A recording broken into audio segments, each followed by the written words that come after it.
Welcome to Fiction Audiobooks. If you enjoy the content, like and subscribing would be greatly appreciated.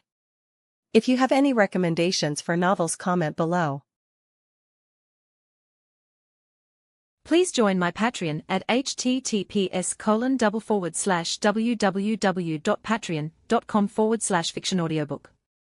Chapter 1, Prologue Part. Japan, Fuyuki. 1994, it was an early morning as the sun was rising. Outside the city of Fuyuki stood one old wooden house made in a more traditional Japanese style. The building itself wasn't too big and didn't seem to be in the best condition. At the first glance, it seemed like an uninhabitable place. However, upon a closer look, one could notice small repairs that were made to some parts. So it could at least stay intact and somewhat habitable for some time. However, the house's condition didn't matter to its owner or his quest. Inside it looked like any other Japanese house. It had only one floor and a small shed out the back which was currently empty. The only place that looked unusual was a kitchen which was made to align with a more Western style and was currently occupied by two people. One of them was a cook in a white shirt and black trousers and a white apron. A young man with raven hair and violet eyes was smiling as he finished making breakfast. Just with one glance at him, anyone could see that he was foreign. As he finished preparing the food, he turned to the other occupant in the room who was looking at him with hunger. More precisely at the object in his hands, fried eggs. Bon appetit, said the raven-haired man as he placed the plate on the table. A smirk appeared on his face, as he was watching how his guest was eating and did not care about being watched. I see you like it. The other occupant of the room made another bite before speaking. I hate weak-tasting food. Her voice sounded mighty and yet it was smooth and mature. She took another bite before looking at him again. Be proud. I had nothing like this in my time, now I see that the world has come a long way since my death. Not really. Some things stay the same. People, for example, they never change, commented on her companion, who was drinking tea that he prepared for himself. His violet eyes glanced at her with amusement. Besides, you haven't seen anything impressive yet. Believe me, he said with a smirk as he drank from his cup. A small smirk appeared on her face as well. Oh, don't worry. I believe you, master. A few days before. Humans are the most predictable species out of all living beings. There was a time when they lived in caves, fighting and killing other humans over the smallest things. As time moved on and technology progressed, humans stayed the same. Sure, they might think that they changed, became more civilized and forgot old barbaric ways, but it is a lie. Just like before, when they fought over food and water for their tribe to survive, and to be more powerful than others. Now they wage war over entire continents to expand their authority and ensure the survival of their states. Methods and reasons might have changed, but the main idea behind it all stayed the same. Even between different worlds, humans were the same. This world might be different from mine, but some things never change. The young man thought as he went further inside the Hongonji temple.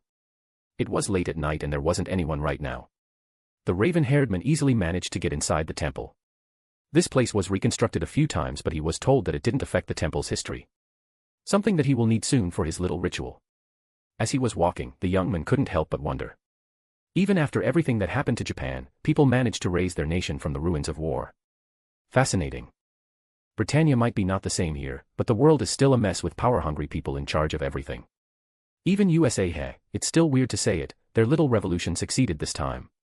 Shame what happened to Napoleon, but I guess you can't have everything. He wondered what a world without Britannia looked like. At least in this world, they dissolved the empire early. Still, it didn't stop other countries from committing atrocities like my old homeland. He sighed as he remembered what he had read about the last World War. Humans never change.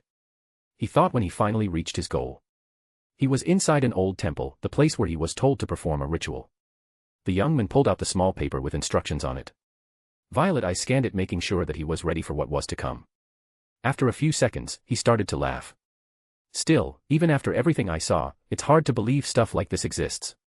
Magic, gods and a wish-granting artifact. If he didn't have experience with this kind of stuff, he was sure he wouldn't believe in any of it. But, I was resurrected or as I was told, transported here. And after everything that happened, I shouldn't be surprised anymore. I'm curious how C.C would have reacted or what kind of face Suzuka would have made if he was here.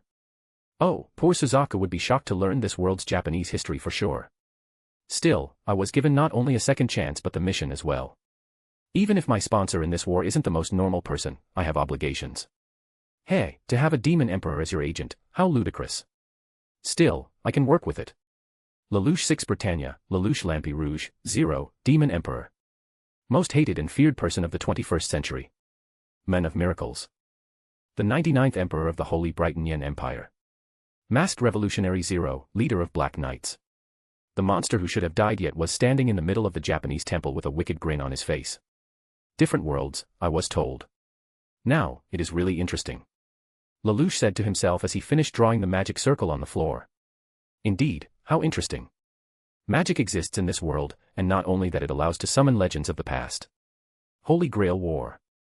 Some sort of battle royale between 7 masters and their servants, with the prize being the Holy Grail that can grant any wish. However, any rule can be broken.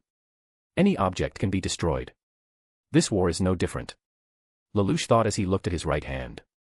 An unusual red tattoo, a sign that he was one of the masters, even if he wasn't supposed to be.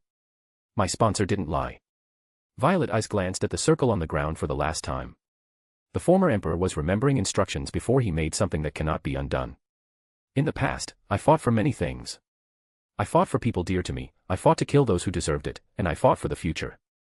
This world, it might be a different one. The people I care about are no longer with me, but my reasons are still the same. I was given a second chance to save and to destroy. A devilish smile appeared on his face. And I'm not going to waste it.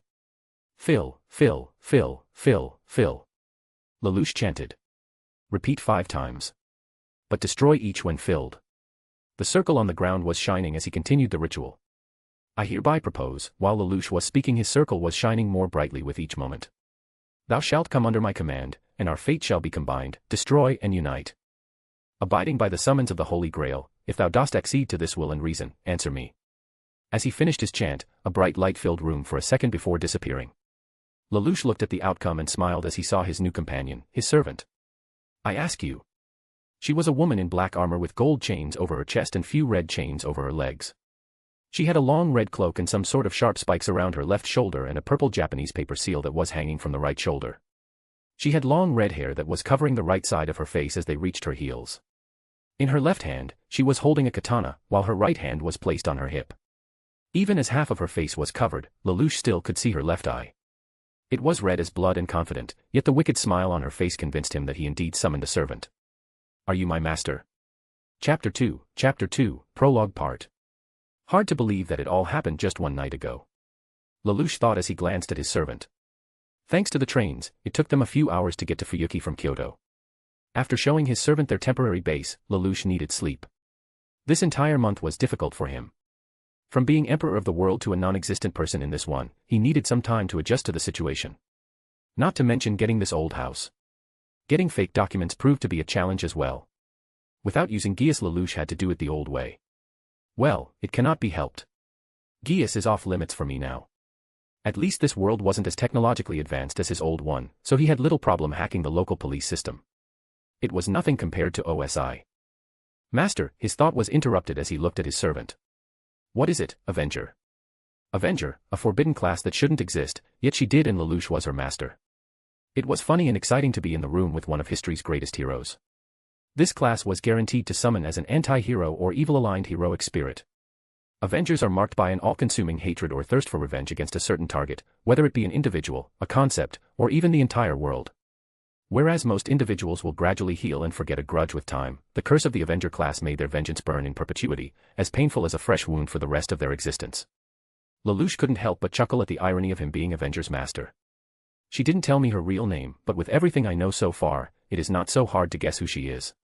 But since she didn't bother revealing her identity, I won't do it either. While you were sleeping, I felt the death of another servant. Lelouch narrowed his eyes. So the first battle has already happened, I see. Well, I guess you don't know which servant died. Avenger shook her head with a sigh but said. No, but it felt strange. I felt the death of the servant, and yet it feels like nothing changed. Lelouch thought about her words for a moment. Maybe it was some sort of skill that the servant used. Faking their death and going into hiding is a sound strategy, especially for someone like an assassin class. It's a simple plan, but he doubted that it would work in the long run. Did you feel it because of your home advantage? She gave him a mischievous look with a slight smirk. This is my land, and therefore I have every right to know what happens here. Still. She closed her eyes and sighed. For someone to start the battle and have the first fight without me is unforgivable. Her red eyes stared at him as she spoke. Master, we need to act before another fight happens, or at least be there. Our presence might be unknown to the enemy for the time being, but we won't win the war by hiding. Lelouch understood this as well. True, the existence of the eighth servant is still unknown to others, but they can't hide forever. Their biggest weakness right now was that they didn't know anything about other masters and their servants. Servants are one thing, but their masters are another. They didn't know what other participants were capable of. Lelouch and Avenger badly needed information. And therefore their best choice of action was to seek for an ally for the time being. An eighth servant, especially someone like his Avenger, would change the course of this war, and surely someone will want to ally with them. However, there is a great possibility that Lelouch and Avenger will be haunted to keep the balance. Therefore their need for an ally only doubles. Two of them need to find an ally, preferably an experienced magi, since Lelouch doesn't know how to use any sort of magecraft. His sponsor didn't bother to teach him anything in that field, but at least Lelouch and his servant were well hidden if what Lelouch heard from his sponsor wasn't a lie. I agree. We are going to have a look around the city. Right now our main objective is to find someone more knowledgeable about other masters and cooperate with them. Once he finished, Lelouch stood up and left the kitchen. If you are done with your food, we're leaving. We're going to study the city before the night begins. After that, we will look for other masters. To ally with them or to kill them, she asked, already knowing the answer. She turned to look at her already empty plate. Well, I had a good breakfast and might as well stretch my legs, besides I wanted to learn how locals were doing without me. As she said it, she turned into her spiritual form and disappeared from sight. Lelouch stared at the place where Avenger was just a moment ago before turning away. This is going to be a really interesting war. Probably my most unusual one so far. However, I am not going to achieve anything other than victory. Demon against 7 legendary heroes. Oh, my bad. 2 demons. If anything, it will be an exciting war. Chapter 3, Chapter Fuyuki City. I thought Fuyuki is a small city, but the more we walk the more I think I may have been mistaken. Avenger thought while she was in spiritual form. She didn't have any clothes, and according to Master, she would gain attention if people saw what she was wearing. Master called it cosplaying or something. For a few hours, the two of them were walking around the city. Patrolling was never her favorite job, but Avenger understood its necessity. Unlike other masters, they were at a disadvantage appearing in the city right when the war had already started. Master said that it is something to do with him suddenly learning about the war. He is not magi and knows very little about magecraft. It seems that he was a regular civilian not long ago. However, outside magecraft he prepared everything in advance. Hideout, money, and as he said, some tools that he needs. He is not magi, but for some reason, he gives me the impression that he is used to doing something like this, a lot. Avenger knew very little about her current master, besides the fact that his name was Lelouch Lampirouge and he is from a faraway land. She didn't know anything else. However, it didn't mean she needed to know him too well. He isn't a magi, but her master isn't an ordinary man either. Besides, he is cooking for her and supplies her with a good amount of prana, so it was enough to Avenger for the time being. As they were walking among some living in buildings, her red eyes noticed that they heading in direction of an old abandoned house. The building was in its last days. It seemed like it would soon collapse of its own volition. The construction fencing around the area was an obvious sight that the building was being repaired. In her spiritual form, Avenger asked, "Master, is there any particular reason why we are here?" She didn't need to worry about others hearing her since only the raven-haired young man could hear her. "Yes, some tools that I ordered 4 days ago should have been brought here by now," he said and moved towards the entrance. "Can you open it, Avenger?" Without words, the red-haired demon king materialized on the other side of the fence and opened the door for him. Her master walked inside and thanked her. "Shouldn't there be workers right now?" "Not today," Lelouch said and made his way towards the old house. Avenger wondered if she needed to transform into her spiritual form, but then decided to stay in her physical form for now. It is far more enjoyable to walk on your own. "These tools that you ordered, are they magical or something?" "Sadly, no. Right now I don't have any connection to the mystical underworld or whatever it is called. However, I do know about the regular one and how to contact it." She smirked and let out a small giggle. Era master. It seems you're not a law-abiding citizen after all." After she said it, Lelouch turned to her and with a small smile. "Please, just don't report me to the authorities," Lelouch asked playfully. "Silly master," Avenger said and walked closer to him until she was a few inches from his face. "In this country, I'm the authority," she said in a low tone with a smile that inspired fear and excitement in whoever saw it. Her red eyes stared at his raven one. She expected to see some kind of embarrassing reaction. However, sadly for Avenger, her master just stood there with a devilish smile on his face. "Don't worry, Avenger. As your master, I won't allow myself to forget who I'm with." As he turned away, Avenger couldn't help but pout. "It seems it won't be to tease master. Oh well, I just need to try harder." Without turning to look at her, Lelouch asked, By the way, Avenger. How is modern-day Japan for you? As he asked, he started looking for something in the house. Well, it is not bad, to say the least. If even a small city like Fuyuki is this huge, I can't even imagine what Kyoto looks like. I am also curious about Tokyo since it is the capital these days. And what about other things? Well, architecture is different. There are some old-fashioned parts as well, but I think I like the modern style more. Oh, also these skyscrapers look interesting. Many people can live in a tall building on a small plot of land. She remembered how they saw some skyscrapers on the way. In the past, the closest thing we had were castles, and even then, only nobles lived there. We didn't visit the center of the city, but I'm planning on going there soon. Maybe even tonight. Avenger looked at her master with curiosity. I thought we were looking for other servants tonight. Lelouch nodded. Indeed. I'm sure some of the masters decided to stay in a more populated area since it minimizes the risk of attack during the day. But rules forbid servants fighting during the day, her master nodded. You're right, Avenger. Lelouch smirked. However, any rule can be easily broken if it means victory, doesn't it? The red-haired servant let soft laugh. You are right as well, master. Rules mean nothing for people who want to achieve victory above everything else. Avenger lived her human life without care about someone else's rules, only following her own. She didn't follow other people's rules before, and she wasn't about to start now. It pleased her that her master was the same. However, if we won't fight by the rules, other servants might do the same. Lelouch nodded before speaking. We just need to pretend to follow them. They're most likely some sort of organization which makes sure that masters won't break basic limitations. Besides, it will be difficult finding an ally if other masters decided that we are too dangerous. So, for time being, we fight by the book. Understood. Good. After so much talking, two of them finally found what they were looking for. It was an old suitcase covered in dirt with a lock on it. Her master pulled out a little key. Say what you want about criminals, but they sure have manners, at least sometimes. I found this key inside our house when I moved there. They said that the chest will be transported separately to avoid potential problems with the police. And they are. Mafia, Yakuza, fanatical terrorist, doesn't really matter, waved away her master as he kneeled to open the chest. Once opened, both Raven and Red Eyes saw what was inside it. There were many things. Some closed packs, details of some mechanism, small cameras and microphones, and binoculars. However, Avenger's eyes went wide when she noticed one specific object. Without saying anything to her master, Avenger went after it, and soon this object was in her hands. Her master sighed before saying, I see you like it. Well, it is a nice handgun after all. Avenger nodded while she was holding a firearm. She aimed it with two hands before trying with one hand. I see you know how to hold it, her master said with amusement. Grail provides us, servants, with basic information about the modern world. It doesn't give us all the information, but it can give specific knowledge depending on the class or the ability of the servants, said Avenger as she aimed at the furthest thing she saw, which was pretty far. For example, some servants can gain the ability to ride pretty much anything that can move, be it animal or vehicle. As for me, I can use any firearm without any problems. Think of it like you read a book about a specific object in the past and now have the knowledge of how to use it. As she finished, Avenger returned the handgun to her master. It feels nice in hand, but I don't think this gun is from Japan. Correct, this is a TT pistol. Lelouch said and looked at the gun, checking its conditions. This nice thing was used to be very popular in the Union that happened to collapse 3 years ago.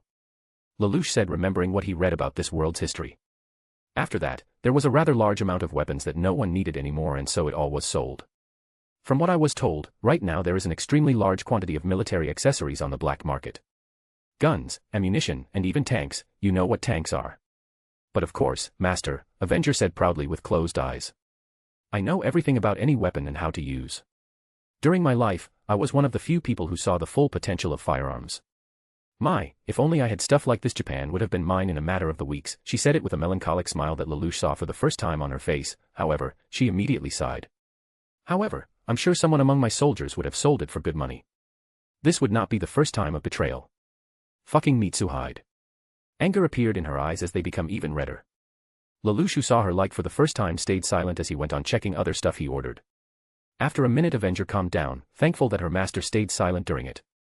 There was silence for a few minutes before her master said, Okay, it seems everything at place. We will bring it back to our base and leave it there. Then we heading to buy you some clothes. Avenger's red eyes looked at her master with curiosity. Is there a need for that? Yes, he nodded before speaking again. It will be easier for you to walk with me this way. Besides. A warm smile appeared on his face. This way you can learn more about this world and speak with other people in the city. Avenger blinked, not expecting this response. How considerate of you, Master. However, won't it distract us? Lelouch just shook his head. Don't say it. I'm sure it is better to walk on your own than in spirit form. Besides, I think there should be shops not far away from our house. It won't be a problem at all. Avenger stared at him for a moment before disappearing in spirit form. If you say so, Master. Chapter 4, Chapter. Walking back home with a suitcase wasn't hard at all. Some people stared at him with a surprised look, either because of an old suitcase or the fact that he was a foreign young man. Once they left suitcase back at their base, Lelouch made his way towards the nearest shop, Avenger following in spirit form. A half-hour later 2 of them found themselves at a female clothes shop. The shopkeeper gave him a curious look since and asked if he needed something. Lelouch answered that he needed clothes for his friend. The shopkeeper started to ask what kind of clothing and size on what Lelouch just said that his friend would soon come here to pick it up herself. Once he left alone, Lelouch grabbed the nearest clothes and went towards the fitting room. He left clothes there and closed the doors. Here, try this one, he said, knowing that Avenger materialized behind doors. After a minute his redhead servant has come out with new clothes. How is it? It seems nice but I don't think it is my type. Avenger said as she extended her arms at the sides. Yes, it is not enough. Besides, it is a little tasteless, these are pretty tame clothes, she frowned. Master, I want something, how do you say it? Fashionable. Yes, fashionable. I need something more stylish than this, Master. Lelouch looked at her. He picked some casual clothes that won't catch the eye. He thought that someone like Avenger won't care about a simple thing like this, but it seems like she was looking for something fancier. On the other hand, she lived several centuries ago and clearly wants to see and use everything the modern world can offer. Very well. Lelouch said and called for the shopkeeper who immediately approached them. Sorry for bothering you, but can you help my friend? He pointed at Avenger. Once shopkeeper saw Avenger, a blush appeared on her cheeks. Oh, of course. I will gladly help, ma'am. Just follow me. Avenger smirked. It will be my pleasure as well. Please lead the way. Her smirk grew larger when the shopkeeper quickly nodded her head and started to walk away, the blush never leaving her face. Once she left them, servant turned towards her master and said. It is nice to know that despite what century it is my charm still works. Lelouch snorted. I don't remember having such a reaction first time seeing you. But of course, I would have been disappointed if you did, master. Besides, a sly smile appeared on her face. It always worked better on the women. Lelouch just shook his head. Just don't take too long, seductress. I will wait outside. Lelouch pulled out a wallet and handed it to her. Please, don't spend everything. As he was walking away he heard Avenger saying. Don't worry, I'm sure the shopkeeper will give it for a cheaper price if I ask her nicely. Right now she reminds me of a certain green-haired pizza lover. Thought Lelouch as he went outside the shop and sat on a bench that was near him. A sudden memory about his partner brought an unexpected feeling of pain in his chest. Stop thinking about the past, Lelouch. You know it is for the best. I need to focus on the task before me, winning this war, I can think about them after that. Lelouch took a deep sigh before looking around. It was the middle of the day, people were on their way, some of them occasionally glanced at him and moved on. This seemed so peaceful. No fighting, no Brighton occupation or anything like that. I'm curious if my original world is like this right now. I hope so. I left everything prepared for Suzaku and others, it will be pretty awful if they screwed up. At least Kagaya and Schneizel are competent enough. Then Lelouch's eyes went wide before he pinched his nose. I'm doing this again, damn it. I need to think about something else. Maybe I need to focus on this war and what we will do once we'll find other servants. It would be better if they could observe other servants with their masters, but since neither Lelouch nor Avenger knew any espionage magecraft they could try to gain the attention of another servant. Lelouch could think of a few possibilities if they managed to find an enemy servant. He and Avenger could go for the kill or try to talk. Avenger said that since she is in Japan, her legend is at its strongest, she should be one of the most powerful servants.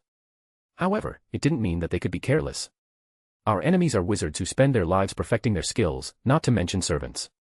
History's greatest heroes, we can't take them lightly. We need to find a master and servant who are looking for allies as well. Preferably someone weaker than us, this way it will be easier to pressure them either by force or simple manipulation. Lelouch didn't want to make deal with being far more powerful than Avenger, there was a high possibility of them striking them at back. Weak will always seek strong for protection while the most powerful will compete with each other. We will need to get as much information from our future ally as possible. Avenger provided me with some knowledge about the war, not to mention what I have already known, but it is still not enough. The last war happened 60 years ago, other masters must have been preparing for years while I had less than a month. I suppose if anything this war is challenging. Master. Lelouch's thoughts were interrupted by the voice of Avenger. He slowly turned at that direction and spoke. What is it, Ave dash, however, Lelouch's eyes went wide and he froze. Avenger's new clothes were almost completely black. Her pants were tightly hugging her legs with black heels. Her top had some Eastern-style golden ornaments drawn on her sleeves. On her chest, Lelouch saw a triangular cut that was showing a little bit of her cleavage. Her shoulders were exposed. On the right side, she had fake gold flower with a little chain going all the way down to her stomach. She was also wearing a gold belt. The former emperor couldn't help but stare at her. Lelouch saw his fair share of beautiful maidens in the past, but even he had to admit that woman in front of him was magnificent. Avenger, of course, noticed how her master was amazed and slyly smiled. Finally, a reaction I was looking for. Lelouch blinked a few times before coming to his senses. Sorry, it's just, well, you're beautiful, Avenger. Her smile became bigger. I already know it, but thank you, master. She walked closer to him and returned to him his wallet. Don't worry about the money. That woman was nice enough to give me a generous discount. My, you needed to see her face, it was redder than tomato when she saw me like this. Lelouch chuckled. I can imagine that. Avenger always had charisma, for most of the time while in her battle armor, she was giving the impression of a great leader. However, now she looked more like a supermodel, her red hair and eyes attracted attention even stronger. I'm sure you're happy with your new look. Absolutely. Avenger agreed with him as she looked at her reflection in the glass window of the shop. I'm used to wearing my armor all the time, but these new clothes feel nice. And I like the attention that I'm getting. She looked around and Lelouch followed her gaze. Truly, some passing by people stopped to stare at her. I bet you are. However, we need to go. Lelouch looked up the sky. The sun will settle soon. We will be busy tonight. Avenger, who was carefree until now, became more serious and nodded. You are right, master. In that case, where we are going? Lelouch pointed in the right direction. There is a bridge nearby. And in the opposite direction, there is Fuyuki port. I was thinking about first checking port and then heading towards the bridge. At night the port will most likely be closed, there won't be anyone. Such a place might be good. Avenger listened to him before speaking. The bridge might have a high point to look around.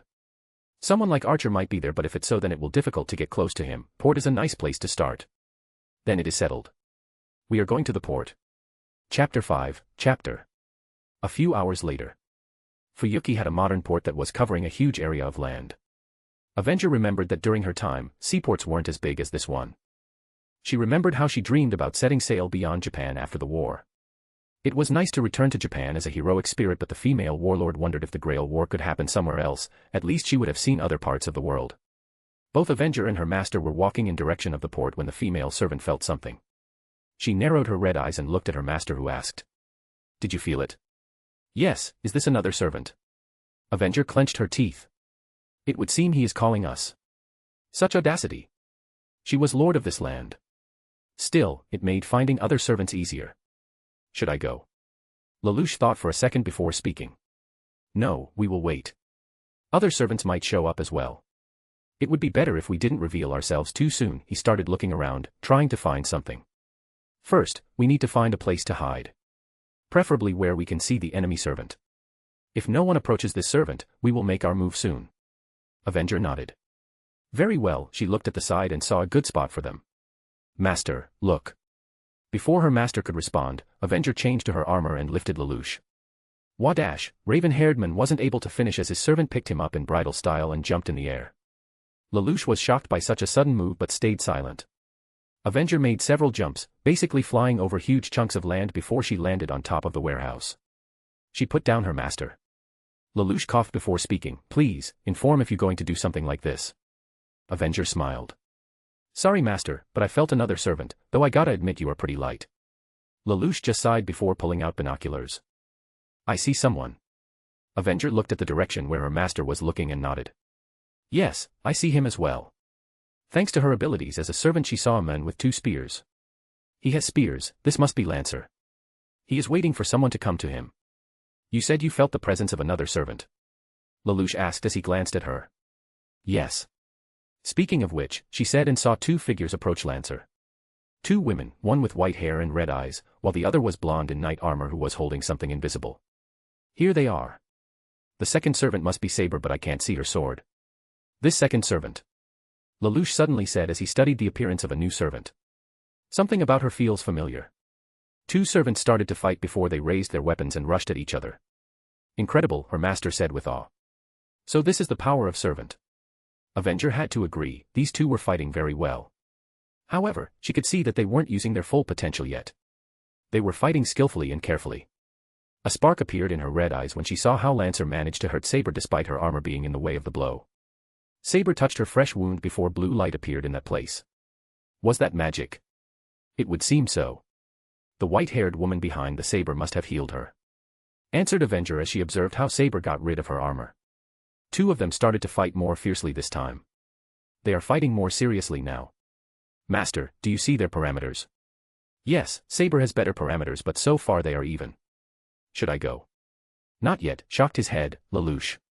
We need to find more information about who they are. This way we will know who we are dealing with. Knowing the identity of the servant will be a huge advantage.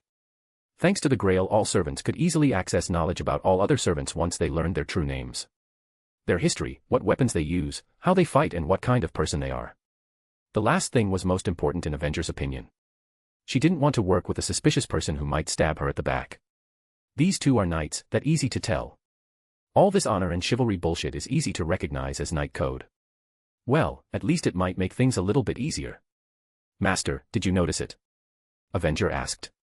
Yes, two of them fight with honor as knights should, he said with a serious face before smirking. We can abuse this trait to our benefit. Not to mention Lancer's spears seem to have some sort of magic. Avenger smiled darkly as well. Indeed. However, we don't know their names yet. Oh, be a little patient, my dear servant.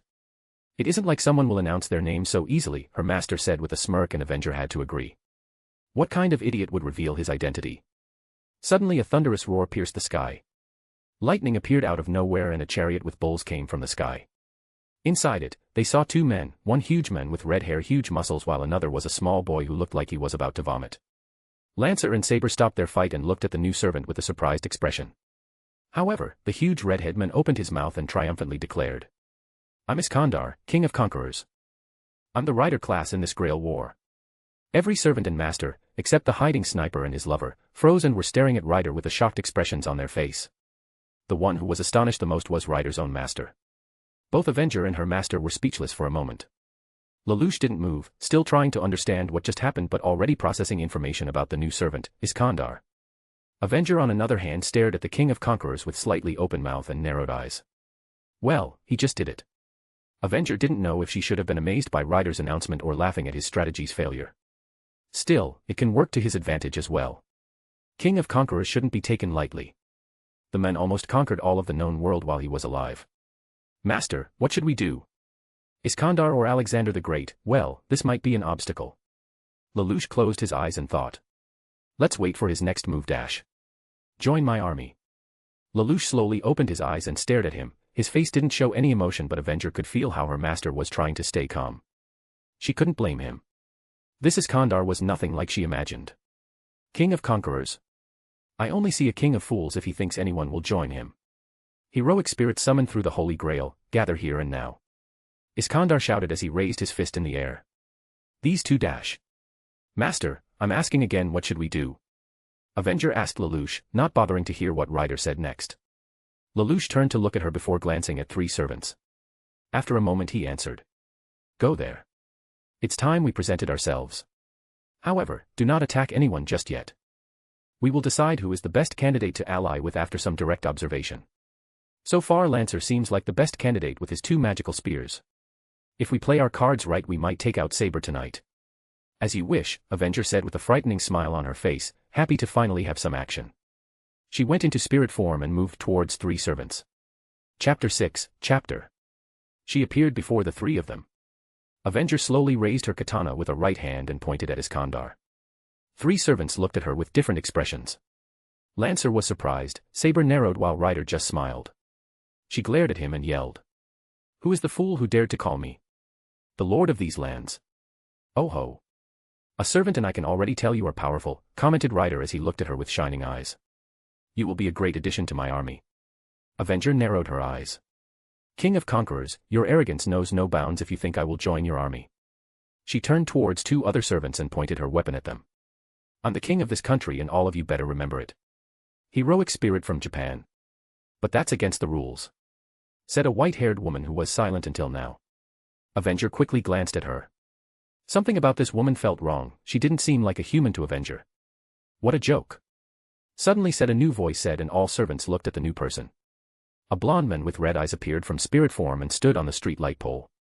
He was in full golden armor. Two barbarians dare to call themselves kings when in truth I'm the only king in this heaven and earth. Avenger didn't know who was this servant but she could easily tell that he had a lot of divinity inside him. Demigod. Well, this may work in my favor. And who will be you? Asked Ryder who was pitched by someone. Looking down he saw his master. What is it, boy? Ryder, it is the archer who killed Assassin. Ryder's master whispered to his servant while Golden Archer glared at them. None of you deserve to know my name yet. Still, the blond man looked at Avenger. Even from here, I can feel something wicked and wrong inside you. Who are you, mongrel? Should I tell them? She wondered. No, her identity was a strategic advantage that she wasn't going to lose so easily. Avenger, you only need to reveal your class, it will be more than enough, her master said. Thought mental link and a devilish smile appeared on her face. Oh, I'm curious what kind of reactions they will have. Avenger laughed before raising her katana at the sky. I'm the one who shouldn't have been summoned. I'm the vengeance from the past. I am the eighth servant, Avenger. All of those who were in the port froze. From servants in front of her to the masters who were hiding in the shadows. Even two masters who were far away hiding at church in the mansion were affected by the sudden declaration. Avenger, slowly asked Saber with clear surprise in her voice. Lancer and Ryder both were shocked as well, however, Iskandar brought a hand to his face and examined her carefully. Even Archer was silent right now but unlike others, he was staring at her with irritation. Avenger noticed it and smirked at him, while Archer clenched his teeth once he saw it. I can feel how divinity that is running through his veins. My, it will interesting dealing with him. The white-haired master was probably the most surprised by such a revelation. The master of Ryder was scared more than before asking. Wait. How it is possible? There are only 7 servants. There is no way the 8th servant can exist. I agree, stated Saber as she pointed the invisible sword at Avenger. The Grail War has only 7 servants. State your true class. Avenger hissed before speaking. Watch your tongue, knight. I was summoned as Avenger class and if you doubt it then feel free to test me. She smirked as she continued. It will my pleasure to burn you alive.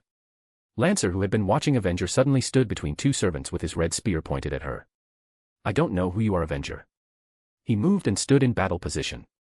However, the one fighting Saber right now is me and I'm not going to let you interfere in a duel between knights. Behind him, Saber smiled, pleased by the chivalry of Lancer. Master, says that Lancer so far is the best candidate for an alliance. However, it seems that his honor as a knight won't allow him to accept someone's help to fight Saber. She glanced at others. Both Ryder and Archer were carefully watching her, waiting for her response. Bastards. Avenger, if possible we need to avoid open conflict while so many servants here, said Lelouch and Avenger started to think about ways to avoid fighting while Archer was near. The blonde man seemed as most powerful servants beside herself and Saber. Try to find information. Those are big words coming from the foreigner who dared to start a fight on my land. All of you stand on my territory without my permission. In my time passers-by had to pay for such luxury.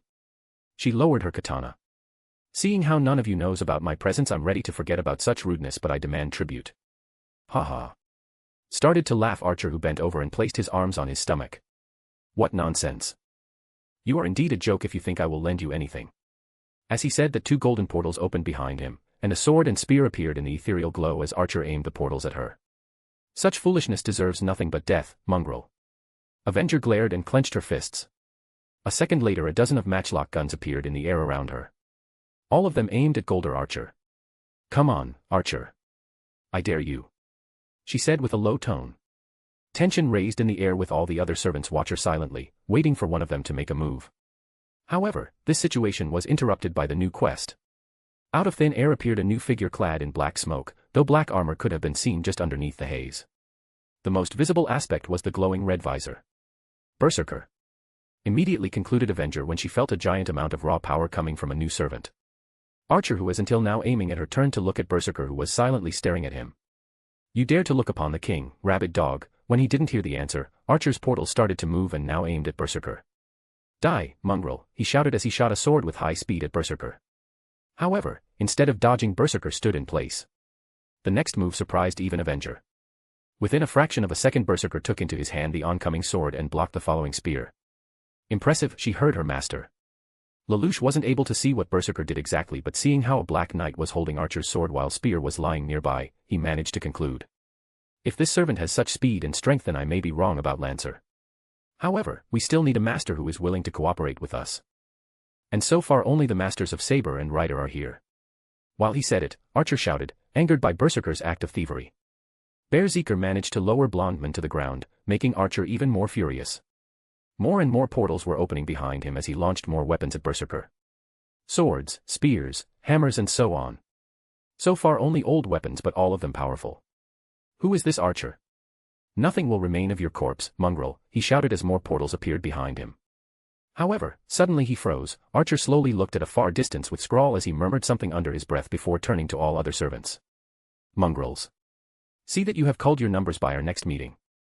Only a true hero is worthy of looking upon me. He then glared at both Avenger and Berserker. Next time one of you will be lying among the worms. Once he finished, he went into spirit form, leaving the battlefield. It would appear his master isn't as stubborn as Archer, commented Rider. Saber let out a sigh before looking at Berserker, who stared back at her for a few seconds before exploding with anger as he roared and rushed at her. It would seem that it wouldn't be Avenger who intervened in the duel between Saber and Berserker. The Black Knight was furious in his attack as he tried to hit Saber with a streetlight pole that changed and became black and red. So that is his noble phantasm, Rider concluded as he watched the fight between them progress. Avenger glanced at another knight who was silently staying off to the side. She expected Lancer to rush in and stop Berserker from intervening in his duel with Saber, but he just stood there. What happened with duel between knights and chivalry? She thought. However, upon closer look she noticed how Lancer bit his lower lip and how his face has darkened. Oh, is his master ordering him to stay and wait for the opportunity to stab Saber in the back? If it's so, then Lancer is sure doesn't look happy with it. Avenger called her master. For now, aid Saber. Her master is here, and if we manage to protect two of them, Saber will be obliged to at least answer our questions. Avenger looked at the situation before her and the white-haired master of Saber. Something was wrong with her. The redhead warlord could easily tell it, but they needed answers. Very well, smiled Avenger, hungry for a fight as she jumped towards Berserker. The Black Knight was focused on Saber, so he didn't see her attack. With great power, Avenger kicked him in the side and sent Black Knight flying into a shipping container behind him. Her opponent immediately stood up before picking up a pole that was divided in two and rushed at her. He tried to hit with two of them, but Avenger managed to dodge one and cut in half another with her katana. Berserker roared and was about to make another attack, but instead jumped back as Saber appeared before him, invisible sword in her hands aimed at his chest. Once their combined enemy was few meters away, both female servants stood next to each other, their swords aimed at common foe between. Why are you helping me, Avenger? Asked Saber, not taking her eyes off Berserker. You still haven't paid your tribute to me. I can't allow you to die without having given it to me, laughed Avenger. Berserker roared again, but then Rider, who was silent until now, decided to make his move. His chariot ran over the Black Knight, as lightning followed. Berserker wasn't expecting it and was caught off guard. Now lying on the ground, the black servant slowly raised itself and looked at three servants before him. And what are you doing, Rider? Asked Avenger with curiosity in his eyes. The giant man laughed. Oh, I just got bored watching you fight and wanted to have some action as well, he said and pointed his sword at Berserker. Besides, this guy only knows how to roar and siding with him will be boring. You won't try to recruit him into your army, wondered Saber. As I said, he only knows how to roar. I doubt he can even reject my proposal with normal words. Now three servants were against one, and no matter how strong Berserker might have been, it would be insanity trying to fight against them. It would seem that their enemy understands this as well. Not making another attack, Berserker instead transformed into spirit form and disappeared.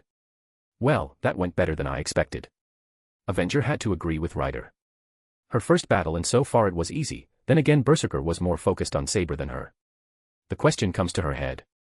What was Lancer doing the whole time? Forgive me, Saber. Speaking of him, Lancer stood on his place, slightly bowing his head. But my lord ordered me not to stop Berserker. I couldn't do anything. Please, forgive me, Saber. Saber smiled before speaking. It is okay, Lancer. I don't blame you. In fact, I want to finish our duel. Lancer smiled before speaking. I wish the same thing, Saber. However, I'm afraid that I cannot do it now, my lord calls for me. He turned away and was about to leave when he said, let's finish our fight next time. Very well, Lancer, answered Saber, and another knight left. She then turned to Avenger and Rider. I should thank the both of you as well. Even though we are enemies, you helped me. Rider just waved away her thanks. Don't think about it. I just wanted to do at least something this night and not just sit and watch others fight. I still need my tribute, Saber. This time female knight tensed, remembering how Avenger demanded them to pay to her. I think I have an appropriate demand for you and your master. She glanced at the white-haired woman before returning her gaze to Saber. A wicked smile appeared on her face. Let's become allies. Both women in front of her stared at her with disbelief.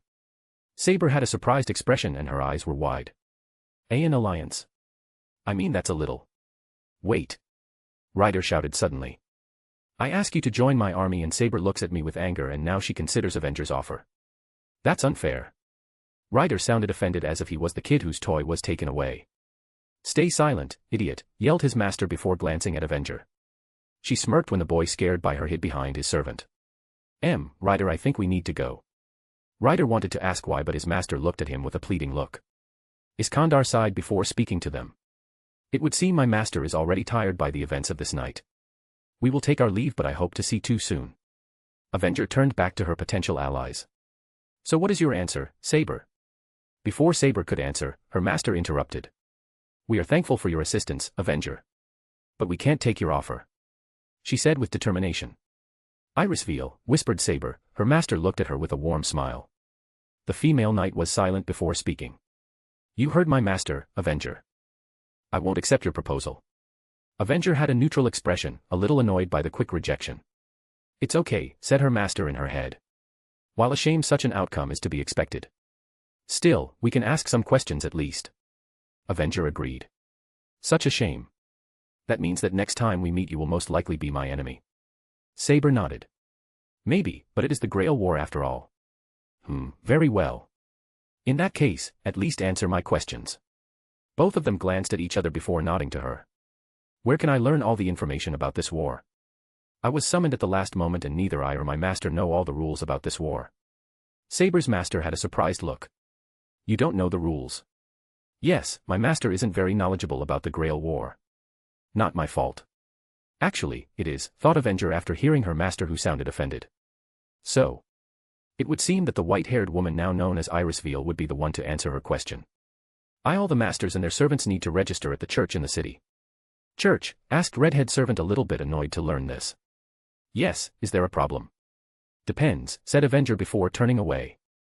Still, a shame that you don't want to ally with me, but so be it. As she made to leave, she suddenly stopped. By the way, during all of this, I couldn't help but feel like someone was watching us. Irisveal looked a little nervous before speaking. Is that so? Indeed, Avenger said.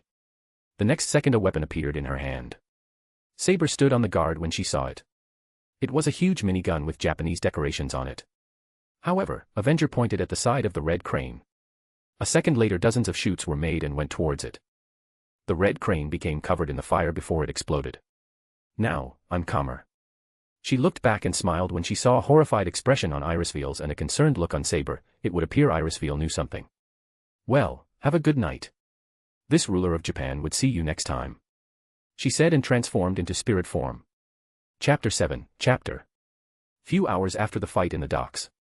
There were many things Kariya hated in his life. Wars, pointless violence, and old man act. However, one thing he both hated and feared more than anything else was being unprepared, like right now. With his style of life, any mistake can cost him his life. Tonight, things didn't go according to his plans at all. Everything went wrong even before the 8th servant showed up. He and Mia had a chance to slay Lancer's master, but the appearance of the assassin ruined it. And if it wasn't enough, all the other servants decided that it was the best moment to show themselves. What made it even worse is the fact that Irisveal was there surrounded by them. While Saber was there as well, Kariya doubted that the King of Britain would have been able to protect his wife against 5 servants. Now we need to deal with this Avenger.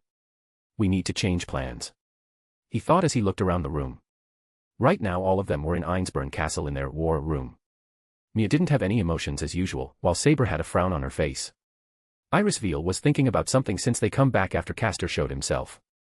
Oh yes, then there was a Castor, Gillis de Rice, and the thought that their Saber was Jean d'Arc. This night is tiring. But at least I didn't break anything while failing from the crane. Back in port, Avenger was able to sense either assassin or him. When she aimed that weapon in his direction, Kariya didn't waste a moment to jumping off the crane. Thankfully, it wasn't the first time he was fired at. However, it was probably the first time when someone used something so powerful. He was curious if Assassin was able to leave. Irisveal needed some time to relax before their meeting. He spent time trying to gather and analyze whatever information they learned tonight. With new servants, our plans for this war need to change. He started and looked at the women before him. All of them stayed silent, waiting for him to continue. First, Lancer, he eyed Saber. From what you have told us, it seems his golden lance is cursed. Arturia nodded. Because of Lancer's curse, I can't fully use my sword. I'm sorry for allowing myself to be caught like that. Saber, it isn't your fault. Irisveal tried to cheer her up, but the servant shook her head. I should have seen it coming. It was stupid of me to understate Lancer. Now, I can't use my sword. Not to mention he saw my sword during the fight, she said and looked at her hand that cursed. Lancer knows her true name while she does not know his. Saber, can you use your noble phantasm with one hand? Her actual master asked, but Saber just shook her head again. I see. In that case, Lancer is a top priority. While he is alive, we cannot fight at full capacity. Our second priority is the new servant, Avenger. As Kariya, he noticed how Irisveal looked at the side. Iris. When he called her, his wife turned to him. Tell them. Irisveal looked at Mia and Saber. As you know, the Einzbern family was in the Grail War since the beginning. However, we never won it. In fact, we always were the first to lose. Kariya remembered how Act would always speak about how other masters cheated and that his family would have won more easily. Arrogant old man. Well, 60 years ago during the Third Holy Grail War my family decided to change rules a little bit. What do you mean, Irisveal? Asked Saber, and Irisveal sighed before speaking. The Einzbern family wanted to win a war no matter what, and since they were one of 3 founding families, we know how to interfere within the Grail system. In hopes to achieve complete victory, my predecessor summoned an ancient god as a servant. He was of the Avenger class. Saber frowned. I don't know anything about it. To summon god nonetheless. Grail doesn't give new servants full information about previous wars. Since the Einzbern know the Grail system better than the rest of the families, it wasn't difficult to change rules without others noticing it. Irisveal didn't hesitate to tell him all the secrets of her family. But even with God as our servants, we were first to lose. Avenger during the Third War was the weakest servant we ever saw. Irisveal bit her lower lip. But this new Avenger, she is something different. She is strong, extremely strong. Not to mention her being a Japanese hero makes things only worse for us. Excuse me. Mia suddenly spoke up, having been silent until now. But is there any difference with one servant being from Japan? Irisveal nodded. Yes, if the servant has been summoned to his homeland or place that is strongly connected to him, then this servant will get buff. There was regulation among 7 masters to not summon a heroic spirit from Japan. Surprisingly, this rule wasn't broken by anyone until now, commented Kariya. If someone summoned a Japanese servant, others would hunt him down.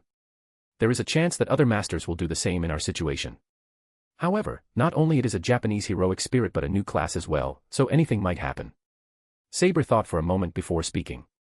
Avenger already demonstrated a fraction of her power and was willing to fight Archer when he showed up.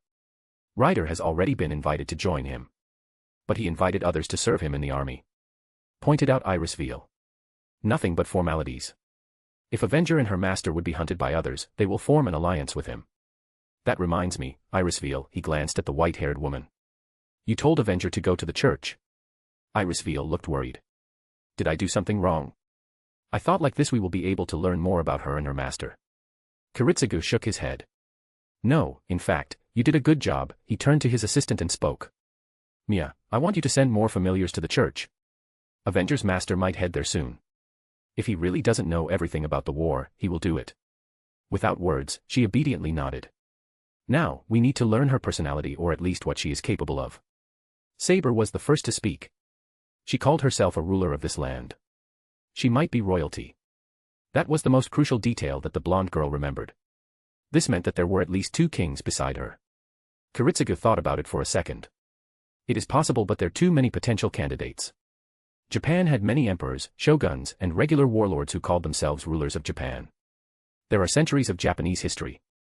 Not to mention she might be like Saber, being female while being remembered as male. Mia looked at him and spoke. Avenger used matchlock rifles. With this, we can shorten the time span. There are still too many possible historic figures, answered Irisveal, after which her husband shook his head. This is no use. Trying to guess Avenger's identity will take too much time. Instead, we'll focus on finding information on her master and try to take him down. Saber narrowed her eyes and clenched her fists. Kiritsugu, this is a dishonorable method. Her knight's honor couldn't allow her. This is the best and least life-costly way right now, he said, and turned away from his servant. Saber looked down, angry at this situation. Mia, our original plan to deal with Kenneth will have to wait. She nodded without question. Why can't Saber be like this? I needed to summon a servant without a catalyst after all. Kiritsugu, what about Castor? His wife asked, and he looked at his servant. Gilgamesh de Rice, a marshal of France and hero of war. People believed that he was killing children and sacrificing them to spite God who took away Saint Maiden, he said, as if reading a page from a history book. When his wife told him what they were dealing with, he decided to make a quick visit to the castle's library. I don't know why he thinks that you are his gene, Saber. But we can use it. What do you mean, Kiritsugu? As you said, he believes that Grail already granted him his wish and resurrected Jean. We will play along and draw him out. Castor will come to you and try to persuade you again. He noticed how Arturia's expression became darker. What is wrong, Saber? Don't tell me it is about your honor. She shook her head. No, it isn't about honor. I just don't like the idea of pretending to be someone's lover. As she said, Irisveal couldn't help but laugh while the blonde girl became embarrassed. Even Mia looked like she was smiling a little bit while Kiritsugu didn't understand the situation. Is that a problem? He asked, and suddenly felt how all three of them glared at him. Kiritsugu, shouted his wife angrily at him. Of course, it is a problem. No woman wants to pretend to be someone else's lover. Really? He asked, genuinely surprised, never thinking about it before. It would seem it was a wrong question since his wife slightly punched at him at the chest. Of course. How would you feel if I pretended to be someone else's wife? I would kill whoever it is. I would kill whoever it is, he said without a second thought. Irisveal suddenly blushed, not at the thought of him killing someone but meaning that he will do it because of how much he loves her. Mia didn't say anything, but if one looked closer at her, then he would notice how the edges of her lips went up. Even Saber seems more relaxed now. It seems that at least you value your wife. You don't need to worry about it too much, Saber. During their lives, Jean d'Arc and Gilgamesh de Rice weren't lovers but more like siblings. Some say that he was like an older brother to her. Saber sighed. It doesn't make your idea more appealing to me. If anything, it made things more difficult for her. Pretending to be someone else's little sister was even worse in Arturia's mind. Arturia, Irisveal called her by Knight's real name. I know you don't like it, none of us does, but Castor seems to be too unstable and dangerous to be left alone. I ask you to endure it for the time being, please. His wife looked at his servant with a warm expression. Saber was silent for a few seconds before sighing. If it means putting end to someone like Castor, then I'm ready to do it. She looked at her master and nodded. Kiritsugu said. Good. Now when we will meet Castor next time, you know what to do. Pretend to be his holy maiden until he drops his guard and finish him. Arturia didn't look pleased with such a plan, but Kiritsugu didn't care. However, getting rid of this curse is still our top priority. Avenger forced us to change plans, but we still going after Kenneth and Lancer. We will try to gather information on Avenger and her master. If an opportunity opens itself, we will deal with them. And finally Castor. He is going to show himself to us. When that happens, Saber will pretend to be Jean d'Arc and kill him when he doesn't pay attention. Everything is clear. When all of them nodded, Kiritsugu made his way outside the room. In that case, Mia and I are leaving. We will be in the city. Without any words, he and his loyal assistant went away. Once Arturia and Irisveal were alone, a white-haired woman asked.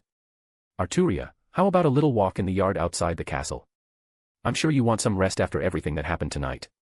Her blonde friend sighed before speaking.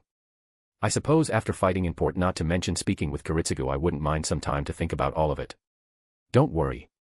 Kiritsugu means well, he just doesn't show it. I like to believe it too. Well, at least he has someone like you by his side. Soon two women were walking outside the castle while a certain pair of servant and the master were planning their next move. Chapter 8, Lelouch and Avenger's house. After what happened back in the port, the Demon Emperor and his servant made their way towards their house. Walk back home wasn't easy, with Avenger checking every spot where the enemy could be hiding. From what she told Lelouch, it would appear that one of the servants was hiding while others were busy fighting. She couldn't find his exact location and only general direction. We don't know if this servant is dead. While other servants appeared, we didn't see Castor and Assassin, so it might one of them. However, Avenger did put up a good show, thought Lelouch, since he was impressed with her firepower that was displayed during the fight. Right now both he and his servant were sitting at the table. The 8th master was busy working on a mechanism that he got today with a suitcase, while the redhead woman was sitting and looking at his work. "Master, what exactly you are doing?" she asked, curious about Lelouch's work. Her master looked at her with a smirk before speaking. "It is explosives." Avenger's eyes went wide when she heard this magic word, and an excited smile appeared on her face. This combination made her look a little bit of frenzy. "Explosives, huh?" She looked again at the devices that he was using and carefully examined them. "Interesting, truly how interesting. Master, you impressed me yet again." "Please," he waves away the compliment. "It's nothing special." Lelouch was very familiar with such things thanks to his experience in the past. Avenger carefully eyed him. "These details aren't of the highest quality, but it will work too." When he was finding a supplier, Lelouch learned that it is better and safer to order such things outside Fuyuki territory, if he didn't want to gain the attention of actual authorities. Something to do with local Yakuza. It would seem local criminal organization has a very negative attitude towards outsiders on their territory. She smirked. "I don't know, master. To do something like this." She pointed at the table. "It would require specific knowledge." Lelouch slightly laughed. "It isn't difficult if you know what to do." So you already did something like this in the past?" wondered Avenger. Lelouch smiled but was silent, not wishing to speak about his past. Avenger then said again. "You know, master. It has been some time since you summoned me, but I still know very little about you." Violet's eyes watched her with caution. "Could this be a problem for our relationship?" Avenger shook her head. "Not really. We made a contract, you are the master and I'm a servant. As long as we have the same goal to win Grail, I don't have a problem with knowing little about you," she said while picking up a small explosive and examining it. "So it's just curiosity? More or less. I need to know who I'm working with. I don't want to be stabbed in the back or be slowed down by someone who doesn't have what it takes to win this war," she said and put down the small explosive on the table. "I worked with worthless allies in the past and I don't want to repeat that." Lelouch nodded. "In that case, do you think that I'm slowing you down?" Red Eyes looked at him with confusion. "Where did you get such an idea?" A smile appeared on her face before she continued. "So far you were more than pleased to spend time with. You are interesting a figure, master." Lelouch Lampy Rouge. She said his name slowly with an excited tone, and Lelouch didn't know why, but for some reason shiver went down his spine. "You are an enigma. While I know little about it and it is both interesting and annoying at the same time. However, I don't think bad of you, master." Her master thought about their contract. "So far if it was a rather good experience. We don't have problems and understand each other so far." "Well, I'm pleased to hear this, Avenger. I too am pleased to have you as my servant." "But of course. Who wouldn't want me as their servant?" laughed the redhead. "But I'm still curious about one thing, master." Lelouch looked at her with raised eyebrow, waiting for her to continue. "What is your wish for the Grail?" This time Lelouch stopped doing his work and thought about her question. "My wish? I don't truly have one, but my mission requires Grail. I think I can call it my wish even if it was more like an order given to me by someone else. However, if it ensures the success of Zero Requiem, then I'm okay with it." Lelouch lived his life doing what he thought was best for the world, even allowed to kill himself, if it meant that his world and the people in it would see the best outcome. Now, however, things have changed. A new world wasn't like his old. Magic and existence of higher beings, one of who he already met, was groundbreaking news, but did it change his old goal? "I still have some questions, but if I was told the truth then I must win this war. For all of them, for Nunnally, but what I'm going to do after this war. What do I want to do?" There were things Lelouch wasn't sure about, but for now, he had a job to do. He looked at his servant before speaking. "Forgive me, Avenger, but for a time being, I cannot answer this question." He noticed how a smile left her face. "However, I can say that I have the best intentions for this world. And my own went left unsaid." "This is a cryptic answer, master." "Well, maybe you should tell me your wish as well." Avenger thought about something before smirking again. "Forgive me, master, but for a time being, I cannot answer this question. However, I can say that I have the best intentions for myself." Lelouch let out a laugh. "And who has a cryptic answer now?" She pointed her finger at him. "Still you, master.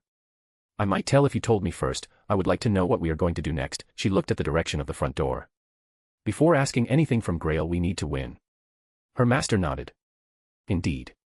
Tonight we saw all other servants expect caster and assassin who might be still alive. One of them was hiding at the port, watching us. He remembered how Avenger asked if she could burn full docks to make sure they weren't followed. Lelouch obviously refused it. We managed to gain some information about other servants and at least one master. She nodded. That white-haired woman who said that we need to go to the church. Avenger thought about her and Saber again.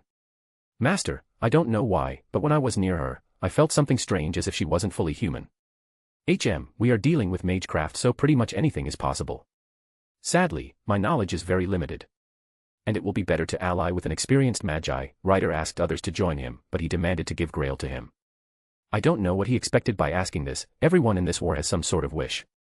Ryder was very open about it. Iskandar didn't hesitate to reveal his true identity. Lelouch remembered what he learned about the King of Conquerors back in Ashford Academy. While Britannia wasn't eager to teach its citizens about another national historic figure, at least in a positive light, they couldn't forget someone like Alexander the Great who played an important role in history. I didn't expect him to be like this, but then again he was believed to be a confident king after all, maybe a little bit too confident. Working with Ryder might be possible. He is mobile and I doubt he is a weak servant. Not to mention his master being just a boy might be useful for us.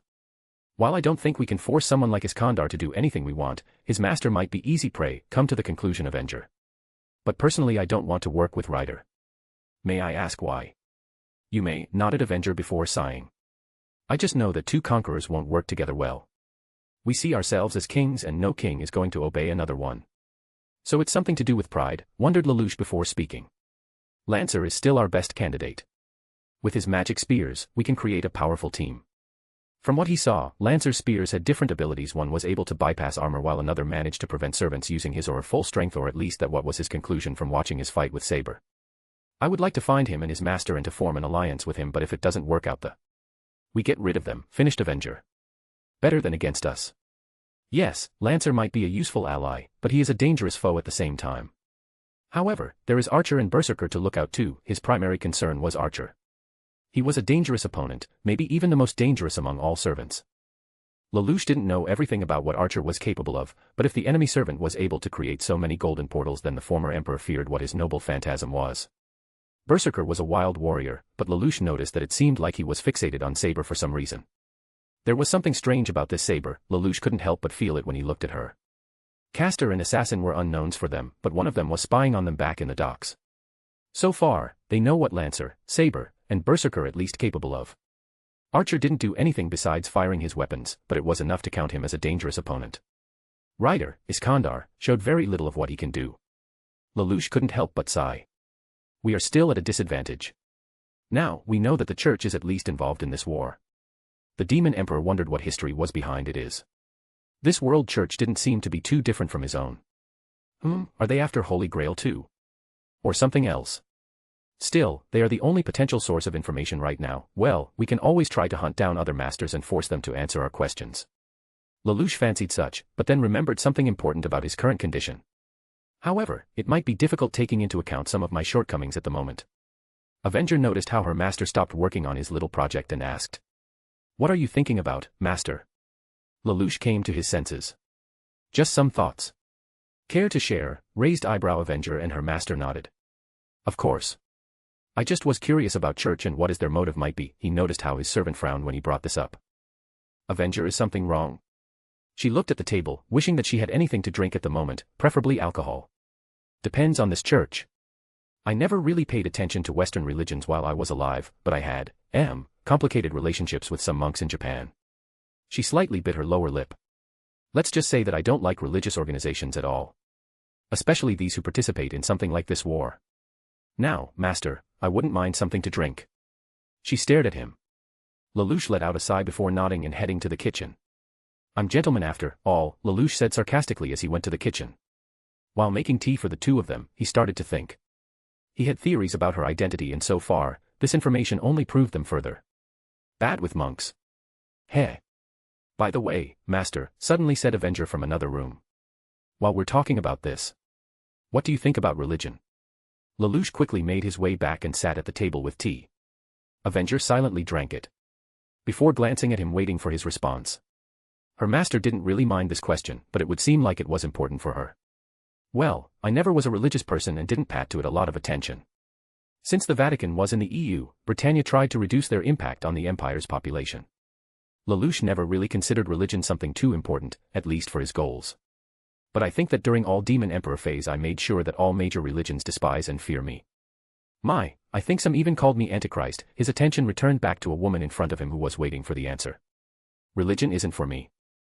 I never included it in my goals. And these goals are, sang Avenger. I will tell when you tell me yours. I'm sure your wish is something interesting. Might you tell me it, Avenger? Lelouch might have had a good idea who his servant was, but it didn't mean he knows what she wanted from this war. If anything, her wish might be different. Well, Lelouch knew, if he achieved his wish, Avenger wouldn't achieve her own. Or at least won't be able to do so by using Grail. Learning her wish might be important. What if I'm too embarrassed to tell you, Master, said Avenger as she closed her eyes and looked at the side, smiling at her act. Asking this innocent maiden such a question. Master, didn't they teach you how to treat a lady back at home? Her red eyes looked at him playfully, but Lelouch understood that he won't get anything from her, or at least for time being. Lelouch decided to abandon this idea and focus on a truly important task before them. Sorry, Avenger, now maybe we should return back to our main objective. Avenger stopped playing around. Her expression became more serious as she looked at him with concentration in her eyes. As you wish. There is only one church in Fuyuki. I don't know a lot about her besides the fact that its priest isn't from Japan. We're heading there early in the morning. Our objective to gain as much information as possible. Lelouch finished and looked at the table, at his new devices. This will help us if needed. She looked at small objects on the table. Master, are you going to destroy the church? She sounded pleased by such an idea but pouted when Lelouch shook his head. Negative, I don't know any mage craft and so need something else to protect myself. He pulled out his gun and examined it. This might be useful against other masters, but against servants, it won't work. Neither would normal explosives, Master, pointed out Avenger. True, but I'm not planning to fight servant with such things. This is merely a last tool of protection if needed. Avenger looked at him and the table. I just need to make sure it won't come to this. In the end, getting you killed will be bad for me as well. Smirked Avenger while her master nodded. It is comforting to know that she requires me at least as a battery. Thought Lelouch, for him his relationship with Avenger was nothing but a beneficial contract for both of them. However, suddenly his servant continued. It would be a shame if you died, Lelouch. So far you were the enjoyable master. Lelouch blinked, not expecting this. Little bit confused, he said. In that case, I just need to stay alive. Shouldn't be hard, it isn't like I have a death wish, at least he didn't have now. Avenger didn't say anything but looked at the side, glancing at clocks. It's quite late. Master, I think you should head to bed and get some rest. It will troublesome if you showed at that place looking like Walking Dead. Lelouch looked at the time and agreed with her.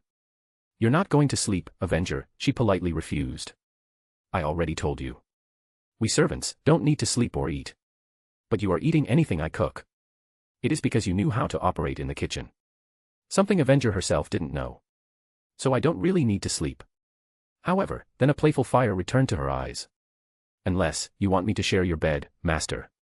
She said with a small smirk before licking her lip. Lelouch's eyes went wide for a moment but he quickly shook his head. Avenger, don't joke about something like that. Or I might think you are being serious. He glanced at her with his own smirk and for a few seconds Raven eyes stared at Red. However, before she could say anything else, he continued. Well, I'm going to sleep for a few hours. Good night, Avenger. Lelouch didn't turn back to see Avenger waving at him with a pleasant smile. Good night, Master. Have pleasant dreams. It was a day when he saw a forest and a mountain. He saw soldiers, dozens, even hundreds of them. All wearing Japanese armor while armed with matchlock rifles and melee weapons. However, they had something else in their hands, torches. A figure on a horse appeared before them. He didn't know who it was, but every soldier turned to this figure and saluted. My brave warriors, suddenly shouted a familiar but the same unknown female voice. For 11 years we held siege of this damn place. For 11 years these monks laughed at us from their fortress. But today it will end. We are going to burn Ishiyama Honganji to the ground. Soldiers cheered, happy to finally defeat their enemy no matter the cost. Soon they moved, they brought the torch to the trees at the foot of the mountain and watched how the fire spread. The night was lit up by the light of a fire and soon screams were heard around the mountain. Soon, the first victims of fire come out of the forests, only to be slaughtered by warriors who waited for them. No one escaping was spared. Warriors didn't laugh or cheer now, instead, they were quiet, some horrified by what they were doing. Gone was their confidence, now replaced with pity and fear. When one warrior started to tremble the same voice shouted. Men, women, and even children, none was spared. My soldiers. Don't fear what you are doing. Do not shiver either. You all doing Japan a favor. Soon all of Japan would know what happened here. What my great warriors did at Mount High. This isn't mindless slaughter, for we bring peace, for we will unify Japan. Her words worked and soon warriors stopped feeling sorry, now they felt only determination to do what they thought was necessary. On that day 20,000 people died and all of Japan learned what kind of person was behind such a massacre, a demon. For she did it as an act of revenge, an act to achieve her version of peace. However, he didn't care about those who died. He knew it was past and cannot be changed. Therefore he didn't feel sorry or have similar emotions. No, what he was feeling was different. Something nostalgic. He remembered how he himself did something like this in the past. He remembered how he ordered his knights to surround and kill all those who were to blame for her death. Unlike this massacre, the one did wasn't on the mountain, no, it was below ground. He massacred people, but he didn't feel anything. For he did it as an act of revenge, an act to achieve his version of peace. Two demons were truly alike in their visions of peace. Chapter 9, Chapter Fuyuki Church. It was sunrise when the eighth master made his way towards the only church in the city. The holy building itself was impressive, occupying a large piece of land. Lelouch wondered if it was because of the church being part of Holy Grail War or just generally the attitude towards Christianity in this world. As he went thought church entry gates, the raven-haired master felt something strange. He looked around but couldn't find anything unusual. This must be a bounded field. This is most likely a defensive type and must be covering the entire area, explained to him Avenger who was in spiritual form. A useful trick, but sadly neither of us knows how to create one. Lelouch looked around himself and was intrigued by the possibility of an invisible shield. Something like this would have been an excellent protection system. She said it is a defensive type, so there must be others as well. Interesting, shame he didn't know how to make one, but maybe he will be able to learn soon. The former emperor stopped wondering about magic technique and went towards church main doors. Opening them, the first thing Lelouch noticed was an old man with grey hair, standing before the altar, smiling at him. The master of Avenger noticed what he was wearing, a priest's clothing. Good morning, father. Lelouch slightly bowed his head and made a few steps inside. Good morning to you as well, eighth master. The old priest started speaking as he eyed him. Lelouch noticed his accent sounded Italian. I must say, I didn't expect for someone to hide their identity in such a manner, he said and looked at Lelouch's choice of clothing. Lelouch couldn't help but chuckle. Well, he and Avenger maybe didn't know any magic or trick to change his appearance, so it just meant that he had to do it the old way. Currently, the former emperor was wearing a cap with sunglasses and a paper face mask. Sometimes most simple solutions are the most effective, father, the priest couldn't help but laugh. I see you find it funny, father. The old priest chuckled a few times before calming down. Indeed, after dealing with magi for decades you start to forget how normal some things might be. However, you need to show me your face, young man, he said with a warm tone and went closer to Lelouch and gave a hand to shake. I'm Risei Kodomine, supervisor of this Grail War.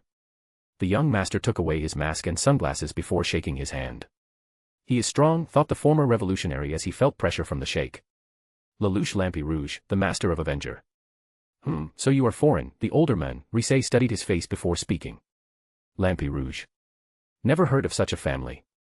Are you perhaps from France? Lelouch shook his head. Close. I'm British though my mother's family is French, at least in this world, it didn't sound so awful like his own. Oh, I thought since you called a Japanese heroic spirit you were from Japan. By the way, where is your servant, Avenger? Lelouch turned to the side and spoke. Avenger, please show yourself. As he commanded, the female servant materialized from out of thin air and stood on his left side. Father Risei was silent for a moment, observing his servant who also didn't say a word, she most likely was doing the same. So you are Avenger, he said finally after some time. You put on quite a show the previous night. You were watching it, father. Risei glanced at him and nodded. Of course, I have seen the entire event. As a supervisor of this war, my job is to make sure that regular people don't come in contact with servants and the fight itself. This also means that I must cover any collateral damage that servants caused, his gaze returned to Avenger. That crane you destroyed wasn't easy to repair. It is your job so don't complain, priest, she said coldly but Lelouch coughed. She looked at her master before rolling her eyes. I thought it was necessary to protect myself and my master from possible danger. Risei smiled again.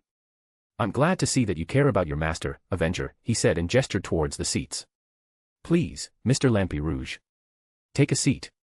He followed the priest's offer. As two of them sat at opposite sides while Avenger decided to remain standing. Now, I'm sure you might have some questions but before that, you must answer some of my questions. As a supervisor, I must register all masters of this war. Don't worry, everything I will hear won't leave this building. The former emperor highly doubted it but decided to play along for now. Lelouch understood equal exchange. He wasn't afraid speaking about his identity since it didn't exist in this world in the first place. Very well, father. What you would like to know? Risei smiled before starting to ask. You said you are British, does that mean you are from Britain?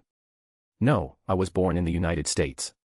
That wasn't a complete lie since Lelouch was born in a place that is part of the USA in this world. The States. Haven't been there for a long time. I know there were some Magus families but I never heard about Lampi Rouge House. The old priest looked closely at Lelouch's face. Not to mention such a rare color of eyes. Is your family a young magi house? Lelouch thought about this question. He didn't know how this magic family system worked in this world but he knew that the Brighton Yen royal family was a very old one. Perhaps aristocracy works the same way as in the Empire. My family is pretty old, however, I'm the only one who has any potential in magecraft in my family. This isn't a complete lie either since the rest of his family was either dead or useless in almost all fields, except maybe 4 members but they were the indifferent world. Okay, how did you manage to take part in this war? I never heard about there being an 8th master. Lelouch was waiting for such a question. Saying that he was from another world and was tasked to participate in this war was not an option. However, he did some preparations to protect his fake identity. A cruel smile appeared on Lelouch's face as he opened his mouth and started to speak. It is thanks to my parents and uncle. Both Avenger and Risei looked at him with surprise. How exactly are they related to this? Asked the old priest. Directly, smirked Lelouch before speaking. You see, my parents and my uncle spend their entire lives worshipping our god. He noticed how a priest raised an eyebrow.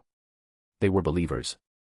Not just any believers but most dedicated to their faith, answered proudly Lelouch as he closed his eyes.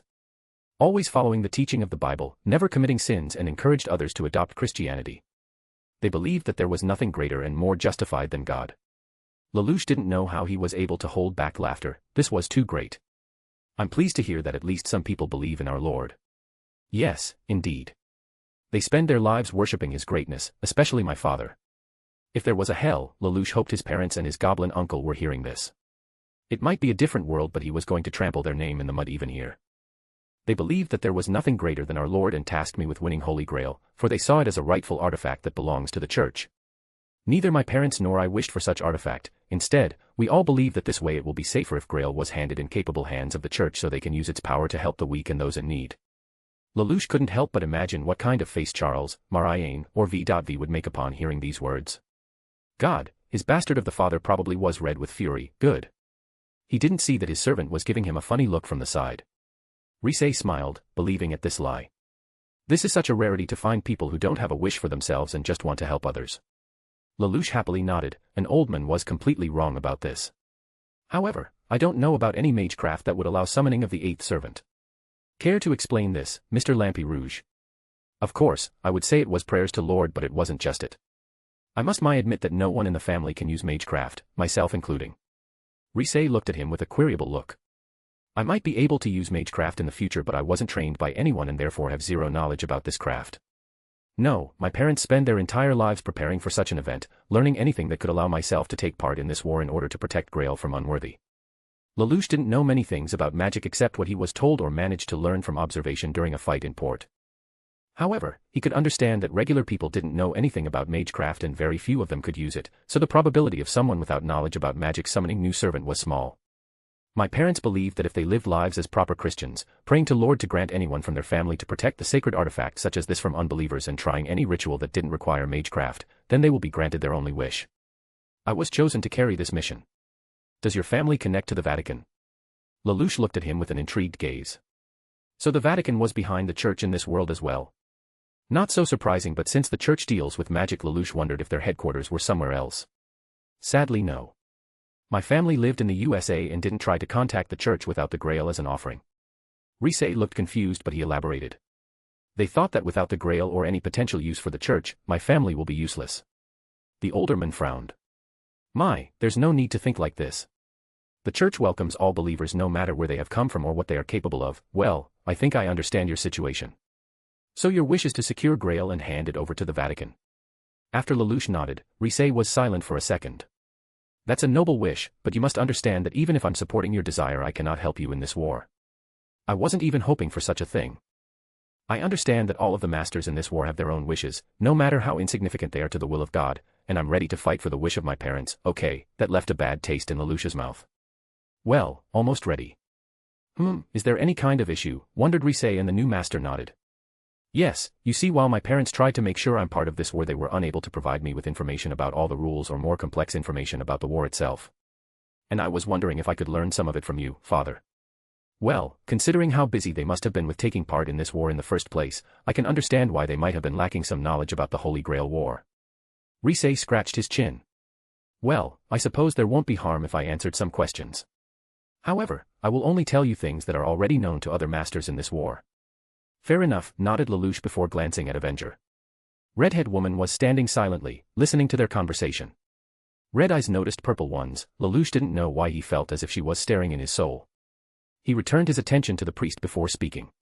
First, I would like to learn more about the war itself, namely its history. Risei thought about this request, then spoke. Very well. I will tell you a short version in order to save time for both of us. After the young man next to him nodded, the priest continued. Holy Grail War first was held around 1800, but it wasn't meant to be a war at the start. 3 magic families, Einzbern, Tosaka, and Makiri, aimed to achieve their goals using Grail. However, these 3 founding families that organized the event and created a system in the first place couldn't agree on some things, and hence there is war. The first war can be called a small quarrel of sorts. Since then the 3 founding families continued to fight in the next wars. So it was just another magic ritual or something like that, but main families couldn't agree on something. Considering that the main prize of this war is a wish-granting artifact, no wonder they started a fight. Lelouch was surprised to learn something so curious. Not to mention that name of 3 founding families. The Second Holy Grail War, good lord, it was a messy event. During that war, all participants were still coming up with rules for the war but were unable to enforce all of them. The Second War was an absolute horror and ended with all masters dying before leaving no winner. Lelouch's eyes went wide for a moment. After that, the church couldn't just stay at the side and do nothing. The Grail War can end without a winner. Risei nodded. Interesting, so the church wasn't part of the war from the start. Yes, until then we thought it was just another experiment by Magi and couldn't imagine how terrible it can get. Clear regret could be seen on the priest's face. So many people died for nothing. The Third Grail War was even worse in my opinion. Now it wasn't just Magi and Magus fighting, but Japanese Imperial Army and the Nazi Party participating as well. Regular armies fought as well. Taking into account the strength of servants, it must have been a bloodbath. Upon arriving at this world, Lelouch made sure to learn about its history as much as he could before the war started. For the most part, he just needed to start from the War of Independence of America. There never was a Holy Brighton Yen Empire, but there were empires just as bad as his old county. I was a supervisor at that time as well. Again, there was no winner at the end. However, at that time more masters managed to survive than the second time. So many Grail Wars and no one ever won it. Makes you think it is impossible to win. Risei sighed at his comment. I can understand why you think so, Mr. Lampi Rouge. I wish there wasn't a war in the first place, since it takes so many lives, but Magi aren't known for their compassion and kindness. At the very least, the church can make sure to minimize casualties among the mundane people. Also, if one master lost his servant, he can ask for refuge in this church. Lelouch blinked at that. So the church is some sort of sanctuary? Yes, so if during the war you lose your servant, don't be afraid and immediately come here. I will welcome all the masters, well, almost all. Risei added at the end while clenching his fist. Lelouch noticed it and wanted to ask if something was troubling the old man, but before he could say anything his companion said first. Tell us the names of the other masters. Her master winced. Usually, Avenger had more tact, but when speaking with the priest she didn't care to show him any sort of respect. Then again, remembering what Lelouch has seen in his dream, he could at least understand where this dislike for a man of God was coming from. Taking into the account who she really is. However, it would seem that Risei didn't care about how Avenger spoke to him. The old man shook his head before speaking. I'm sorry, but I cannot give such information. The identities of the other masters is to be secret unless you find it yourself. Avenger wasn't happy, but Lelouch was okay with it. Risei unknowingly or knowingly told them the name of 3 main families. Priest's face darkened as he continued. However, I can tell you about one master. Sorry, father, but you just said dash. Before Lelouch could finish, Risei raised his arm to stop him. I know, Mr. Lampi Rouge. However, it would seem that one of the masters is unstable to be kept in the war. He looked at both Lelouch and his servant, who raised an eyebrow at this statement. Ryunosuke Uryu is a wanted serial killer and the master of Castor. Both of them are deranged murderers who don't intend to follow the rules of this war. A serial killer as a master? That didn't sound good. A highly unstable person with access to the powers of a servant is a dangerous combination. A sudden image of a certain Chinese mind reader popped up in Lelouch's mind. This Ryunosuke Magi too? Rise shook his head. Thankfully no. We do not know how he managed to summon a servant let alone caster in this war, but it would appear that both of them are similar. Ryunosuke Uriya was already wanted for killing, but he was always on the run from the police. However, with Caster who shares his views, both of them started to kill without care of local authorities. So far all they were doing was kidnapping children. I fear these children are being used as batteries either for Caster or as a plaything for Ryunosuke. The immediate realization has come to Lelouch with growing dread. A serial killer is a master and like-minded insane servant who likes to murder regular people as well. Death of the innocent wasn't new to Lelouch, he committed acts that would make anyone pale. However, none of them was a mindless slaughter for the sake of violence, there was an idea and final goal in mind behind every death, be it enemy or friend. I killed many people but for a better world.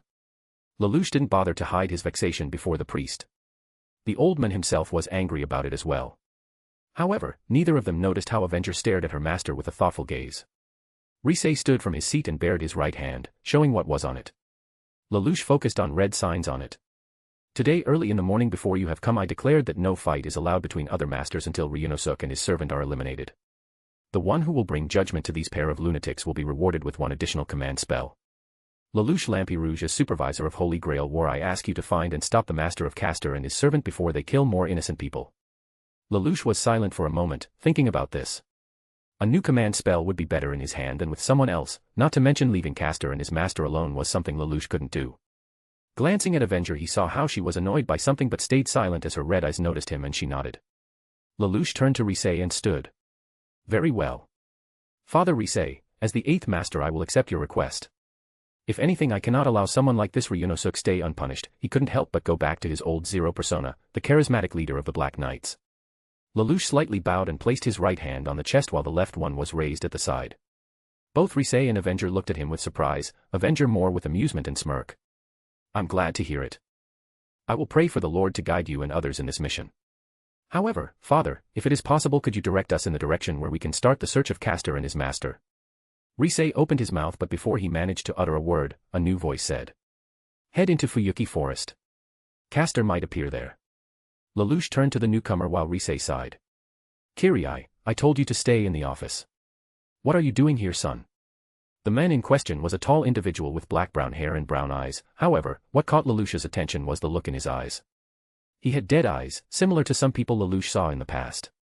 Suzaku had similar eyes during Zero Requiem. He was wearing priest clothing as well. The man now known as Kariya came closer to them, slightly bowed greeting them. Avenger spared him a side glance and nothing more. My apologies, Father. I couldn't help but hear your conversation and decided if the new master is heading after the serial killer then at very least I could help as well. His eyes turned to Lelouch. Kariya Kotomine, I'm helping my father with supervising this war. Kotomine as well. So father and son were working together. For some reason, Rise stared at his son with a little dumbstruck expression before speaking. Kariya, how did you learn such information? I used familiars to skin the place where Caster and Saber met last night.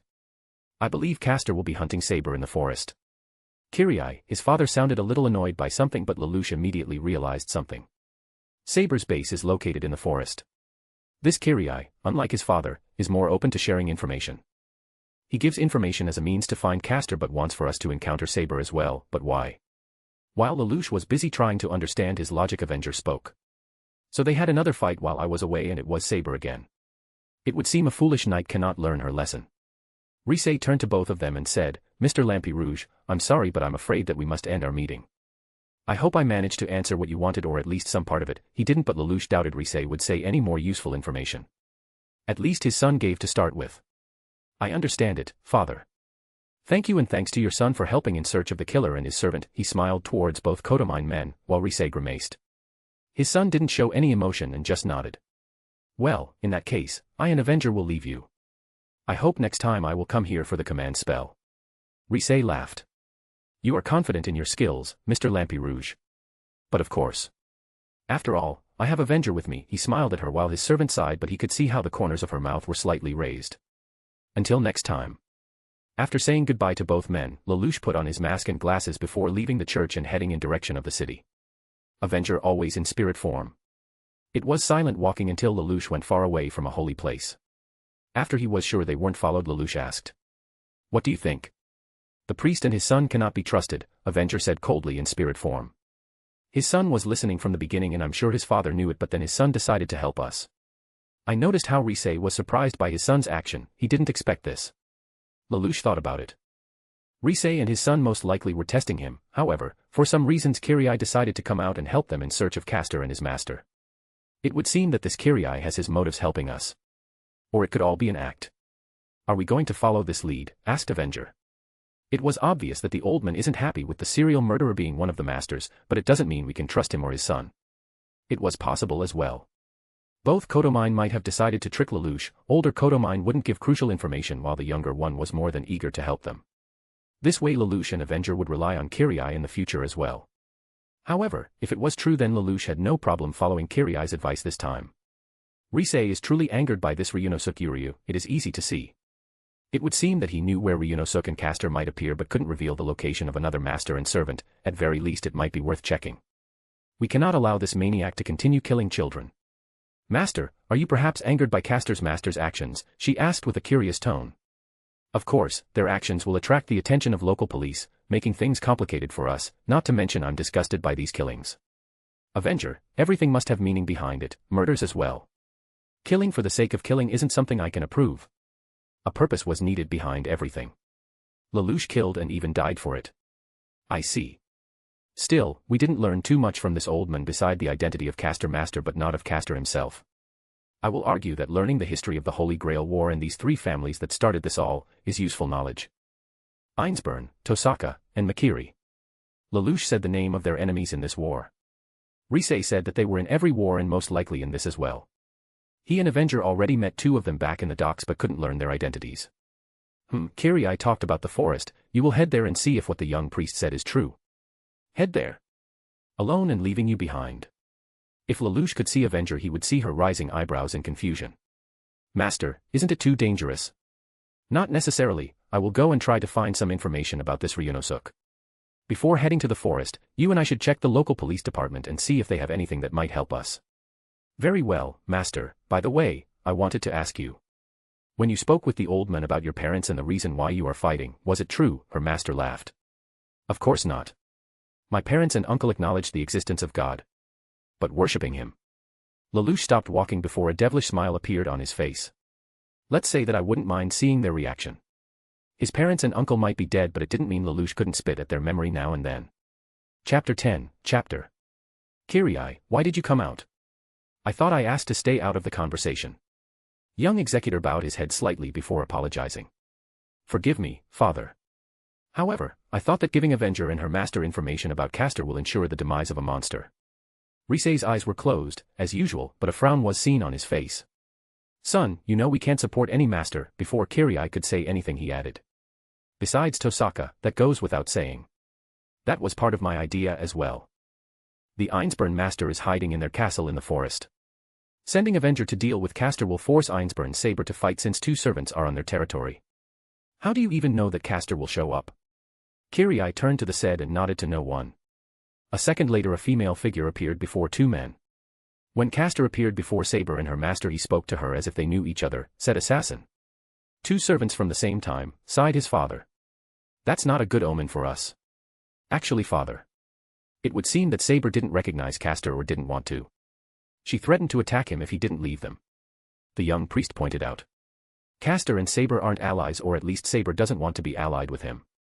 However, Kiriya's face darkened. I'm more worried about this Lelouch Lampi Rouge. Do you believe him? It's a difficult thing to say. To be honest I couldn't tell if he was lying about his reasons to fight in the war but at the same time, I can't trust him blindly. If he really what he claimed to be then I don't see any reasons to be enemies against him. Killing fellow believers isn't something I like. Understood, father. I will inform the teacher Tosaka about it. Good, smiled his father before addressing another person in the room. By the way, assassin. You or the others weren't spying on Mr. Lampi Rouge while we spoke. The female servant shook her head. Negative. After Avenger killed our scout, Master Kariya decided to stay out of church ground while they were here. The fight in the port didn't go according to a scenario that Kariya and Tokiomi wanted. His teacher was forced to use one of his command spells on the King Gilgamesh and Kariya lost one of the assassins thanks to Avenger who somehow felt their presence. Since she could feel them, Kariya decided that it would be better to order assassins to go after families that were sent by masters. They wanted to learn as much about Avenger's master, but he made sure the church was safe from spying eyes. Lelouch Lampi Rouge. Does he really want to claim the Grail and hand it to the Vatican, or is it a facade? Whatever it might be, I don't care. I just need to follow the teacher's plan and be done with this war. Somewhere else in the city. Among city buildings, a small alley was hidden. Inside it was nothing but trash bags, and among them was a man with gray hair, sleeping or more correctly unconscious. He was wearing a dark blue jacket with a hood and black pants. However, what caught attention was his face, or rather how deformed it was. The left side of his face was mutilated, his left arm twitching from time to time even if he wasn't awake. "Wake up, princess. Rise and shine." Suddenly a male voice interrupted the crippled man's wallowing. A hooded figure slowly started to move as a man on the ground opened his eyes. The right eye had a dark purple color while the left one was almost gray. Opening his eyes, the man felt pain, probably because of last night. He slowly looked at sides, remembering where he was before raising his head to see a person before him. Clear surprise appeared on his face when he saw a familiar face. Byakuya, blue-haired man with purple eyes, said. He was wearing a gray suit and black pants. He immediately felt a familiar smell from a man in front of him, alcohol. "Good morning to you too, Kariya," Byakuya said sarcastically to his brother, Kariya Mato, the master of Berserker and participant of the Fourth Holy Grail War. He looked at the trash bugs around his little brother. "Looks like you found yourself a base of operation for the war." Kariya narrowed his eyes, well, his right eye. "Come on, joke about how I belong here." "That will be too easy, Kariya," smirked Byakuya, and Kariya sighed with frustration. "Besides, I come here to check on you and see if you already lost the war." This time his little brother glared at him. "Well, as you can see, I'm still breathing and kicking."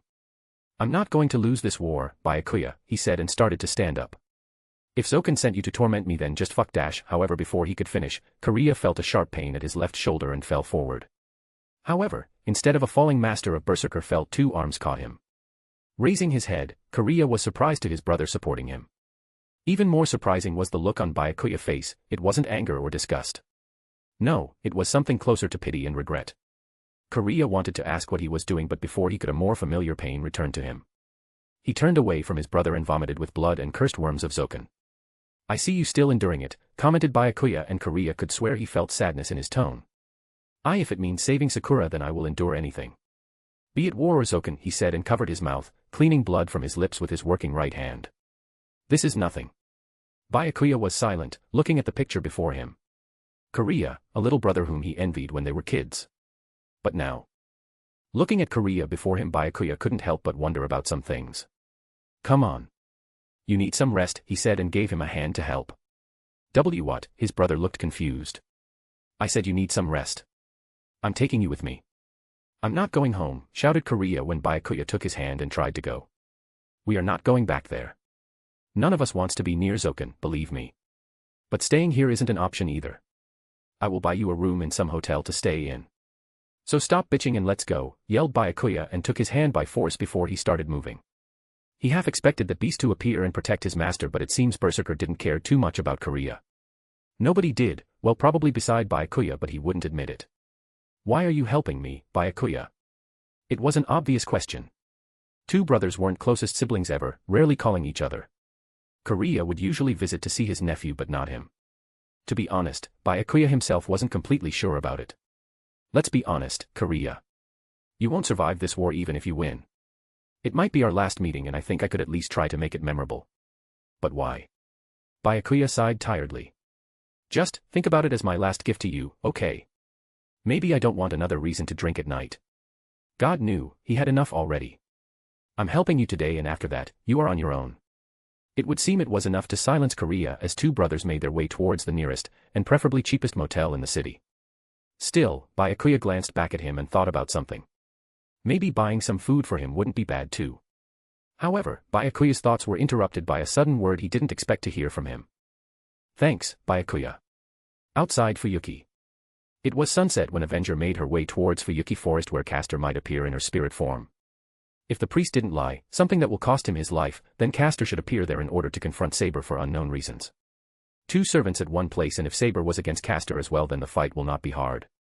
Before coming here, Avenger and her master made a stop in Fuyuki's police department to temporarily take some documents regarding Castor's master, who didn't bother to hide his identity.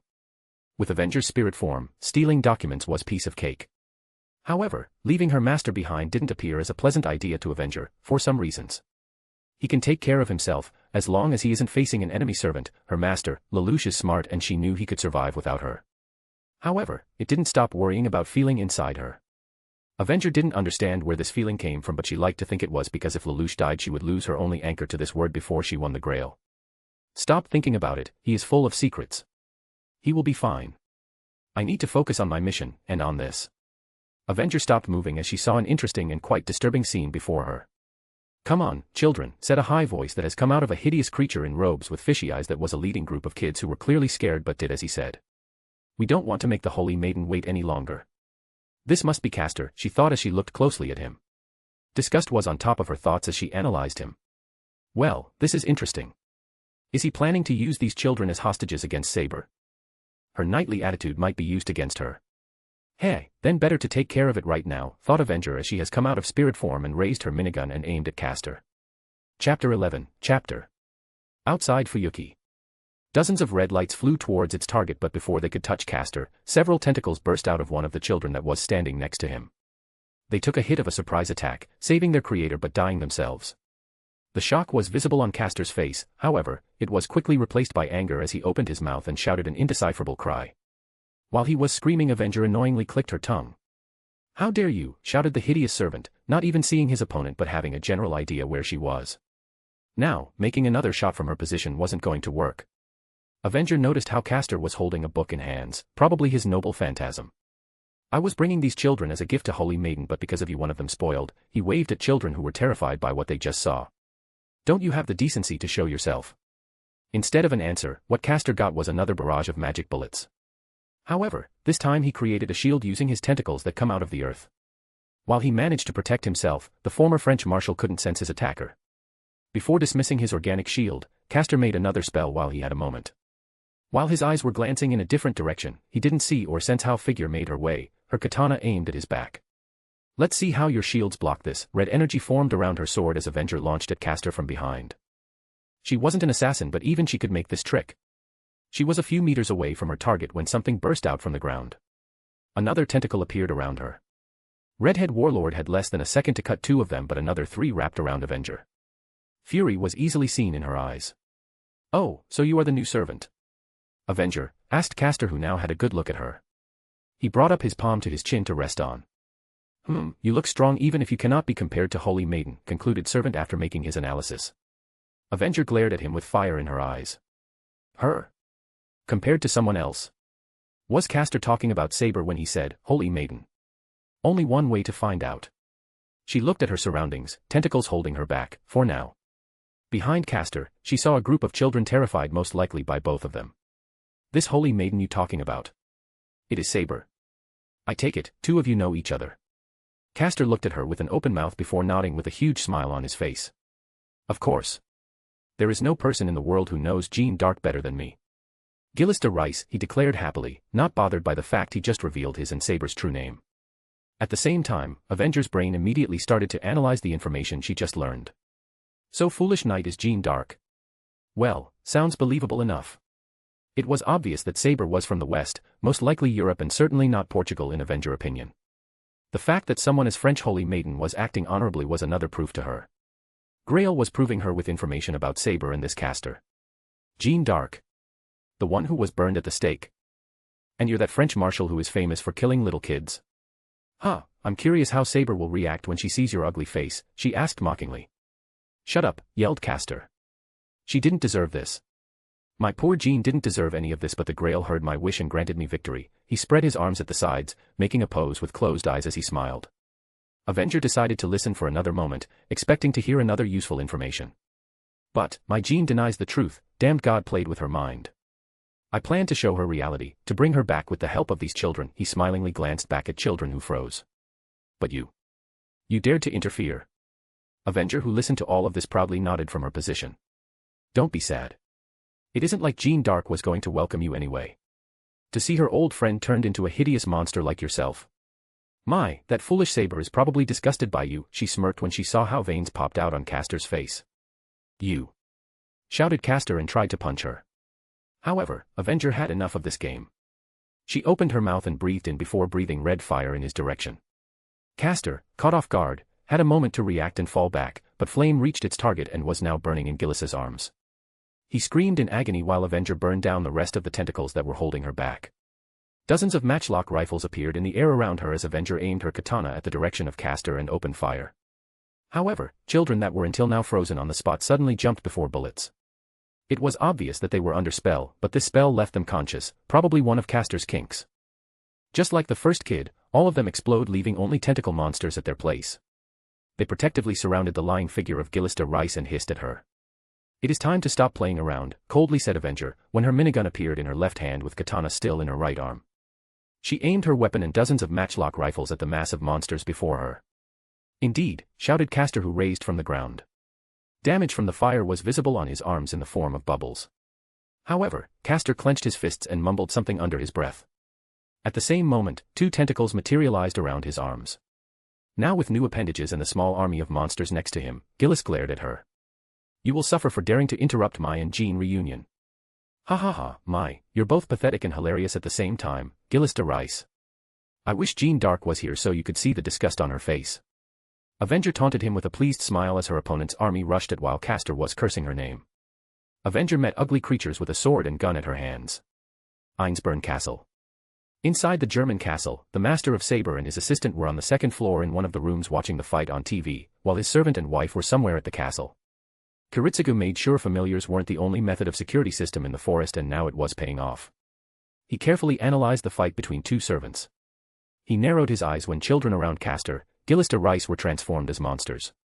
"Saber shouldn't see this," he said, and Mia obediently nodded. If kind of knights saw what Castor was doing, then they could forget about their plan to deal with him. However, taking into account the battle between Avenger and Castor, Kiritsugu wondered if they needed to come out with a different idea. The redhead servant didn't have a problem cutting former children at pieces. No hesitation at all. On another hand, these creatures didn't stop to appear, and Castor himself tried to hit her with his tentacles, but Avenger was too quick for him. "She fights ferociously," pointed out Mia. Avenger was stabbing and cutting everything in her path with her katana. When one monster tried to get closer, either it would be shot by one of the matchlock rifles that were following her, or Avenger would just hit it with her minigun. The sheer strength alone was enough to crush creatures. At the same time, she was constantly moving, not staying at one place for too long. Occasionally she would jump at another place, leaving miniature crater whenever she landed, thanks to this strange red energy that was forming around her legs and arms.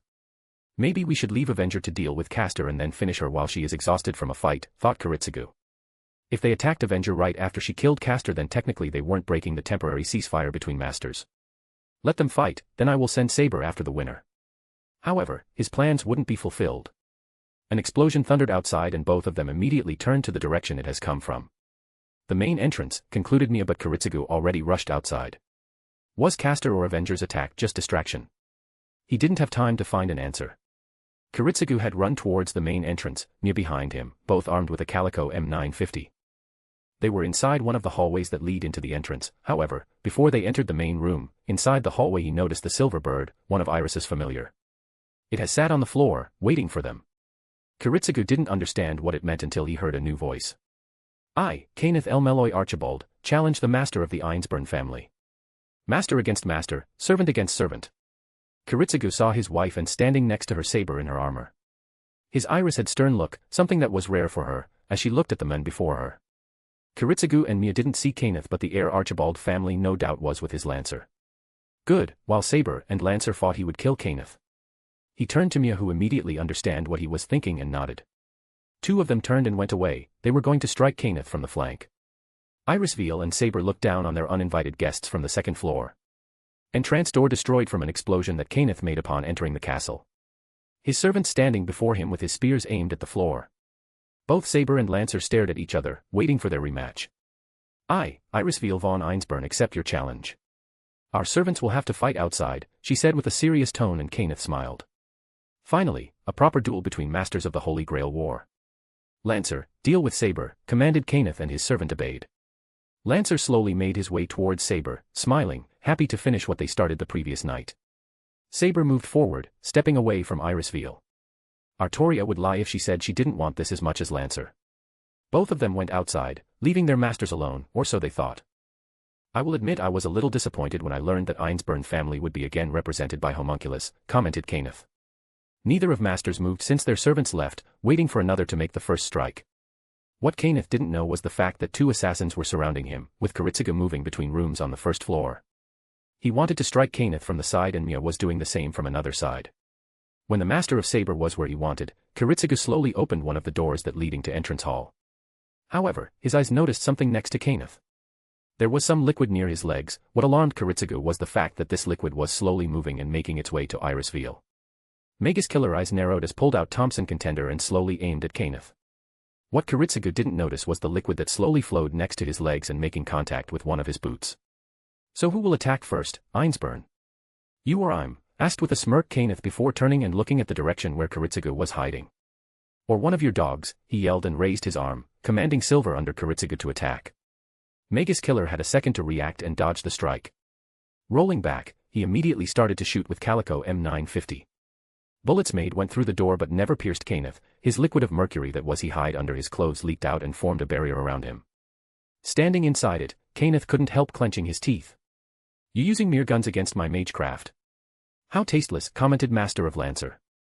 Unseen to him, Mia threw at him flashbang but Mercury Shield reacted and caught it before it exploded.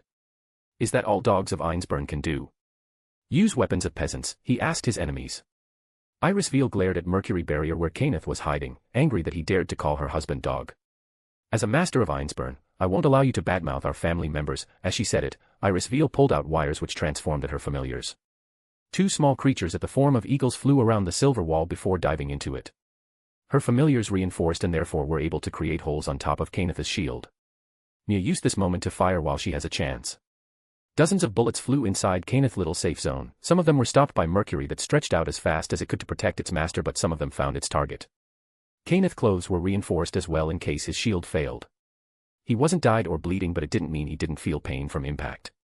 Sweat formed on his forehead as he placed his arm on the place where bullets landed. Enough. I'm done with this, he yelled before making another spell.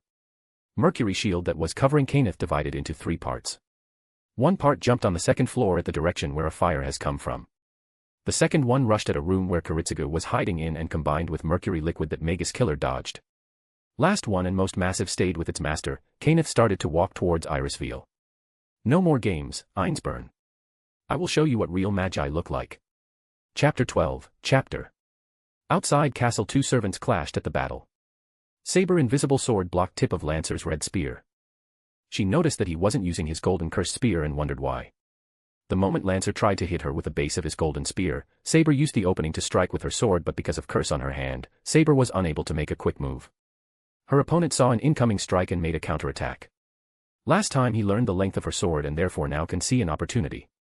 Before the invisible sword was able to touch Lancer, he aimed his red spear at the middle of the sword, forcing it to hit the ground before trying to stab Saber with his cursed spear. She jumped back, dodging what might have been a fatal strike. Her blue eyes studied Lancer, trying to foresee what he will do next. He will attack, but where? While Saber was busy guessing his move, Lancer took a moment to notice the place where he struck her with his cursed spear last night. She was holding her sword with only right hand. Wounds wouldn't heal unless his spear was destroyed. His eyes moved from her hand to her face and he saw how she was focused, ready to meet his next strike. King of Knights, started Lancer. Saber didn't move, but her eyes now met his, waiting for him to continue. Our last fight was interrupted by pretty much everyone, but now I want to finish it the right way. Rider, Archer, Berserker, and this new servant Avenger. He was more than annoyed that honorable duel between 2 knights was interrupted. But Lancer also was embarrassed by his actions. He was unable to do anything. Ordered by his lord to stand and see how wild Berserker rushed at Saber. He understood that since both Rider and Avenger were standing nearby, he couldn't leave his back open for attack from either of them.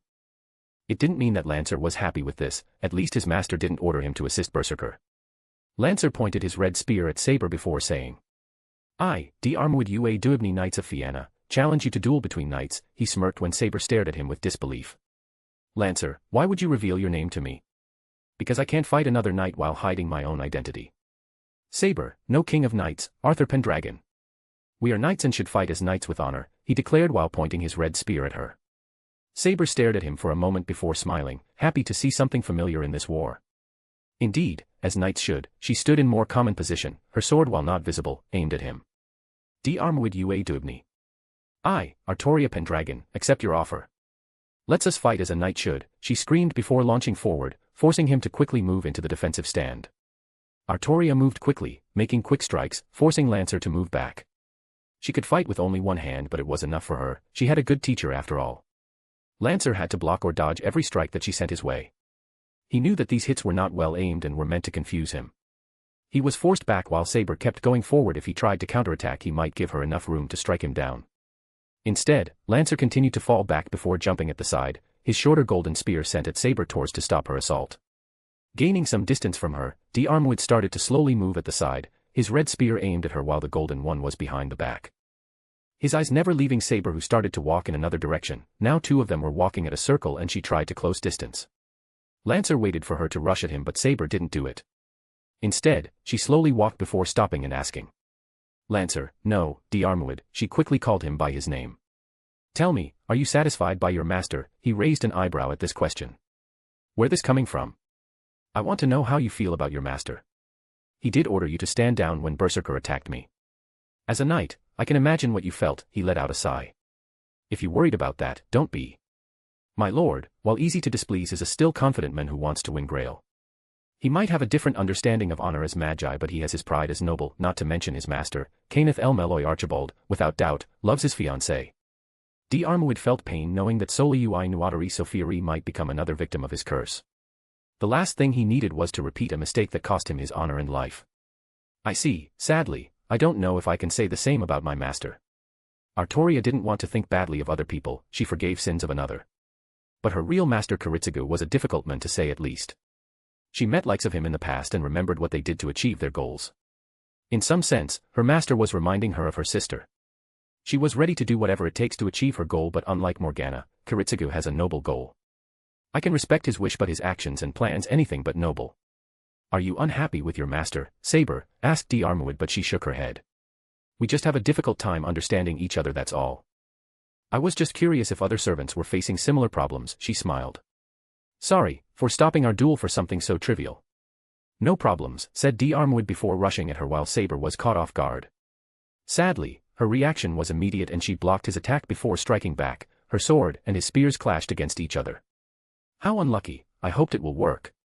Don't underestimate me, Knight of Fianna, smiled King of Knights before raising her sword and forcing spears to raise as well. She quickly lowered her blade and aimed at his stomach, but Lancer stopped her sword by pressing the bottom of his red spear against her blade. Saber used only one arm and her sword was lowered to the ground as he launched his second weapon at her, aiming for the head. However, before he could finish her, Artoria put more strength at her hand to raise her invisible sword with his red spear still on it. She stopped at the middle of it when the tip of her blade was on the level of his knee. She rushed forward, he stepped back. It was a desperate move, thought Artoria, not happy by her performance. The curse on hand was bothersome. If this continued like this, Lancer might have a chance to win their duel. D'Armwood took a moment before he threw his shorter spear at her. Saber wanted to prepare for a block, but Lancer surprised her and jumped at her. She could destroy his spear if she made precise hit, but it would have left her open for Lancer. Thinking quickly, Saber rolled at the side, as spear and owner missed her. Artoria immediately stood up and prepared for another strike. Two knights stared at each other for a moment, thinking about the next move before rushing at each other again. In the forest, Gillis' back slammed against one of the trees as Avenger made another kick. Red energy still flowing around her heel when she rushed further to finish Caster. However, before she could arrive any closer, few monsters jumped before her, buying as much time as they could, which wasn't a lot. She had a little problem dealing with little bastards. They weren't servants and didn't know any fighting style besides rushing at her or trying to capture her with their tentacles, which were abominable to Avenger. Strange, according to Grail, he used to be a skilled warrior. If anything, he might have been summoned as Saber. Avenger Red Eyes didn't leave his figure. Caster tried to increase the distance between them, using his tentacle or minions to do it. But it was useless against Avenger, who had such a wonderful thing as a rifle and her minigun. He couldn't fight her in close combat or on long range. His magecraft was made mostly of summoning spells from what she learned. Caster would summon more minions, she would kill them all, he would try to hit her with his tentacle, she would cut or dodge it. Her actual first battle one-on-one was getting boring and repetitive quick. Didn't help that Caster didn't say anything interesting or sarcastic. He would just yell with a high scream or shout at her about how he and Jean Dark will punish her together. My Jean and I will make you pay for this. You can't even reach her. Seriously, I'm both surprised and disappointed that she didn't kill you when you showed your face, commented Avenger while dodging another strike. He was using his temporary tentacles as whips, but they were too slow and heavy to catch her.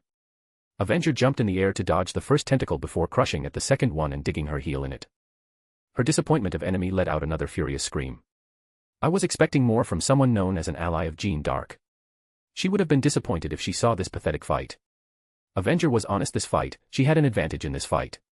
Geass monsters couldn't be called worthy opponent, they only had their numbers and raw power which couldn't be to her own. Their creator himself wasn't meant to fight someone who could fight in close distance and on long range. Granted, her matchlock rifles were not the most accurate thing, just like when she was alive, but she could just increase their number. Besides, giant tentacles that Castor was summoning to protect himself when she fired at him was too big of a target to miss. Not wasting time, Avenger rushed forward, the distance between her and Castor getting shorter. Panic was seen in Geass's eyes as she approached him. His arm tentacles quickly disappeared and he pulled out his magic book. Second, later next to his legs appeared dozens of small tentacles that moved at her direction. As they moved, their size increased and in several seconds they were bigger than Avenger. She saw it too late. Before Avenger could dodge this attack, tentacles crashed at her with incredible force. Avenger winced and closed one of her eyes.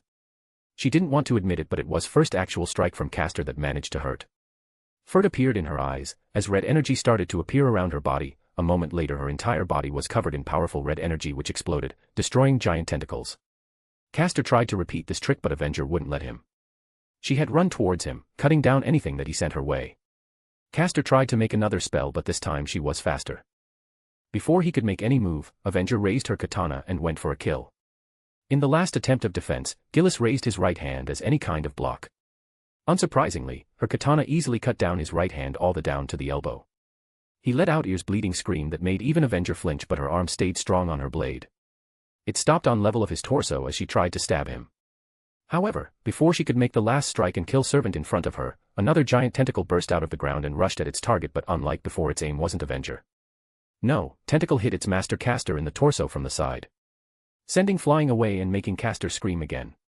Avenger couldn't stop or change the direction of her sword before it stabbed organic mass. She slashed tentacle and turned at the place where Castor was sent flying, only to see his creepy smile as he transformed its spirit form.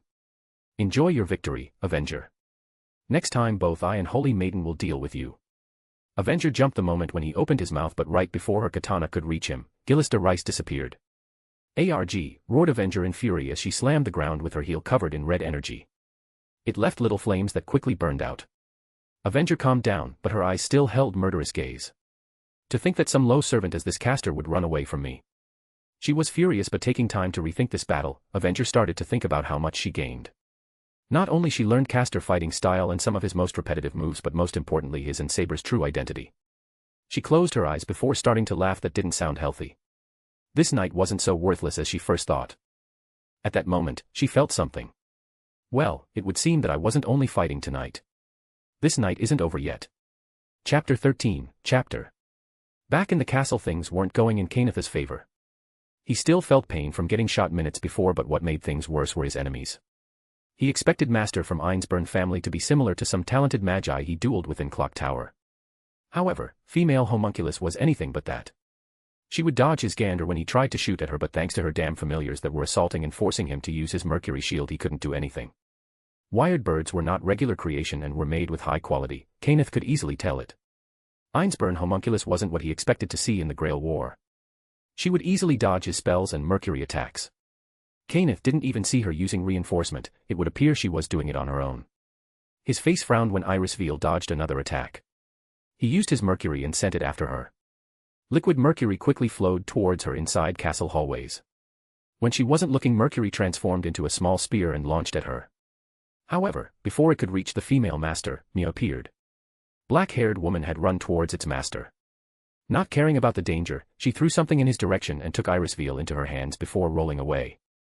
Kenneth left opening in his mercury shield to shoot Gander and didn't pay attention when Mia threw another flashbang at his direction. Kenneth screamed in pain as he covered his eyes. Mia didn't waste a moment and started to fire at him.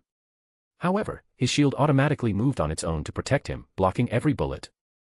Mia, where is Kiritsugu? Asked Iris Veil as she took cover behind one of the walls. She pulled out wire and started to make another familiar. Kenneth familiar is unable to see, relying on other senses. I left it to Kiritsugu, she said without breaking swear and firing its silver shield before taking cover and reloading. He will be here soon. Iris Veil smiled, happy that her beloved was okay. Her face quickly became serious as she summoned Wired Bird and sent it at Kenneth. The moment you see opening fire at him. Knowing Kiritsugu, he will strike from behind. We need to keep Kenneth focused on us. That what he would have wanted. Mia's face didn't have any emotion, but she glanced at her madam with pride. It would seem Kiritsugu influenced you more than I thought. You can't even imagine, laughed Irisveal before her reinforced birds exploded. She made sure to put more prana into them this time. The small exposition was enough to make a hole in Kenneth's defense. Mia started to fire once she saw it, but none of the bullets reached its target this time. Instead, another layer of liquid mercury covered Kenneth. You think I will fall for the same trick second time, shouted the master of Lancer. I'm a heir of Archibald family. You need something powerful than mere familiars, Einzbern. You think mere guns can kill me, he grinned behind his 2 layers of shields. None of the bullets would be able to pierce his defense. He just needed to finish 2 women in front of him and victory will be his. A few minutes before that, Kiritsugu dodged another attack from the silver slug before running from the room. The creature Kenneth created was unable to see, therefore was attacking in his general direction. It would seem it was able to hear or use other methods to sense him. It was fast and had enough power to kill him with 1 hit, but its strategy was basic and could have been easily predicted. Magus Killer just needed to dodge it and wait for an opening to use his origin bullet. Right now, thought Kiritsugu before aiming Thompson Contender at Mercury Ball and pressing the trigger. Bullet flew towards its target and made an impact, but to Kiritsugu's annoyance, his enemy didn't stop moving. Quickly thinking, he took cover behind one of the walls while Silver Bulb continued moving and attacking anything in its direction.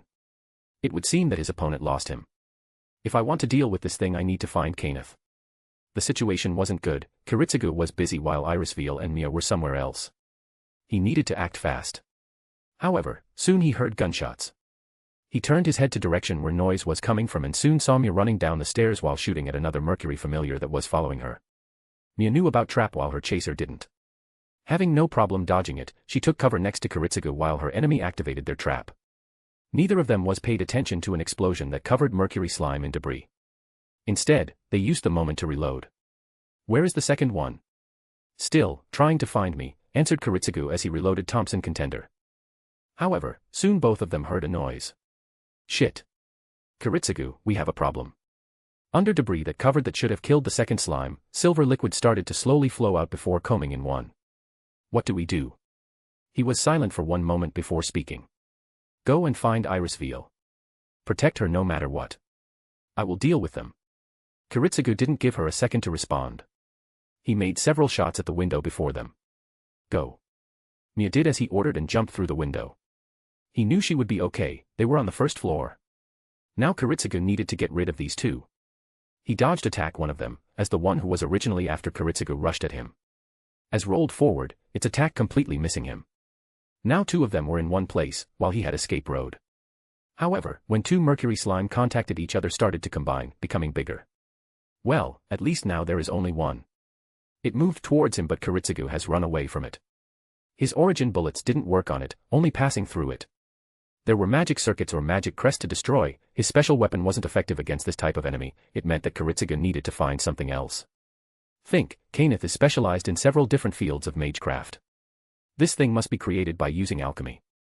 There must be boundary field against it. An idea popped in his head. Kiritsugu returned to the main hall, to the destroyed main entrance. He left the castle, knowing that annoying creature didn't leave him. He didn't look back to hear it. Now it must work.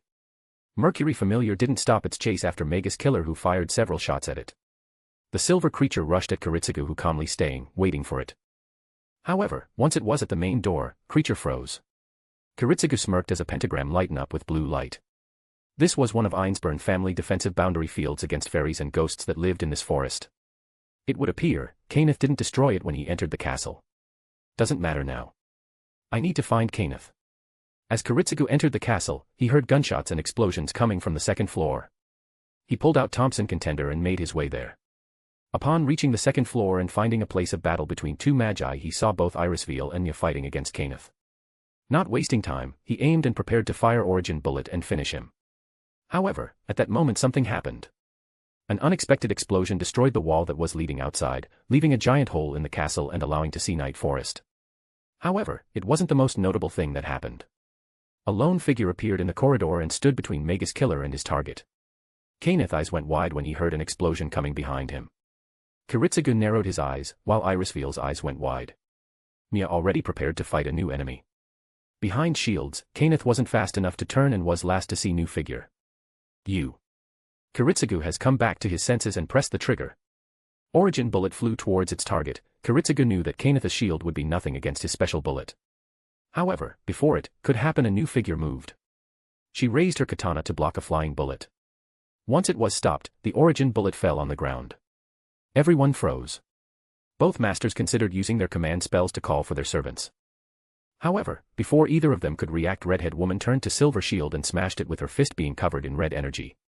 Kenneth let out a scream when she grabbed him by collar. Wait. Avenger. No matter what they shouted, the female servant didn't hear them and simply jumped away. Lancer's master in her hands, screaming and shouting for his servant. Once she was gone, Kariya and his two female companions rushed to the hole in the wall to see them, but they already disappeared out of sight. Moments later, Saber appeared and claimed that Lancer abandoned their duel before leaving in spirit form. She noted that he was panicking. Irisveal walked to her husband, who pulled out a cigarette and started smoking, already thinking about their next move. "We need to find Avenger's master quickly," was his only words. "Somewhere in the forest." She stopped when they were far away from the castle, among trees near the place where Avenger and Caster fought not so long ago. Redhead woman turned to look at what she brought. Avenger couldn't help but smile once she landed on the ground, enemy master at her hand. Correction. The enemy for now. "Release me," Magi in hand shouted, but she could easily sense fear inside him. She did as he asked, actually trying to do it carefully. Once he stood up, blonde Magi immediately stepped back. Avenger could see the terror in his eyes. What dash? However, before he could say anything, Avenger grabbed him by the shirt and placed her katana near his throat. He froze, now terrified for his life more than ever. Avenger simply stared at nothing before shouting. "Come out, Lancer. I don't have intentions to harm your master." Avenger said and pressed her katana closer to his neck. If she added more pressure, it would cut the skin. Blonde master gulped before yelling. "Do as she says, Lancer." After a moment of silence, a male servant appeared. He stood before them, his red spear pointed at her. Avenger could easily see that he was angered. "Release him at once," was he all he said, and before his scared master could add anything, she answered. "My, why so serious? You know I saved him back in the castle." She laughed when Lancer raised his second spear. "Very well. I will do it, but not before you will swear that you won't attack me or flee with your master." Lancer narrowed his eyes. "And why won't we do it?" Avenger smirked. "Because not only did I save your master when he was almost killed, but I also want something that all of us will find beneficial." Lancer's eyes didn't leave her, but Avenger could tell that he started to think about it. "And these benefits are?" asked a man who was a hostage. It would seem that despite clear fear, this Magi could see opportunity. Avenger was pleased, already thinking about how she and Lelouch could use it. An alliance. There was a pregnant silence, two servants staring at each other. Lancer was silent, not knowing what to do, while Avenger was calm. If it didn't go as she wanted, then she had a second plan. She would cut enemy master and deal with a servant in front of her. Without his master, Lancer won't be able to fight at his full power for a long time, while she could. It would appear blonde Magi forgot about blade pressing against his neck, as he was lost in thought, trying to find the best choice of action. A few seconds later he had spoken. "Lancer, lower your weapon." Male servant eyes went wide. "But my lord. She might kill Dash." "If she wanted it, then I would have been already dead," shouted blonde Magi at his servant. "Can't you understand that I'm at such position where anything might lead to my death?" he asked his servant with an irritated tone. Lancer didn't say a word and silently lowered his weapons. Blonde Magi asked his captor. "Now, are you happy, Lady Dash? Avenger will be fine." "And yes. I'm pleased with it," she said before releasing him. Magi made few steps forward before almost falling, if not for his servant who quickly caught him. Lancer helped his master to stand up, but Knight's eyes never left her. Avenger just smiled at him, to what Lancer only frowned. "Avenger it is." "It would seem we got off on the wrong foot at the start," said Magi, trying to sound friendly. "Now, what about an alliance you were talking about?" he asked with a glint in his eyes. Avenger smirked, pleased with how things were going on. While she wasn't able to finish off Caster, but she managed to find Saber in her master base. Not to mention to save Lancer's master. "I'm interested, how is my master doing right now?" Chapter 14, Chapter Fuyuki City. If there was a word Lelouch would use to describe Fuyuki City, then it would be plain. There was nothing special about this city besides the Grail War. Fuyuki wasn't the biggest city in Japan, nor did it have any historical importance. Just a simple city that just so happens to be a battleground for a deadly war that can kill its population. Simple, right? Then why is it so difficult to find one lunatic? Lelouch couldn't understand it. He spent an entire day researching information on this Ryunosuke. Thanks to police data that they stole from the police department, Lelouch knew details of his previous murders. The former revolutionary just needed to rule out obvious locations where the master of Castor already committed a crime and make a connection between them. Ryunosuke had a simple plan: he was kidnapping children. Therefore schools and kindergartens were obvious places for Ryunosuke to start. However, he could do it there only 1 or 2 times before police started to patrol them. Next target might have been residential quarters, but the risk of being caught was high. He goes after kids, probably for some ritual. He kidnapped a bunch of them from schools. Ryunosuke kills his victims in their houses, but police already checked places where he might appear. He isn't an idiot and will find another place for the hunt. In his profile, it says that he prefers to kill women and children. He might try to kill 2 birds with 1 stone and combine his task and hobby. If Lelouch was right, then Ryunosuke would try to hunt inside the city, where police don't expect him. A place like an arcade is a good place for someone like Ryunosuke. He just needs to wait for some kids to leave it and stalk them. It was the easiest and most logical way. However, it didn't mean that Lelouch will find his target so easily. Maybe he decided to play it safe and didn't go out tonight, thought Lelouch as he moved through the buildings in the night city. Perhaps he and Castor have enough children for their plan. Avenger mentioned that kidnapped kids might be used as living batteries for Castor if his master doesn't have enough prana. He checked a few different places where Lelouch suspected Ryunosuke might appear but didn't find anything. Maybe it is enough for one night. There is always the danger of running into an enemy master or servant. I should probably head home. However, while Lelouch was making his way, he noticed something. Or more precisely, someone. In the gap between the buildings, hiding behind trash cans, was a little girl. She was looking for something or someone and didn't notice him. Lelouch sighed before making his way towards her. A crazy killer was running around and this kid's parents left her alone. How irresponsible. When Lelouch stepped forward, the little girl didn't hear him. Coughing into his fist, Lelouch made sure she heard him this time. She jumped from surprise before she turned to see him. Who dash. It is too dangerous for kids to be alone at this time. Lelouch interrupted her. The last thing he needed was a child becoming a victim of Ryunosuke or people like him. Where are your parents? The black-haired girl blinked a few times before answering. Her expression quickly changed from surprise to anger. Why should I tell you? My mother taught me not to talk to strangers. Lelouch gave her a flat look. Was it your mother who taught you to walk alone in the city at night? She opened her mouth to say anything but couldn't come out with an answer. Doesn't matter. Come on, I will guide you to the nearest police station. Girl blue eyes went wide. Wait. No. My friend needs help, she quickly shouted. Lelouch stopped and asked. What do you mean? She didn't answer right away, probably thinking what to say to him. My friend.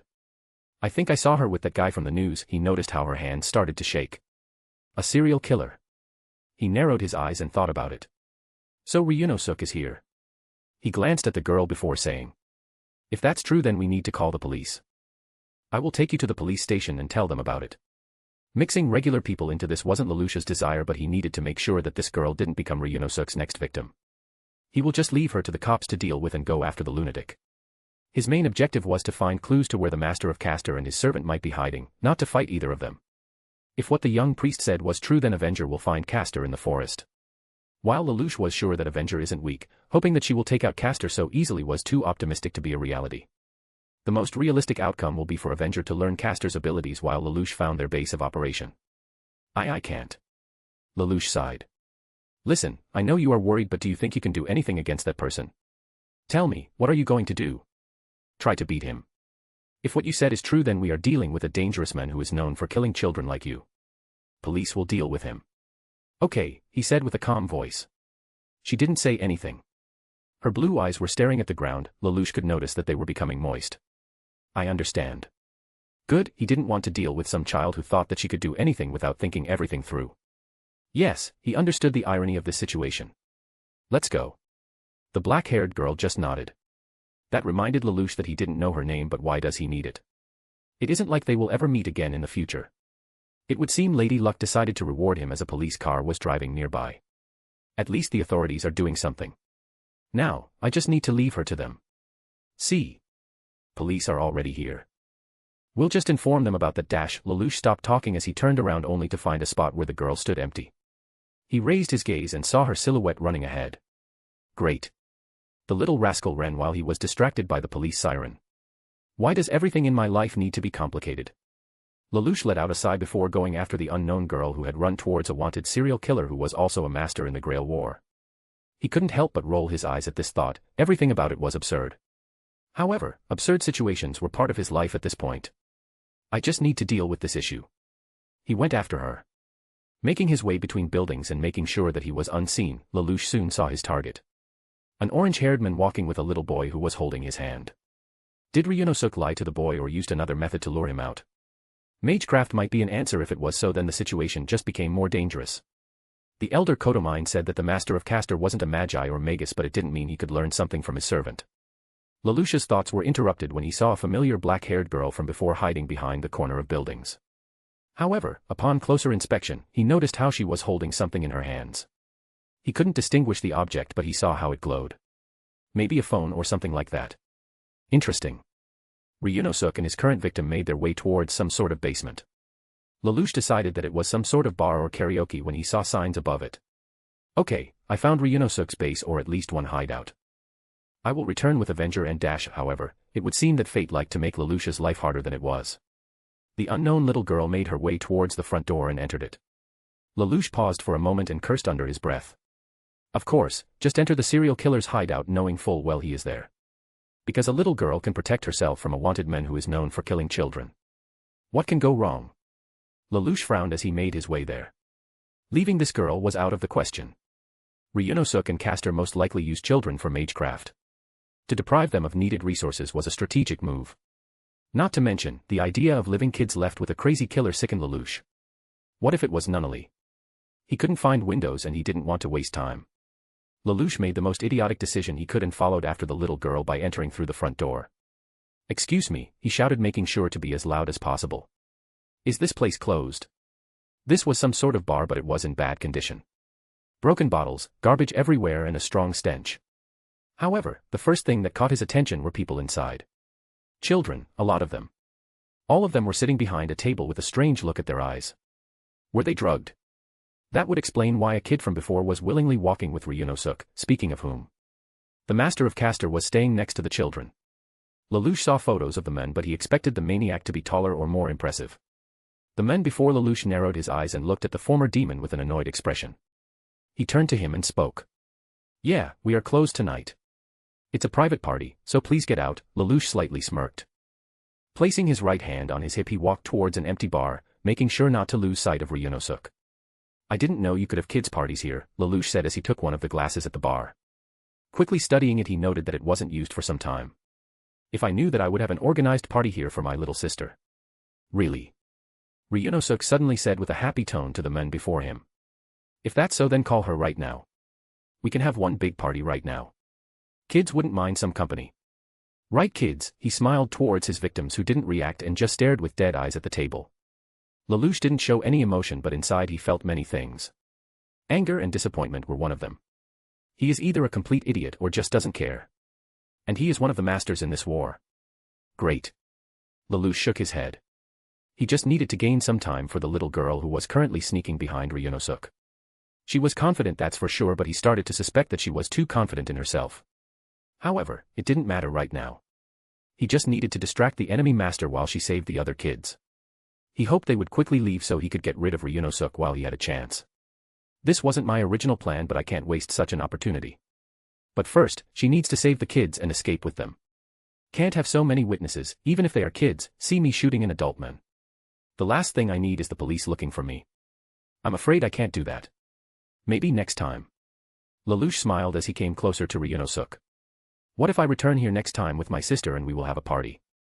Sorry, I didn't learn your name. Ryunosuke smiled as he walked closer to Lelouch, his left hand behind his back. Surely he was holding a knife or gun as well. The former revolutionary smirked, making sure his right hand was near his weapon as well. Behind him, the little girl had a problem trying to get the other kids moving. Something was holding them back. Oh, no problem. I'm Dash. However, before Ryunosuke could say anything, he let out a scream as he felt pain in his right hand. Looking at it, he saw how it became red, but it wasn't most worrisome. The bracelet his boss gave to him was broken. Ryunosuke's eyes went wide when he looked back, only to see a small girl pointing her finger at him. She had a mix of fear and anger on her face. Children that he prepared for his art started to move and immediately panicked when they realized where they are. You little by Dash. Ryunosuke was unable to say anything again. This time he felt a sharp pain in his hip. He slowly looked at his hip and found something interesting. A bullet wound. Looking back, he saw a raven-haired young man holding a handgun and aiming it at him. Children, including the girl who was saving them, froze. Violet eyes glanced at them. "Leave this place," he ordered with a calm voice. For some reason, the children didn't scream. They were scared but didn't scream. Instead, they did as they were told to. The black-haired girl looked at the men who helped her with a worried expression before running away with the rest of them. Well, at least that issue is solved. Lelouch thought, not taking away his gaze from the bleeding men before him. Instead of screaming, trying to fight back or doing anything, Reconnaissance just stood there with his left palm covered in his blood. He carefully examined it. Lelouch cringed when this lunatic sniffed and licked his bloody palm. "What is he doing?" "You are surprisingly calm for someone who was shot and is bleeding now," Lelouch pointed out. He didn't lower his gun, but instead of shooting Reconnaissance, he thought of something. "If I kill him right now, Caster will be without a master. However, Avenger said that servants can find a new master before disappearing. I can't allow that. He has command spells, so I might force him to give Caster a command to kill himself. This way both servant and master will be dead. I can't leave either of them alive." "Really? Should I scream or something like that?" Reconnaissance asked with curiosity. "Sorry, this is my first time being shot and I don't know how to react." "Don't you feel pain?" Reconnaissance glanced at his fresh wound that was bleeding. "Not really. I mean, I feel a little bit funny but nothing serious." He looked at his blood before smiling. "I feel pleased and happy for some reason. Does that make me a masochist?" "You're a psychopath." The men before Lelouch looked offended. "Come on, dude. Don't say that. I do what I love the most," he laughed before turning to look around this place. "Boring people doing the same thing every day, every year until they die. They are no different from zombies or these drones from Animal Planet, doing things they don't even love. Is it the norm? Spending your life doing something you aren't happy with? I don't want to live like that. I want to live my life without boredom," he remarked happily, throwing his hands at the side. "Does that make me a psycho?" "No, killing children does." Lelouch deadpanned. "In reality, I don't care about your reasons. All I want from you is to use your command spells." He pointed at his right hand. Reconnaissance looked at red marks on it. "You mean this tattoo? Boss said that it was proof that I'm his master or some other bullshit. I didn't listen." He laughed while Lelouch let out a sigh. "Doesn't matter. I want you to give Caster the command to kill himself." Lelouch wished he could use his old power, but it wasn't an option anymore. Reconnaissance looked at him with a surprised expression. "Why would I ask boss to do something like this?" His answer was another bullet, but this time Lelouch didn't aim at him. Instead, a bullet flew past Reconnaissance, only touching his left cheek. The former emperor wasn't some sort of super soldier, but Lelouch had enough experience with a handgun. The enemy master slowly ran a hand over his cheek, discovering another bleeding spot. "Now, will you do as I say?" Psycho or not, Reconnaissance had to value his life. If he died right now, he wouldn't be able to enjoy his hobby of killing people. Surely, even someone like a serial killer would understand it. However, Lelouch underestimated how insane one person can be. Reconnaissance just smiled. "Cool. So cool. You didn't even flinch when you shot. But you want to harm the boss. I can't allow you to do something like that. Boss is too cool to die." Lelouch narrowed his eyes. "And what are you going to do?" "Come on, Reconnaissance. Think about it, do as I say and I will leave you alone." It was a lie, but Lelouch didn't care. However, the men before him shook his head. "Nope, I finally found someone who shares my hobby and I'm not going to betray my best friend. You showed me something cool today, so I will do the same." He shouted happily, and before Lelouch could ask what he meant, an unexpected creature appeared out of nowhere. Violet eyes went wide when he saw a small tentacle monster. "Boss gave it to me as protection. Looks neat, right? Well, I played with this thing, now I will allow you to play too." He smiled happily while the familiar jumped forward. Lelouch had only a second to react and roll to the side. The horrifying creature flew past him. He wasn't a trained soldier and couldn't fight it. He quickly looked at the place where Reconnaissance was a moment ago, only to find it empty. Bastard ran while Lelouch was distracted. Damn it. He lost his chance to deal with the master and servant at the same time. Should have killed him while I had the chance. Still, he is wounded and can't run far away. I might have a chance to catch him. But first. The raven-haired master turned to his current obstacle that was moving towards him at high speed. Before it could reach him, Lelouch dodged to the side while shooting at it. The former revolutionary managed to hide behind one of the round tables, kneeling next to it and looking out for his enemy. The tentacle abomination was moving awkwardly, hitting everything in its way. Maybe it couldn't see and had to rely on other senses. He still had 3 shots before reloading. Bullets don't work on this creature, but he had something else up his sleeve. Quickly looking at the distance between two of them, Lelouch pulled out something and tossed it on the floor. Then former vigilante pulled out a switch. Lelouch got up from his cover and made another shot at the little horror, luring its attention. The hideous monster jumped at him, but before it could touch him, Lelouch pressed a button on the switch. A device that was located right under the monster exploded, killing the abomination above it as well. Its remains started to burn. Well, that's convenient. Now, I don't need to get rid of it. However, it wasn't over. He quickly pulled out the clip and reloaded before making his move. Ryunosuke most likely had run away using the back door. Lelouch noticed footprints and drops of blood next to it. Following them, he walked out of the bar and soon came to an open sewer hatch. The master of Castor was wounded, but if he followed him in the sewers, it was unknown if Lelouch would be able to finish him there. The sewer system might be a good place for hiding. Their base of operation might be there. However, it also means these little monsters will be there as well. It's no use. Without Avenger, it is too dangerous to go alone. Thinking about his options, Lelouch closed the sewer hatch before walking back to the bar. Maybe Ryunosuke left anything that might be useful to Lelouch.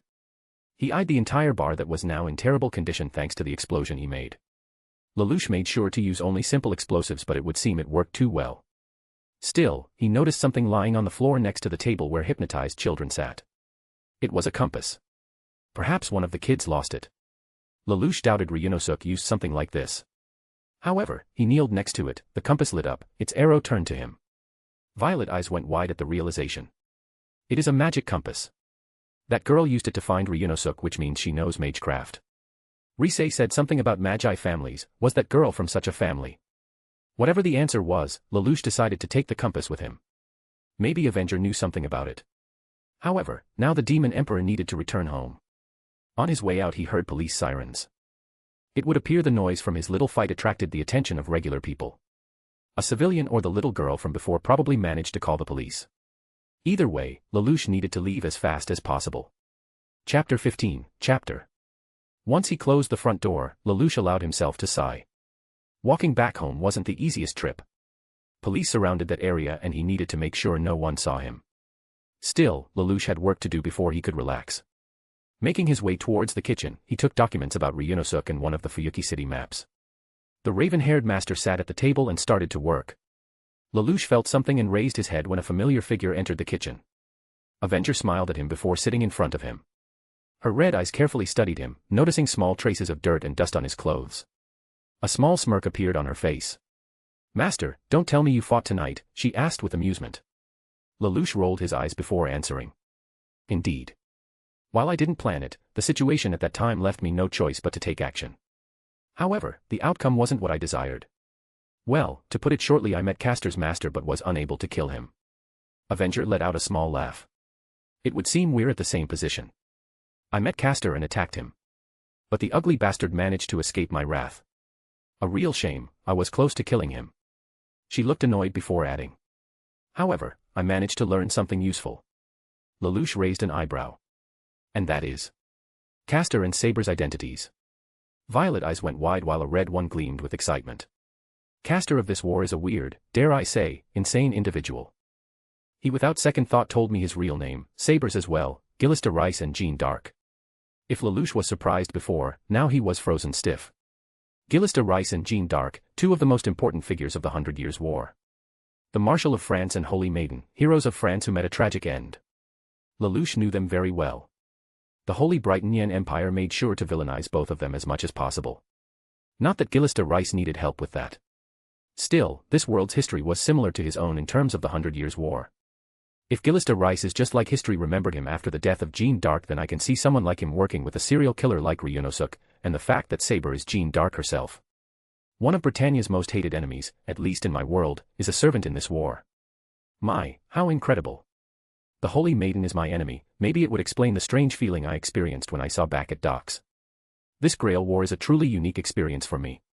I suppose if someone from Japan was in my place, they would have been amazed to work with Avenger." Lelouch thought as he glanced at his servant. "Castor told you this?" Avenger nodded. "Crazy fool," said it without hesitation. "Told me that he and Saber's combined might will kill me." What an idiot. Still, it would appear Saber isn't on friendly terms with him. Castor came to the forest with children, probably to use them against Saber. But I attacked him. Created dozens of little monsters with tentacles, she narrowed her eyes. Master, if you will be cooking something, make sure to prepare food without squids or anything with tentacles. Were these creatures so horrible, wondered Lelouch. Disgusting is the right word to describe them. He used captured kids to create monsters. Avenger said and noted how her master froze. Use children. Lelouch thought about it as the horrifying realization came to him. Ryunosuke kidnapping kids, Caster creating a monster and him killing one of them at the bar. That thing was a child. One of his theories was right. Caster and his master used children for some sort of magecraft. However, the fact that they used innocent kids to create something like that horror was wrong. All of it was wrong. Magecraft is not so different from Geass. Both of them can be used to do horrible things. Avenger. We need to kill Caster and Ryunosuke as fast as possible. Leaving them alone is not an option. Lelouch commanded with a heavy tone. Before she could say anything, he added. They can create an army of these monsters. If they were able to stop you from killing Caster, then other servants might have a harder time fighting Gillis de Rice, no Bluebeard. Lelouch remembered this name that was used to describe Jeanne d'Arc's companion after her death. We don't know the limit of his powers, maybe this isn't all he can create. Agree. Caster is no different from a parasite, it must be killed before it spreads. If we leave this Marshal of France alone, he will strike us in the back. She glared at the table, remembering similar experiences from her life. Still, it would appear that Saber isn't eager to join Caster. She is Jeanne d'Arc after all. Lelouch pointed out. She is remembered as a hero who died for her country and its people. I doubt she will join someone like Caster, even if it is her former friend. I don't think they will be allies. Avenger's eyes sparkled with fire when she heard the last word. Speaking about an alliance, she said with a Cheshire smile that reminded Lelouch of his old partner. You will be pleased to hear that I managed to secure one with another master. Lelouch raised his eyebrows. Really? She nodded. Lelouch allowed himself to chuckle. It would seem while we didn't secure complete victory, we managed to obtain noticeable achievement. Who is this master, by the way? Is it Saber? The idea of working with the famous Jeanne d'Arc was exciting to Lelouch. However, Avenger shook her head. It is a lancer. His master was fighting the master of Saber when I saw him. He was almost killed before I saved his life. He listened, nodding pleasantly. Good, you already gained his gratitude. However, she laughed. Gratitude. Well, if he is grateful for me placing my katana against his throat, then I think you're right, master. Lelouch looked at her with a frown on his face. Avenger. Lelouch sighed as he took his head at his hands. What? It isn't like I did it on purpose. Okay, maybe I did. Avenger thought about it for a second before coming to obvious realization. Yeah, I threatened to kill him, but that blonde magi isn't a complete fool and agreed to team up with us.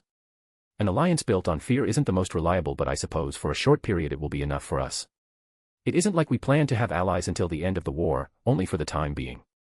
An ally in the Grail War was a temporary thing. Two masters could be allies only to take down a servant or two. Lelouch expected their ally to attack them the moment their trust stopped being beneficial to him. Well, Lelouch planned to do the same thing. Lancer, yeah. That's great news. With his magical spears, we will be able to kill Caster without any problems. Not to mention the other servants it might be useful against.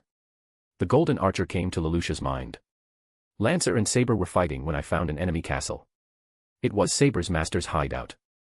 Won't lie, I thought about killing two masters while they fought but decided to interfere at their fight. Good thinking, Avenger. We need someone with good knowledge of magecraft. An ally being the master of Lancer is an excellent bonus. Did he tell you how to contact him? Avenger nodded. He said to look for him in the Fuyuki City Hyatt Hotel. Our new friend is from some sort of noble family from what I understand. He calls himself Kenneth Elmeloy Archibald. Noble. Huh. Lelouch grimaced. You don't like them? Avenger raised an eyebrow, curious to learn anything about her master. Was her master from a noble family as well? That might have answered some of her theories. I hated them since I was a child, but nobles I had to deal with are no longer an issue.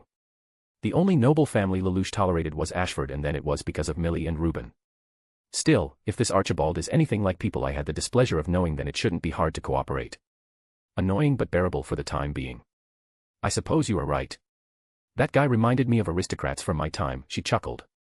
Cowards and traitors, most of them, but even this type has its appeal. But how did such a person manage to become a master of someone like Lancer? Probably used as a catalyst. Before I summoned you, I was told it was a method to narrow down several servants you could summon. Lelouch remembered how he was told to either find the catalyst for a powerful servant or summon without it. Since he had very little time and was short on the money, he chose the latter option. I didn't use any catalyst. Well, maybe that temple can be considered as one, but it had a lot of magic energy or something like that. Avenger listened to her master before speaking. So you managed to summon because we have a similar nature. She eyed her master, now eager to learn more about him. If he summoned her using some sort of catalyst she would understand, but Lelouch didn't have anything like that. Hong'anji Temple couldn't be called a catalyst just because she died there. It meant that her master was just like her. Avenger didn't know if it was a good thing or not. Yes. However, I think we need to return to the topic of dealing with Castor. Lelouch said and returned his gaze to the map. Ryunosuke and Gillis de Rice are hiding in the sewer system. I managed to find a place they might use as a base. A mischievous smile appeared on his face. You know, Avenger. This might be a good chance to work with our new friend. You said the master of Lancer lives in Hyatt Hotel. Lelouch stood up and went to take a phone. While he was busy contacting their ally, Avenger looked at the table and noticed her master's handgun. Without a care, she took it and examined it. It was used. Her master told her that he had an encounter with the master of Castor but didn't tell her details. Who are you really, Lelouch? From what Avenger knew, he was a young man from the West. A foreigner, yet she suspected he knows her real identity. Well, considering all the hints he learned, it shouldn't be a surprise. But Avenger knew next to nothing about him. What he told the priest back at the church was a lie. He knows how to protect himself and has skills that normal people didn't possess. Unless they were in the war. Her master might have been a soldier before the Grail War. That would explain some things. Still, Avenger couldn't help but feel like she was missing something important. As if she wasn't seeing the full picture. This feeling aggravated her. A minute later her master returned. Excellent. Tomorrow we are going after Castor with Lancer and his master. You spoke with this Kenneth guy? Lelouch shook his head. No, a woman answered my call. She said she was his partner, but from her tone, I felt like she wasn't happy about it. Still, today we were busy. We learned something useful and gained an ally. Lelouch smiled before heading to his bedroom. I think we both need to rest before tomorrow. Avenger, please feel free to relax as well. You more than deserved it, he told her before leaving the room. Avenger sat for a moment before standing up. Relax. Well, I'm sure I deserve something like that. Not to mention that she didn't try to sleep since she was summoned. Able to sleep again might be a pleasant feeling to experience again. The two of them had a difficult day after all. Chapter 16, Chapter. Somewhere else. Curse her. Curse her. Curse her.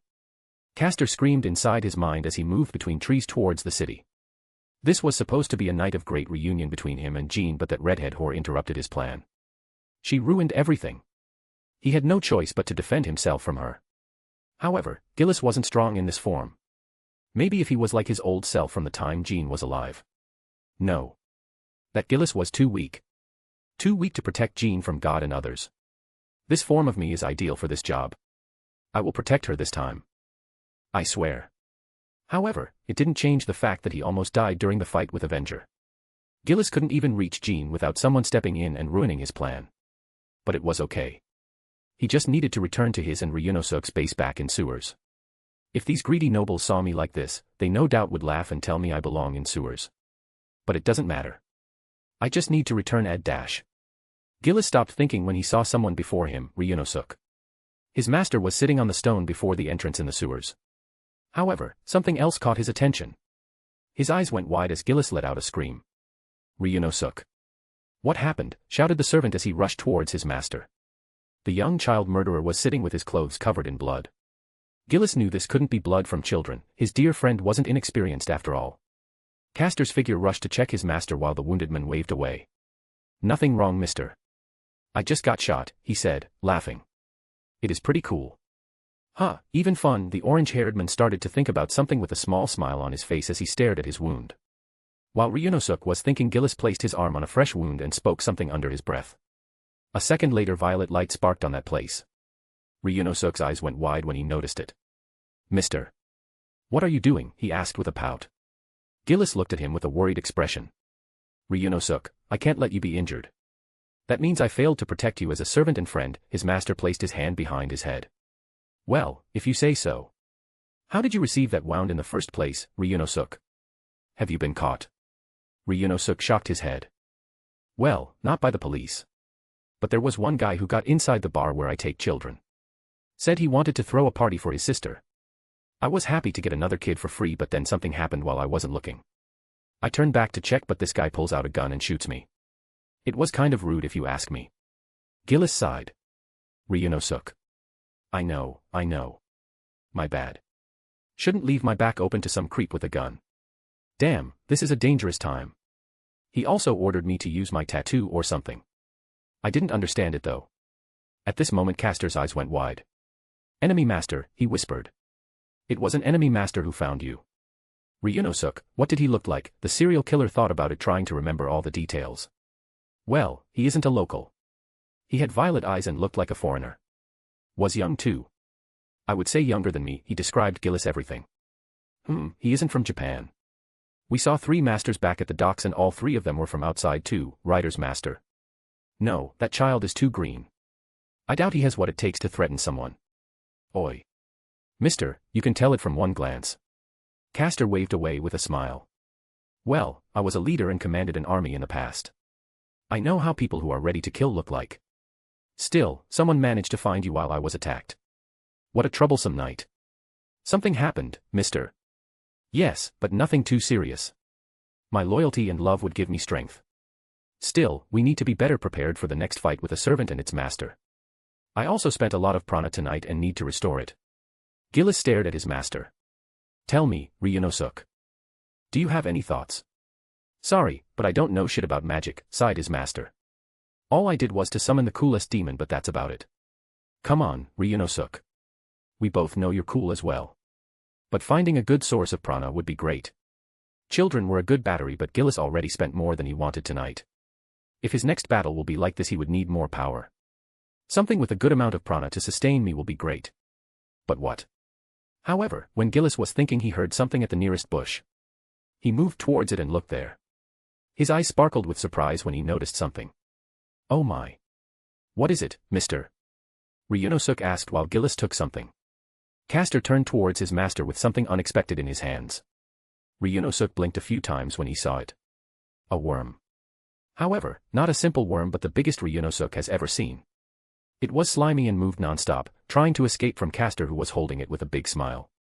I can't believe it. Ryunosuke. We found something magnificent. But it's just a worm. Gillis shook his head. Not just a worm. But a crest worm. Castor said with excitement. I used to have a similar swarm back in France. Oh, what a good time it was. Gillis said as he started to remember his late life with nostalgia. I would kidnap orphans and use crest worms to save prana for future experiments. Or just to enjoy their screams. Ah, I miss these days. Really? We can use this thing to play with kids. Ryunosuke looked at the bug with interest. His friend nodded. Of course, we can. And not only that, but it is also a great source of prana. Gillis brought the worm closer to his face. I can smell it. This crest worm has a lot of prana inside it. Let me check. Without second thought, Castor opened his mouth and made to bite. It looked like the crest worm was terrified for a second before being devoured. Gillis opened his eyes with joy. Indeed, just like I thought. This one had high-quality prana. That means that there are magicians who use magecraft similar to my own. A fellow man of culture, he nodded proudly. Okay, but what does it mean for us, mister? Gillis was silent for a second before speaking. Ryunosuke, I'm afraid that we have no choice but to stop our games with children. Ryunosuke froze. He looked at his servant with a schooled expression, but before he could ask why, Gillis continued. I know. I'm not happy either, but these kids aren't the best battery. Not to mention you were shot while bringing a new group. That enemy master must have seen you walking with a child. It might happen again if we continue our strategy like this. But the kids. We will enjoy their screams after we deal with the other servants, Ryunosuke, Gillis said with a strict voice, remembering how he used it to scold Jean when training her. First job then games. Ryunosuke sighed. Ugh, fine, mister. Good, nodded Gillis. Now let's find more of these worms. They are really helpful, not to mention delicious. Somewhere else in the city, an old parasite felt a shiver run down his spine. She saw the things she couldn't understand. She saw metal giants kill each other. How they were tearing each other apart. She saw humans inside these machines. They were destroying each other. She understood what it was. A war. No different from the ones she fought. However, no battle she ever fought was like this. These giants controlled by men were flying in the sky. Some of them had wings similar to these angels from Western religious texts she learned about in Throne of Heroes. Two armies fought with a ferocity that she rarely seen in her troops. However, as the battle went longer she could tell who was winning. Giant machines that were using katana, something that her paws was being overrun. Their opponent was tearing through their numbers, not caring about its losses. Then saw something else. The only thing she could call it was a fortress, but it was enormous, bigger than anything she ever saw. She was amazed by it. The Grail never gave her knowledge of anything like this. Was all of it made by a human? But how? However, soon she saw something. Something magnificent and terrifying at the same time. Her eyes went wide as she couldn't take her gaze away from it. A giant spectacle of light and colors exploded, killing and destroying anything and anyone inside its area. No one was spared from it. She never saw anything like this. Something so powerful and dreadful. Then she heard a familiar voice. Attention, people of the world. The scene changed. Now she was inside the White Fortress, standing inside a huge room with a world map on the floor. There were few men, but her eyes froze on one person. She knew who it was, or did she? Hear my proclamation. He was wearing white robes. Standing tall and proud, looking at the eyes of all humans on Earth. She immediately recognized him, but she had many questions. I am Lelouch VI Britannia, Emperor of the Holy Britannia Empire and your only ruler, said the demon. Demon. Why did she think of him as a demon? That was her title, but maybe he deserved it more. Schneasel has surrendered to me. As a result of this, I am now in control of both the Damocles and the Flagia weapons. The reaction of people around the world was not of joy. No. She saw fear. And even the Black Knights no longer possess the strength to oppose me now. If anyone dares to resist my supreme authority, they shall know the devastating power of the Flagia. She saw people from different parts of the earth. She saw dread. Those who could challenge my military rule no longer exist. Yes, from this day, from this moment forward, the world belongs to me. She froze, trying to understand these words. Many people claimed it in the past, but no one was ever able to achieve it, but he did it. Lelouch VI Britannia commands you. Obey me, subjects. Obey me, world. All hail Lelouch, screamed a knight. All hail Lelouch, screamed the army. All hail Lelouch. All hail Lelouch. All hail Lelouch. To see the entire world like this. Terrified, amazed, unable to do anything. This absolute power, this absolute authority. This is beautiful, she said to no one. All of it coming from one person. One human was able to do something like it. To be able to change the world. To be able to take over the world. To be able to realize her dream. No. This is more than my dream. This is magnificent. She didn't know why, but she was feeling something strange inside her right now. It reminded her of a childish feeling of excitement when she discovered something new. Her red eyes didn't leave a figure who said all of it, did all of it. Avenger opened her eyes. She allowed herself to take a short nap to relax. However, she saw and felt things that she didn't describe with words. She didn't move, thinking about it. What she saw in her dream. No. It wasn't just a dream. She made her way towards the source of it. He was sleeping on his bed.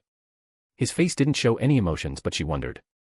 Was he seeing something from her life? However, right now it wasn't the first concern of Avenger. At this moment she was feeling something new inside her body, something exciting. Avenger brought her fingers to her lips. Lelouch VI Britannia, she said his name, his true name. A demon emperor who conquered the world. I don't know everything about you, but please, take care of a fellow demon. A devilish smile appeared on the face of Oda Nobunaga, while a tinge of pink grew on her cheeks. Chapter 17, Chapter. Next day, Fuyuki Bridge. Lelouch had a strange feeling. It wasn't the fact that he was going after an insane master and his servant or meeting with his new ally. No, it was Avenger. Ever since he woke up this morning, she was watching him like a hawk. Whenever he caught her staring at him, the redhead would just smile and slowly turn away. It wasn't annoying or anything like that, but he was curious why Avenger was like this. Usually, Avenger would be entertained by new things she saw, but right now she doesn't pay attention to anything around her. Both of them made their way towards Fuyuki Bridge.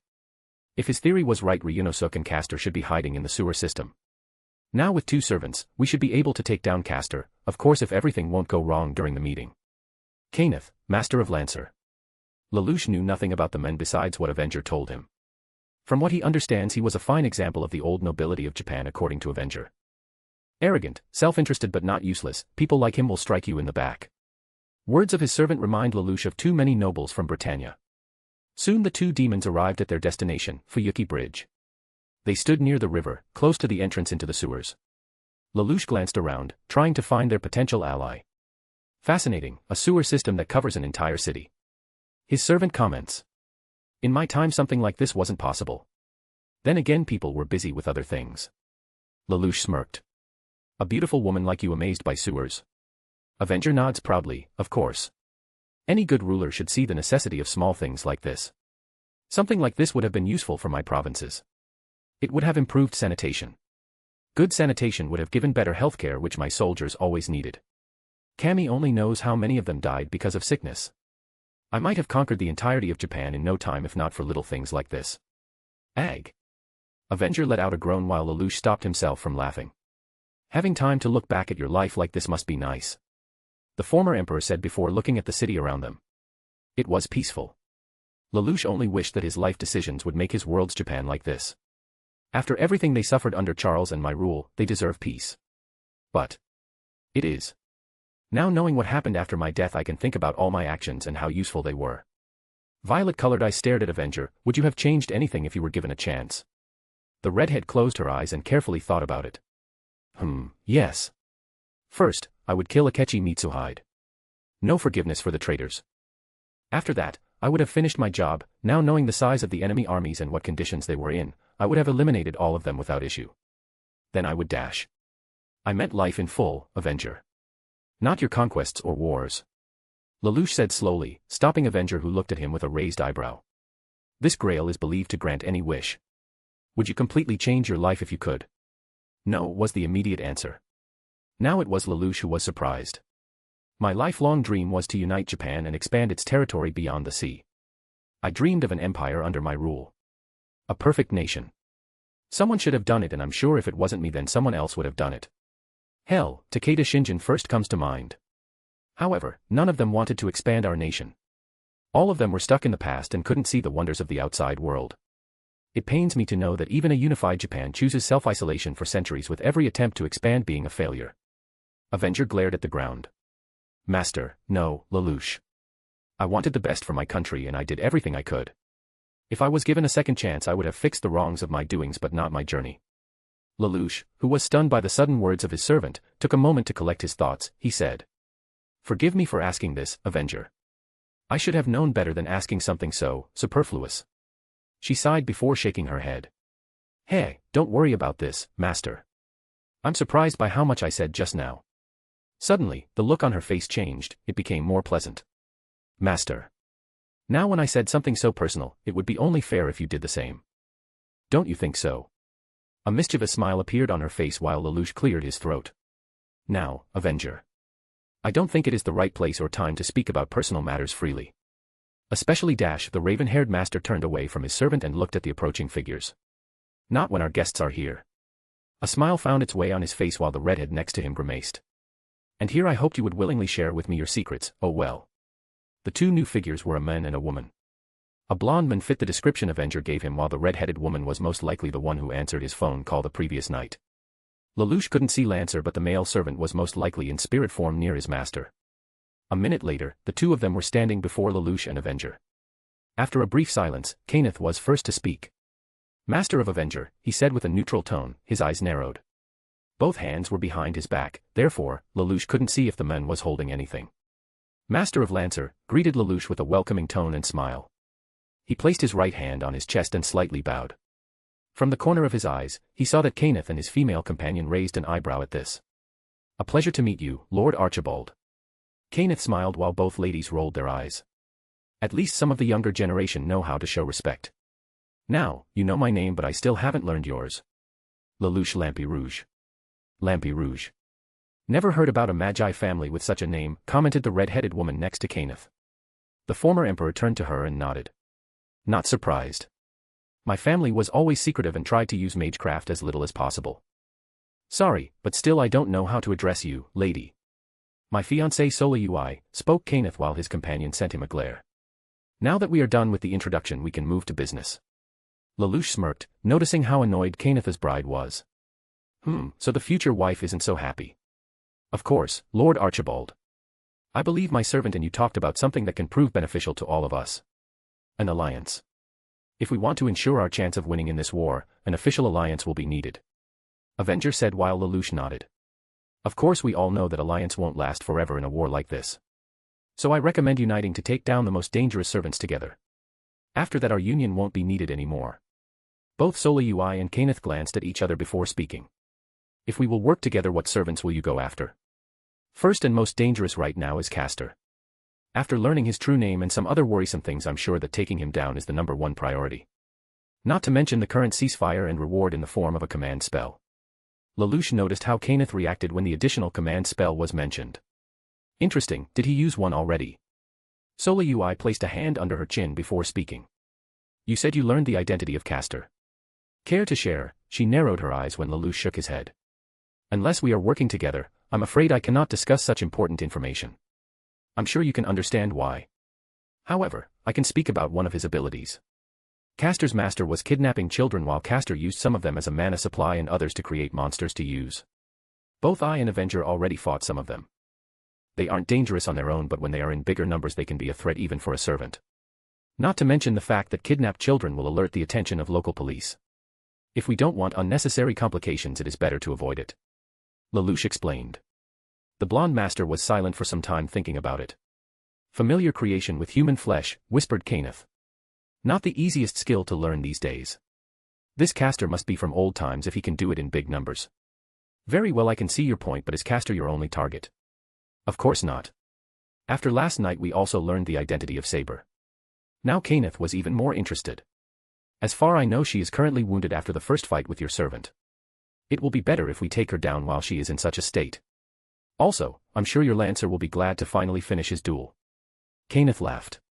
I don't care what Lancer wants, the servant will do what his master commands him. He didn't notice the glare that Avenger sent him while Lelouch slightly narrowed his eyes. But I agree. Saber should be eliminated as soon as possible. Castor and Saber. Who is next? Asked Sola. Lelouch was silent for a second before speaking. Archer. Both Sola and Kenneth froze. Behind him, Avenger clicked her teeth. Only seeing him once was enough to see how strong he is, spoke Kenneth. He is, without doubt, one of the most powerful servants in this war. Arrogant bastard, that's who he is, hissed Avenger. Soleui ignored her. Getting rid of him won't be easy, even with 2 servants. And we don't know anything about him either, commented Kenneth before addressing Lelouch. What makes you think our alliance will be enough to kill him? Well, I won't say we don't know anything about him, started Lelouch. We can narrow down the identity of his master to 2 possibilities. Either Matu or Tosaka family members. So far we haven't seen the master of Archer or Berserker. 3 main families always participated in the Grail War, and you already met the Einzbern master. We also witnessed how Archer carries himself. Prideful and, like my Avenger said, arrogant. Calls himself ruler of this land even if it's obvious he isn't from Japan. A heroic spirit who was a ruler during his life, whispered Soleui, and Lelouch nodded. Indeed, while it doesn't give us his true identity, we can at least use his overconfidence against him. As far I know, one of your Lancer's spears is able to make a wound that cannot be healed.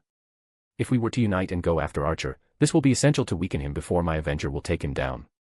Blonde Master narrowed his eyes. What makes you think your servant will be able to do it, Lampy Rouge? Before the former emperor could answer, his servant answered for him with a sly smirk. Let's just say that I have what it takes to kill Archer. Kenneth stayed silent for a minute. Lelouch could see that the Master of Lancer was considering the benefits that this could bring. While working with Magi or even Magus from an unknown family is below my standards, I can see that you aren't completely useless, Lampy Rouge. Lelouch just smiled while Avenger clenched her fist. My master is anything but useless. I recommend you to not forget it unless you want to meet your ancestor soon. Avenger said darkly. Lelouch would have stopped her, but he noticed how Archibald paled while his fiancée slightly smirked. He isn't different from Brighton Yen nobles, but at least he can see the benefits that this venture can bring to both of us, or the danger that Avenger presents. Fear isn't something I like to use on my allies, but then again it could be useful right now. So what do you think, Lord Archibald? Asked Lelouch. Kenneth coughed into his fist before speaking. After some thought, I decided that this alliance is indeed useful. I agree to work with you, Lampy Rouge. After saying it, he gave out his hand to shake. Lelouch accepted with a pleasing smile. Soleui rolled her eyes until her gaze met Avenger's, who winked at her. Welcome to the winning team, Lord Archibald. Now that we are officially working together.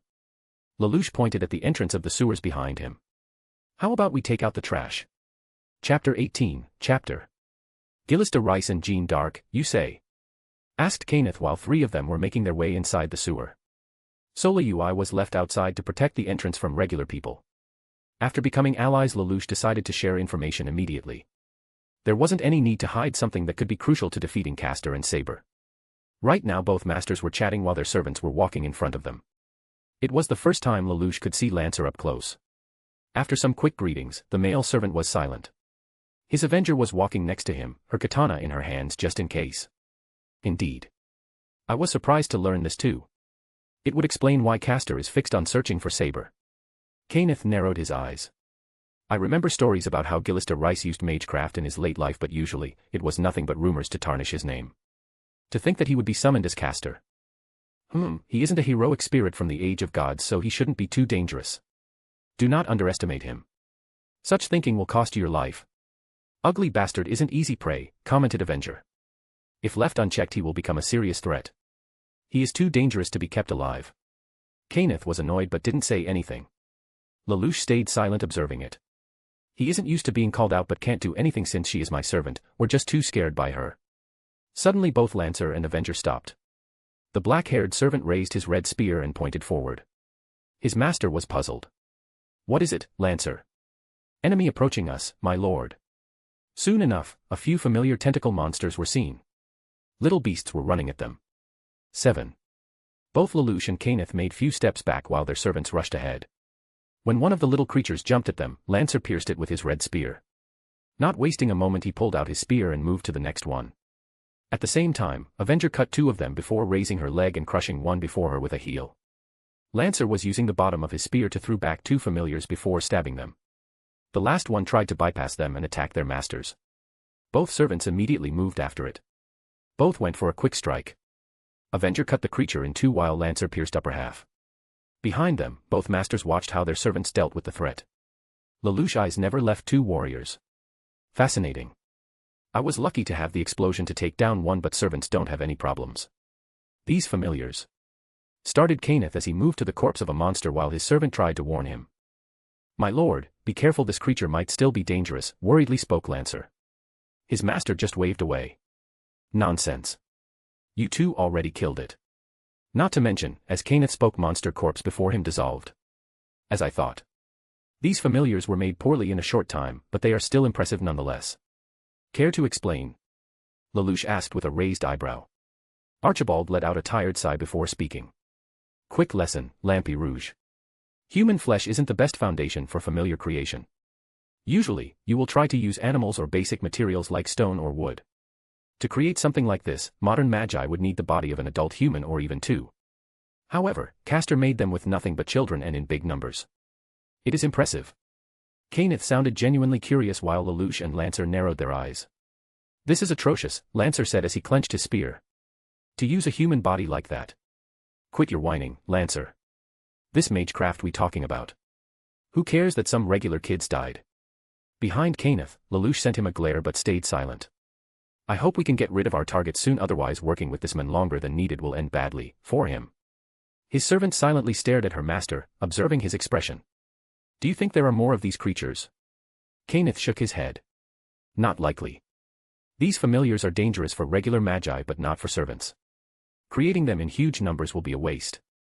Instead, Castor most likely uses children as battery and transforms them when he needs it.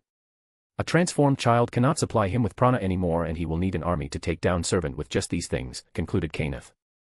During our fight, Castor used them as a distraction or for self-defense. They shouldn't be a danger for an experienced warrior unless you cornered down. Her master sighed. Anyway, we cannot leave Castor or his master alone.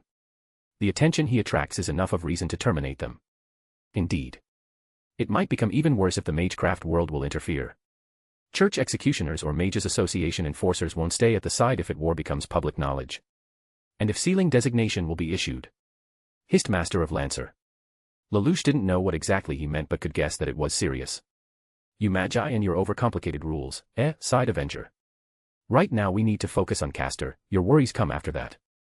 Kenneth wanted to remind servant her place, but after remembering last night he stopped himself. Of course. If we take out Castor, none of it will happen. On our way, I sensed a few boundary fields. Surprisingly nothing too serious. You will think that servant who proficient in magecraft would do something better. Maybe he didn't bother because he didn't think anyone will show up here, suggested Lelouch. Normal people rarely enter sewers if there are no technical problems, and I doubt Boundary Field will stop servants. Sir Lampy Rouge is maybe right, my lord. Even someone like me wouldn't have problems trespassing this tunnel. So. Avenger looked around. Castor is either too incompetent. Or it is a trap. Lelouch thought about it. Geass was the leader of the army and should know how to set up an ambush. It will be better if we send someone ahead, he looked at the blonde man. To check if everything is okay. Kenneth narrowed his eyes. You don't suggest me to send Lancer? Do you, Lampy Rouge? Servant in question raised his eyebrow, not desiring to leave his lord with Avenger again. Raven-haired master quickly waved away with a smile. Of course no, Lord Archibald. It will be better if we sent some kind of familiar. However, I'm unable to create one, so dash. I'm curious what kind of education your family gave you if you can't even do the basic spell, Lampy Rouge, Kenneth said in a disapproving tone. I had a higher opinion of USA Magus Society, but once again I'm proven wrong dash. Just create familiar and be done with it, hissed Avenger. Archibald said nothing but started preparing a spell. He pulled a small bottle with silver liquid and poured it on the floor. The liquid quickly took a shape of bubble before moving forward down the tunnel. Kenneth turned to Lelouch. Be thankful to witness my best creation. It cannot see but will be able to sense any move and presence of servant if Castor there. We just need to wait a little bit. Lelouch was impressed. Interesting, so it is your spell. While they were waiting, he could use the moment to dig some information out of experienced magus. This is my creation indeed. Of course, my family was also helping, but compared to what I did, their help is rather minuscule. Kenneth smirked proudly. This was his life's biggest achievement after all, and he won't allow anyone to steal his fame, especially his sister. It is based on alchemy, and I managed to improve formula to perfection. Yet your little creation wasn't been able to deal with Saber's master, now did it, laughed Avenger while Kenneth bit his lower lip. Well, Einzbern family aren't some weaklings after all. They are one of the oldest families in this war after all. That reminds me, Lord Archibald. Can you tell us anything about Saber's master? White-haired woman, if I remember correctly. Avenger nodded too. There was something about that woman that made former warlord interested in her. Nothing too special. She only used standard spells during outfight. While I can't say without accurate research, but it is easy to see that she has a lot of mana. Then again, it shouldn't be surprising. It is Einzbern homunculus after all dash. Homunculus? Lelouch asked with a surprised tone. Kenneth stared at him for a moment. Don't tell me you don't know what homunculus means, Lampy Rouge. Former demon emperor quickly shocked his head. Of course, I know what it means, even without knowledge of magecraft. Lelouch heard about such thing. I was surprised that one of the masters was one. Well, Einzbern were using homunculus since the First War. Many people speculate that their entire family is made of the high-class homunculus, but no one can prove that. Even among other magi family, Einzbern is known for being one of the most secretive. Only two things are known about them at the moment. The fact that their main house located somewhere in Germany, and that they were working with infamous Magus Killer for a long time now. Magus Killer? Some kind of assassin? Avenger asked with a raised eyebrow. The blonde man nodded. Indeed. An obnoxious magus who uses weapons of peasants to kill magi and magus alike. He has a reputation of the ruthless killer who will do anything for the right price. Ah, mercenaries. They're either your best ally or worst foe. Some things never change. Don't you agree, Lancer? Avenger asked another servant who was silently observing her and her master. He nodded. They are warriors without honor. I'm not surprised that in time when chivalry is believed to be dead, they still exist, he then proudly smirked. Well, they aren't a match for a proper knight like me or a noble lord like mine. For the first time since his summoning, Kenneth could agree with his servant. Lancer is right, even someone like Magus Killer can't hope to compete with me, he smiled proudly while Lelouch and Avenger quickly exchanged a glance. Overconfidence will be your undoing, Kenneth, Lelouch thought to himself before asking. By the way, do you know anything else about other masters? Wow, yes. They're masters from Tosaka and Matu families, like in all wars. But they're also a master of Rider who is dash. Before he could finish, a familiar he sent returned. Kenneth stopped talking and turned to his creature. Silver bubble rolled up to its master, who carefully picked it up and examined. Interesting. My lord. Kenneth glanced at Lancer before turning to Lelouch. It would appear that Castor is currently somewhere else. My familiar didn't sense any monsters up ahead nor traps. We are safe to go. Good. Lelouch nodded before turning to Avenger. Let's go.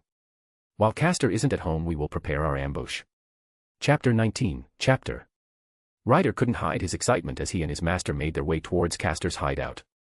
Part of it was from finally participating in combat against another heroic spirit, but a bigger part of it was because it was his master's doing that was leading them there. Boy deserves more credit than I gave him, he thought with a warm smile as they entered sewers. He might be whining quite often, but I can see great potential in him. Waver looked around sewers as they were quickly moving through them and asked. Ryder, don't you think there should be some kind of defense? I can't feel any barrier, maybe I made a mistake. Nonsense, boy. Iskandar shouted at him, making the little boy jump. You did a great job at founding this place, master, he smiled at him while Waver gave him look that asking really, I can feel the presence of, interesting. Ryder. Waver noticed how Ryder's face turned into a feral grin. It was little concerning. Is everything okay? His servant turned to him and quickly nodded. Yes, master. Don't worry, but it seems like there are more servants up ahead. What? Ryder, we need to leave. We can't fight several servants at once. Waver screamed but was stopped when Ryder covered his mouth with his palm. Hush, master. Just because there are servants in front of us doesn't mean all of them are foes today. Don't forget that this Castor is the enemy of everyone right now, he gave Waver a knowing smile while a boy thought about it. They are here to kill Castor as well. How many servants you feel? Only 2. So that means that one of them might be Castor while another one came to battle him. Waver looked around trying to see or hear anything. But there are no sounds of fighting. Ryder scratched his chin. Whatever is going on here, we must continue. It is war after all and we can't always stay out of it. Ryder glanced at his master expecting a boy to protest again, but he didn't. Instead, Waver stayed silent looking at their destination. His hands were shaking and Iskandar could see uneasy in his eyes, but he tried to stand confident. Then let's go. Let's do it, he declared firmly despite being scared.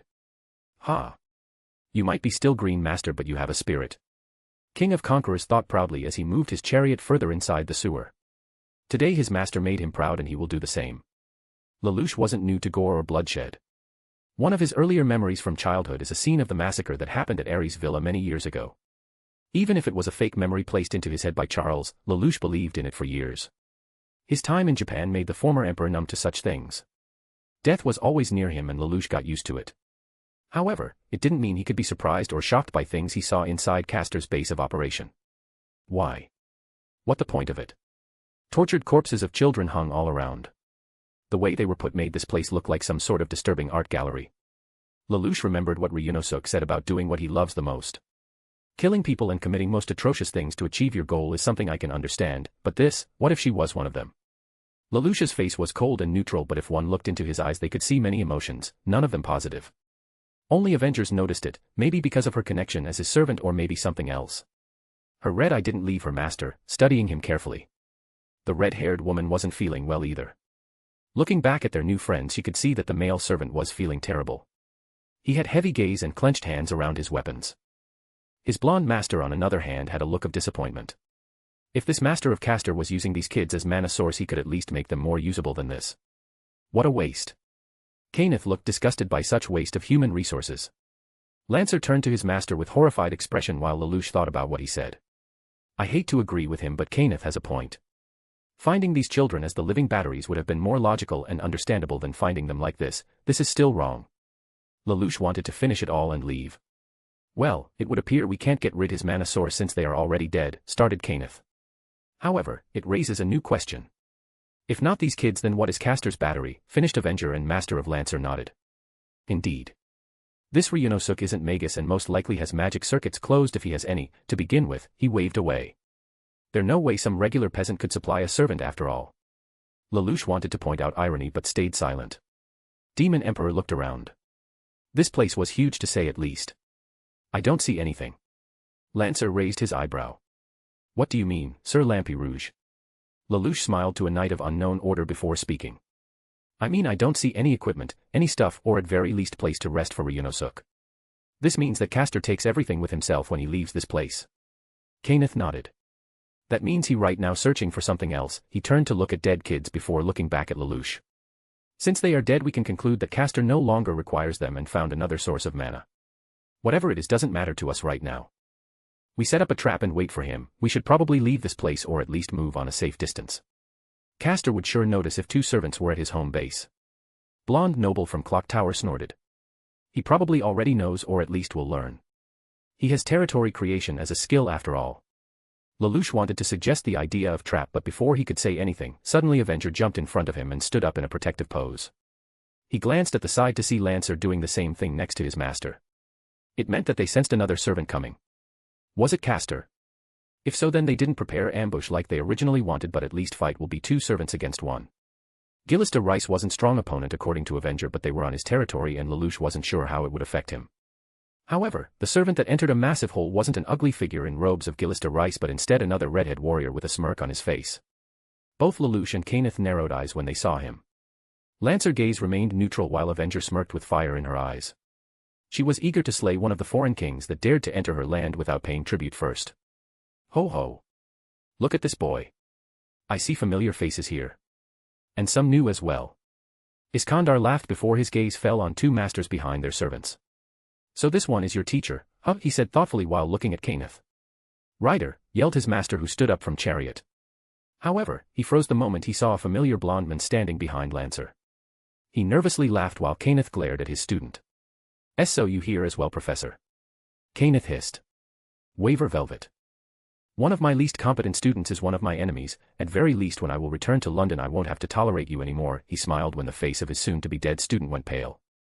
While teacher and student had their conversation, Lelouch took a look of their new foes. So his name Waver Velvet. Kenneth called him incompetent, but I'm not sure how well I can trust his judgment.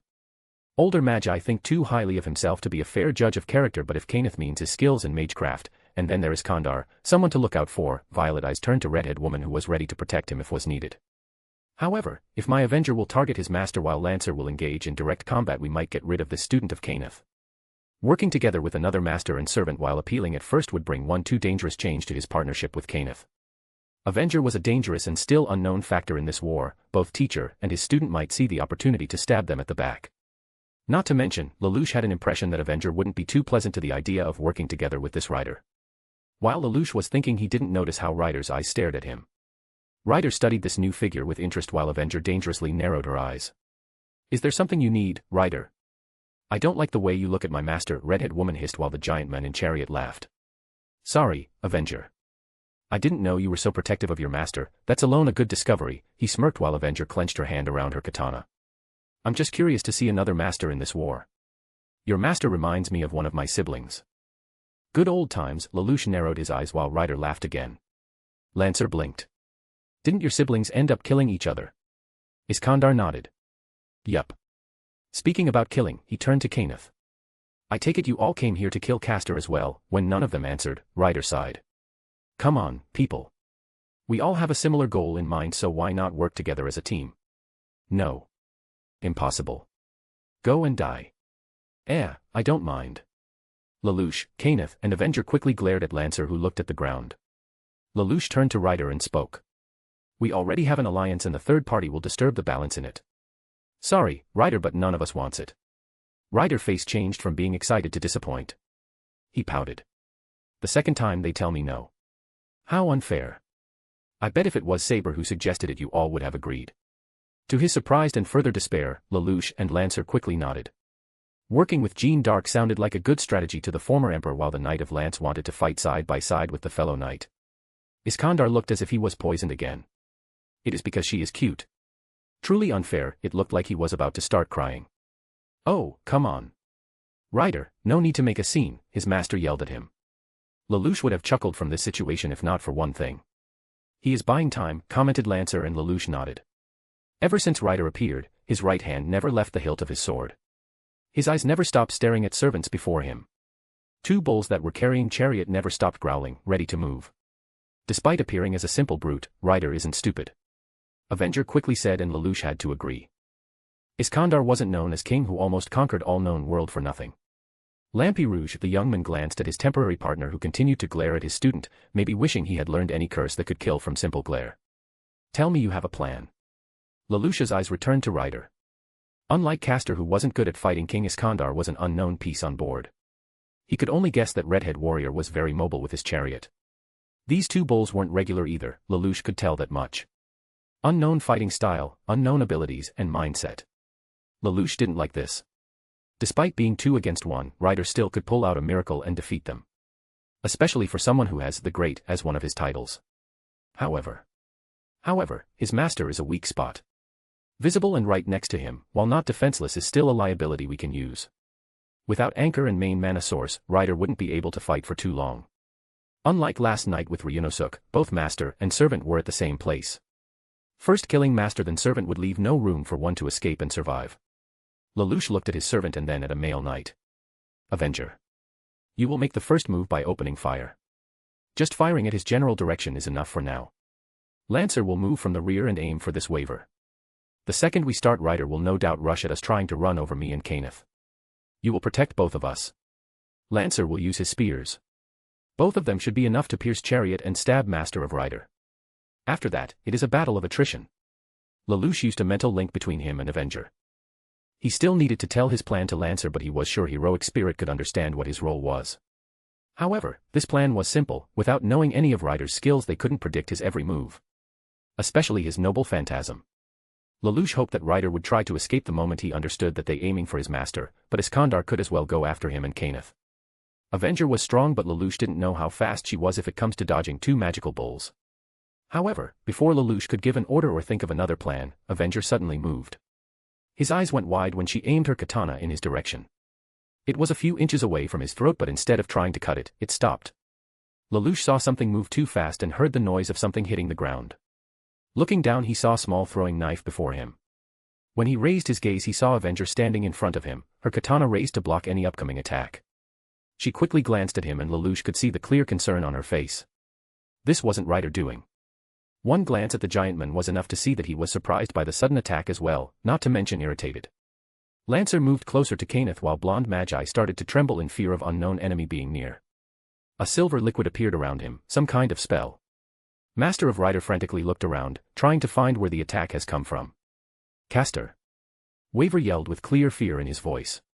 No, the mad fool would have made his presence known if he was here, Avenger answered for him, not moving from the spot.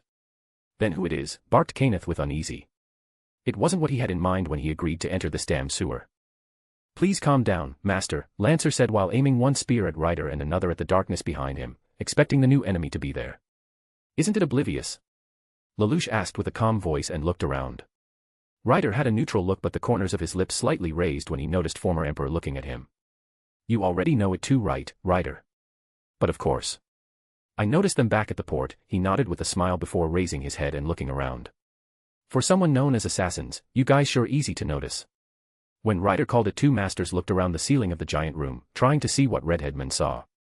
A moment later 5 figures appeared. All of them wore dark clothes and were armed with a similar knife that was next to Lelouch. All of them had a white mask that resembled death. And all of them were staring at Lelouch and Avenger. Lelouch wasn't only one to notice it. Rider laughed, unlike before, this one sounded menacing. Former Emperor narrowed his eyes while King of Conquers finally spoke. What was the old saying? Enemy of my enemy is my friend. Go and die, Avenger repeated herself. Chapter 20, Chapter.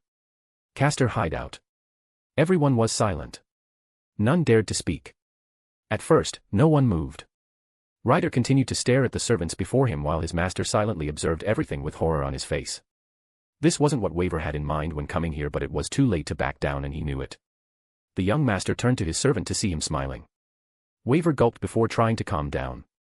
He wanted this, joining this war was his choice, he couldn't run away now. The future head of the Archibald family was nervous. This wasn't what he had in mind when coming here. He expected to fight Caster, learn more about his new ally and his servant to get rid of them in the future. However, now Kenneth found himself inside the sewers while his failure of a student was standing near the servant that was supposed to be his. This was beyond humiliating. Lelouch didn't show any emotion on his face, but inside his mind was anything but calm. He needed to come up with a plan to escape this situation, preferably with his new ally alive. However, if it becomes necessary, then the blonde Magi and Lancer will serve as a distraction while Lelouch and Avenger escape. His eyes moved between Rider and the assassins, trying to understand who was a bigger threat right now. Assassin had numbers, but they lost the element of surprise and now they were visible to everyone. If Avenger opened fire in their general direction, it might be enough to make them disorganized at least for a few seconds. Lancer, Avenger, Rider, and assassins. All of the servants were staring at each other, waiting for someone to make the first strike. It was one of assassins. The moment a male assassin moved, 6 matchlock rifles appeared before Avenger, all of them shot in his direction. Her bullets made contact with the wall behind, creating a cloud of dust that covered the assassins. Avenger hissed before taking Lelouch by hand and jumping at the side. Looking back at her ally, Avenger shouted. Lancer. I will take care of them while you distract Ryder. Kenneth wanted to protest but froze when he saw the murderous scowl on Avenger's face. Deciding to do as he was told, for now, he turned to his servant. Do as she says, Lancer. But my L-. Shut up and attack Ryder. I will take care of myself. Kenneth wasn't a fool and knew that if he wanted to survive and when he needed to cooperate. His Mercury familiar transformed into a shield and covered its creator to protect him. The mage quickly ran away from the battle and took cover behind one of the columns.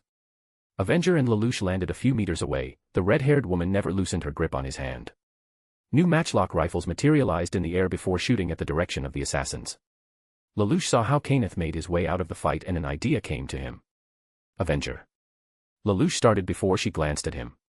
These assassins might be here to see and test your abilities. Maybe force you to use your noble phantasm. I will join Kenneth and try to escape the sewers. If the assassins are here only to fight you, they won't follow me. Red eyes narrowed, Avenger spoke with a worried tone. And if they do? They will attack you the moment you leave me. Lelouch could hear the concern in her voice but he calmed her down. She couldn't fight at her full potential if she was protecting him. If they do you will kill every last one of them, my Avenger, he smirked. The red-haired woman paused before laughing. Very well, master. On my command, you run towards that blonde coward. I will cover your escape. Dozens of new matchlock rifles appeared around them. The moment they started shooting, Avenger yelled. Go. Lelouch wasted no time and did as he was told. Sadly, even after being transported to a new world, his physical abilities didn't change too much. He was sure even a regular human would have been able to catch up with him. However, Lelouch didn't hear any movement behind him nor did he feel any knives inside him. He didn't dare to look back and waste any second. Instead, the former emperor continued to run. Soon he was standing next to the mercury wall that was protecting Kenneth behind one of the columns. Before he could say anything, the silver shield opened up and the blonde magi dragged him inside. Lelouch blinked. Huh, how nice of you. Don't be stupid, Lampy Rouge. If you die right now I will lose valuable help and that means I came here for nothing. The alderman shouted before letting out a sigh. Tell me you have a plan. You and I will escape while our servants will cover us. Assassin didn't go after him as he expected and the former emperor doubted someone like King Iskandar would choose to go after them when there were servants to worry about. He and Kenneth would escape and meet with Sola Ui if she hasn't left. Lelouch remembered where Ryder and his chariot were standing and paused. Lancer should force Ryder to move otherwise we can't leave. The master of Lancer snorted. Well, in that case, we have a problem. Before Lelouch could ask what he meant, Kenneth snapped his fingers and a small window opened in the mercury wall. My foolish servant is just standing there doing nothing. Lelouch's eyes found Lancer standing before Ryder's chariot. The male knight stood in a fighting stance but didn't move. Clear frustration was seen on his face. Ryder was confidently standing and waiting for the servant before him to attack, curious at what he will do. Neither servant was moving but one of them was at a disadvantage. Shit. Lancer needs quick movements to cut the distance between him and Ryder. But Avenger is busy with assassins and can't help him. If he makes any step, Ryder will just move his chariot and try to run over Lancer. Lelouch was sure that Lancer wouldn't have a problem dodging the upcoming bulls but if Ryder gained the initiative the fight would transform into a game of cat and mouse. He saw the Irish knight's fighting style and could see that Lancer won't be able to keep with Ryder in terms of mobility. Then Lelouch remembered about someone else as violet eyes fell on another young master who was currently next to Ryder. Kenneth. Order Lancer to attack the moment Ryder moves to protect his master. Lelouch smiled while the man next to him blinked. Protect. Protect from what? Lelouch silently pulled out a gun. Ryder's gaze didn't leave Lancer before him. Iskandar waited for the knight before him to attack first, it didn't matter. No matter what the servant of the lance did, the red-headed king had something to answer with. As long as Avenger was busy with the assassins, he would be fine. However, Ryder knows that the assassins weren't here to help him. They had a chance to kill the master of Avenger but focused purely on her. It meant only one thing, they wanted to learn her abilities, her noble phantasm to be exact. So assassin isn't one person, it might be some sort of magic art or maybe these assassins are familiars. Doesn't matter either way now since there must be more. Sending all your assassins only to have them killed for the sole purpose of learning a noble phantasm was a huge waste in Ryder's opinion. No sane master would do something like that. Ryder, will you attack? Ryder smiled. Don't worry, master. Lancer won't make the first move. Poor guy was standing right in front of his bulls. The moment the assassins attacked Avenger, Iskandar focused his attention on her ally. The Japanese servant was afraid that Ryder would use the disorder in which the assassins caused to slay her master. Truth be told, Ryder considered such an idea but quickly dismissed it. It wasn't his style. Besides, killing 2 normal humans wasn't why he joined this war. The Grail promised him battles against fellow heroes across time, and that's what he wants right now. His master's eyebrow twitched. Ryder, stop fooling around and dash. However, before his master could finish, Iskandar pulled him back and covered the small boy with his right arm. Waver's eyes went wide and wanted to yell but froze when he saw the figure of Lancer jumping forward with great speed. Ryder didn't waste a second and pulled out his sword before blocking a strike from Lancer. His sword met with a red spear. Iskandar ordered his bulls to move before Lancer could gain stable footing.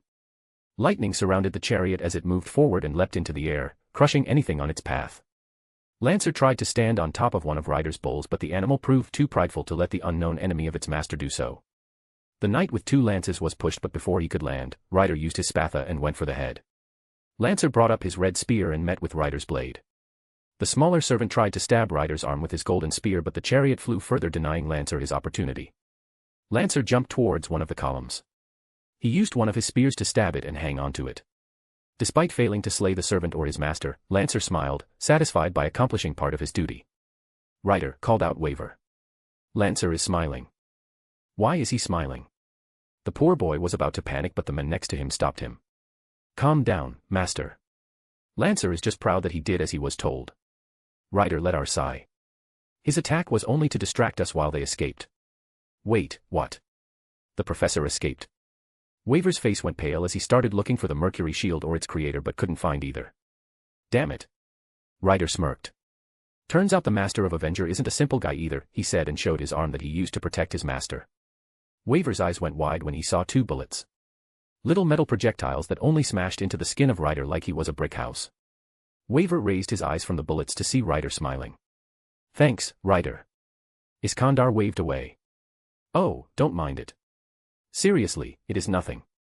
That guy just wanted to distract me. Now, master. Ryder's smile went from friendly to feral. What do we do next? Waver looked out of the flying chariot to see what was going on. Avenger continued to shoot at the assassins that were too fast for her. Lancer was moving towards them, jumping from column to column, sometimes blocking an attack from one of the assassins. A minigun appeared in the hands of the red-headed woman who opened fire at her foes while Lancer managed to stab one of the white-masked servants with his red spear. Waver thought about it for a moment before looking up and remembering where they were all. Ryder, I have an idea. Chapter 21, Chapter. Avenger wasn't pleased with how things were going. This wasn't anything like her fight with Castor back in the forest.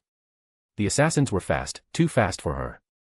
It took her a second to create a new matchlock rifle and fire at the sneaky servants, but the white-masked bastards were already gone by that point. Moving behind her back, trying to force her to use her final move, her noble phantasm. Well, too bad for them, she wasn't going to satisfy their wishes. While firing another barrage of bullets or blocking one of the attacks with her katana, Avenger didn't notice how one of the assassins tried to jump at her from the side. However, before a female assassin could cut her target's throat, a red spear pierced her body, ending her life. Avenger raised an eyebrow in surprise. I thought I told you to attack Ryder. Lancer smiled before speaking. Doing it right now. By the way, our masters escaped, he said before jumping after the servant with the chariot. Avenger let out a relaxed sigh. Her master was safe and sound. He is safe, and that's what matters the most. However, her red eyes burned with fury at her enemies. Now it was time to burn them all. Her favorite minigun appeared in her right hand as she aimed at the nearest assassin and opened fire. The unexpected attack caused one of them to pause. The pause that cost him his life. 2 out of 5 were dead, 3 more to go. Avenger felt a presence behind her and quickly turned around only to block an upcoming strike. Katana met knife as red eyes stared into the empty eyes of a white mask that resembled the face of the Grim Reaper. Avenger was holding her katana with only her left hand while the minigun was lowered. 8 matchlock rifles appeared behind her to cover her back if one of the assassins decided to backstab her. Avenger noticed that the skin of her foe was a different color from regular humans. A thought came to her mind. Few assassins instead of one. What are you? Some sorcery trick or familiar? How many assassins were there? Certainly more than these 5, but she needed to learn more information. The remaining assassins laughed. It doesn't matter who we are. What matters is that you won't win this war, King from the East. A wicked smile appeared on Avenger's face as her eyes stared at him with fire. Oh, really? Era, we will see about that. A matchlock rifle materialized next to Assassin's head. Before he could move, the gun fired and the head of a killer from the past exploded. Avenger turned to the side to see the last two servants with white masks. Instead of attacking her again, the last two assassins glanced at each other. They didn't exchange any words but without a sound jumped back and clearly tried to escape. Avenger clicked her tongue. They were unable to force her to use her noble phantasm and were running away. How disappointing. The red-haired servant was about to raise her minigun and finish off the fleeing enemy but stopped when the ground under her legs trembled. With an irritated scowl, she yelled. Now what? Her answer was one of the columns that fall on the ground. Soon it was followed by another. Avenger stared at it before raising her eyes as she heard the annoying laugh of that king. Ha ha ha. Ryder laughed like a madman while crushing column after column. Avenger was tempted to forget about the assassins and go after the king of Macedonia. Her pride as self-proclaimed ruler of Japan was demanding the blood of all foreign kings that dared to enter her land. Especially the blood of the Golden Archer. Lancer landed behind her but Avenger spared him no glance. What is he doing? She pondered. Trying to crush this place with us I presume, answered the male knight. You couldn't distract him for a longer time. Sorry, but the big guy is really good with his pets. She let out a sigh while Ryder continued to fly around, lighting following his chariot whenever he went.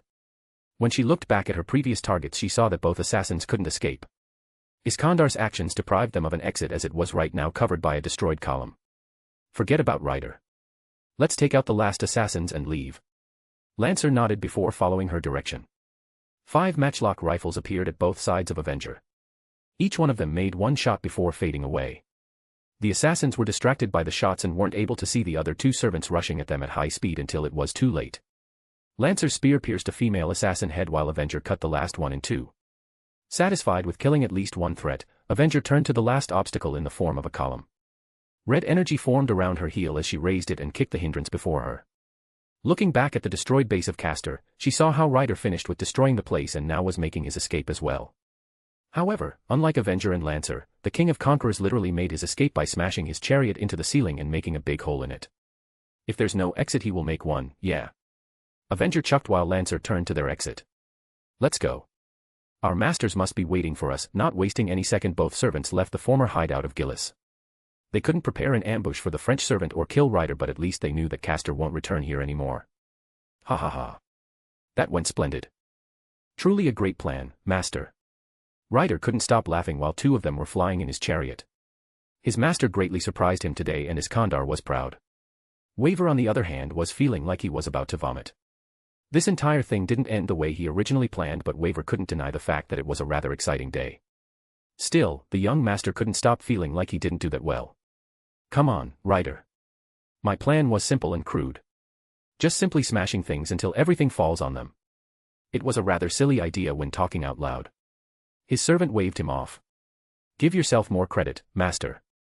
Thanks to you we found this place, learned that assassin is still alive and there's more of them and most importantly met other masters. The last thing is the most important. Waver blinked. Why? I already knew about Professor Archibald and that second guy couldn't be older than 19 or 20.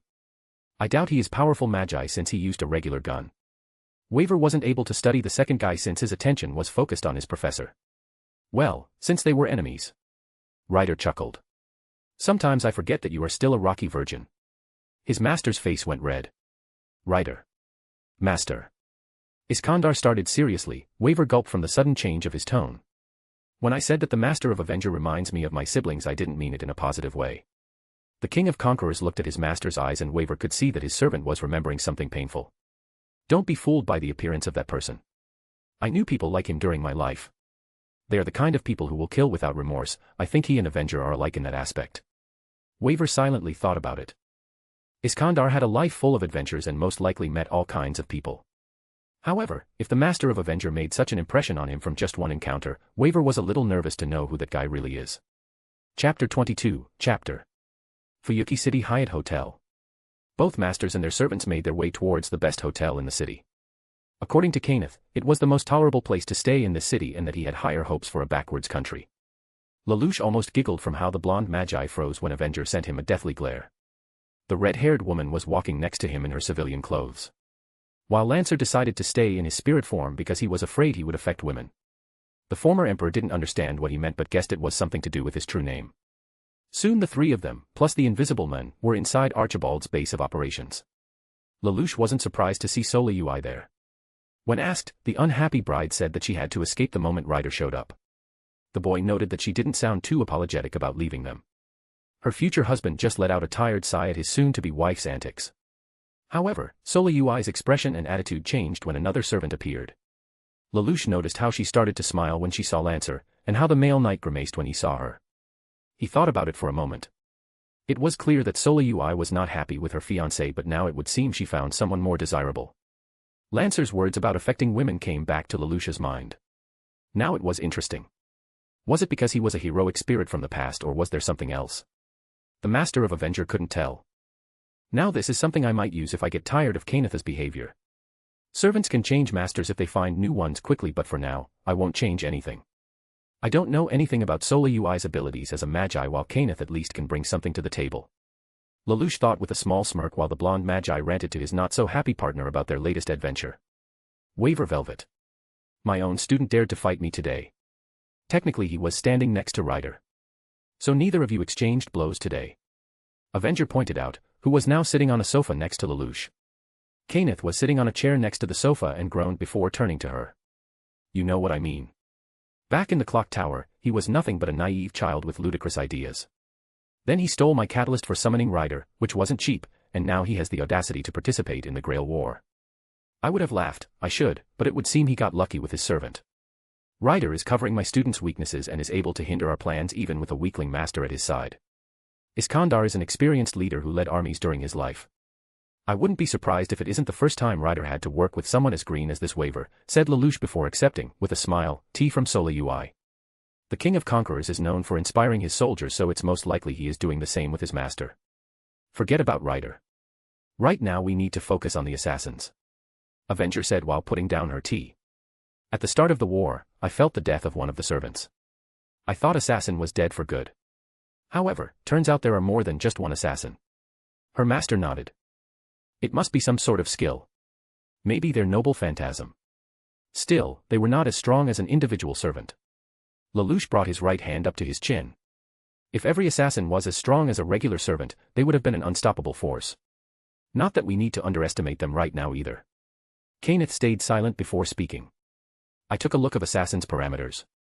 Nothing too impressive but expected from the assassin class. Still, you are right. They have numbers and are still stronger than normal magi, but why didn't they kill you or me when they had the chance? Because we were with Avenger. Lancer confidently said, but Lelouch disagreed. No, they were trying to force Avenger to use her noble phantasm. Kenneth's eyes went wide while the ruler of Japan scowled at the plan of these assassins. As far as I know, there were only 7 servants in previous Grail Wars. And yet I managed to summon a new servant. Understandably, other masters want to learn as much as possible about her before making their move. The Archibald family mage side, it brings a new issue. Since Assassin is still alive, it means that his master is still part of the war. Lelouch blinked. His master. Kenneth nodded. Kariya Kotomine. Lelouch's eyes went wide while Avenger narrowed her eyes. So it means that the priest back in the church who gave us information on the location of Saber was an enemy master. The former emperor started to think about it. Her ally noticed it and spoke. I take it you two have already met him, right? Avenger answered first. Yeah. Him and his father. Both Kenneth and Solayui exchanged looks before speaking. It would seem the Kotomine family is scheming something behind everyone's back. The supervisor of the Grail War is supposed to stay neutral during the conflict. Can you blame him? His son is a participant as well. I imagine someone like that priest would want to support his son. Avenger said while Lelouch thought of such a possibility. Not every father is like mine. It's most likely that Risei used his position to help his son. The assassins are not as strong as other servants, so the safest strategy is to lurk in the shadows collecting information before striking. However, if Kariya seeks to win, then why not just kill masters while they were in the church? It's clear that the Kotomine family doesn't care that much about the rules of this war. Unless... Kenneth. The raven-haired master started. What do you know about Kariya Kotomine? The man in question blinked before putting a hand on his chin. Not too much honestly. The man is considered a prodigy, being able to master any form of art he studied. Former church executioner. He also was a student of Tokiomi Tosaka Tosaka. Aren't they one of the founding families? Avenger asked with a curious tone while Kenneth had to stop himself from cursing at her. The blonde man was smarter than to provoke the servant, no matter how irritating she was. Indeed they are. Now, after becoming his student, Einzbern spent several years in the clock tower before leaving. There was a rumor that the master and student had a nasty fight. Now, years later when the war started, Kariya sends one of his assassins after his former teacher to end his life. The master of Lancer chuckled. At first, I thought that he was a fool for losing his servant at the very start of the war, but it's clear that one dead servant means nothing to him. Kenneth wanted to say that he envied the young priest but stayed silent. The British noble glanced at his soon-to-be wife and narrowed his eyes when he noticed how his dear Lelouch was eyeing Lancer. While Kenneth was busy with his problem, both Avenger and her master thought about what they just learned. The female servant was the first to speak. "Master, this smells fishy." Lelouch nodded. "I agree. Kariya being a master is one thing, but him being a former student of someone from the Tosaka family is worrisome. This doesn't seem like a mere coincidence that student and teacher met during the war. Not to mention that Kariya's first choice of action was to send his servant to kill Tokiomi only to get his servant killed." His servant nodded. "Hi, don't forget that there might be dozens of assassins.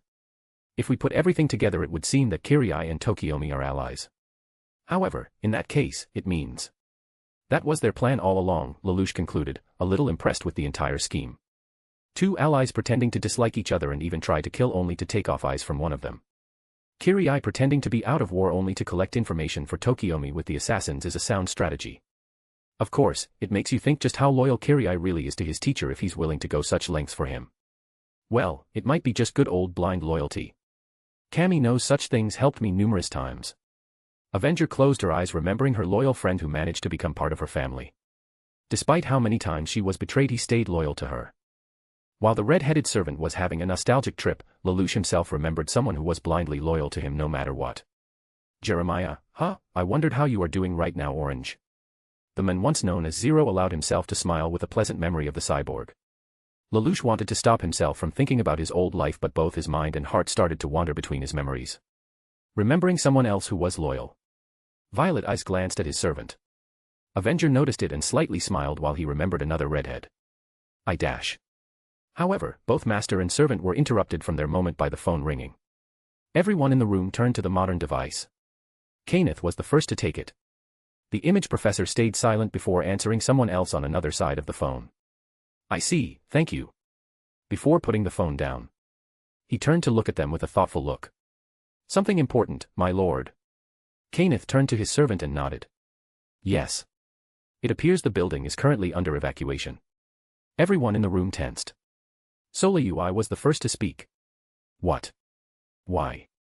Fire. That's what I was told." He turned to Lelouch. "I think it obvious what is going on here." Lelouch nodded. "Another master. But why are you so calm?"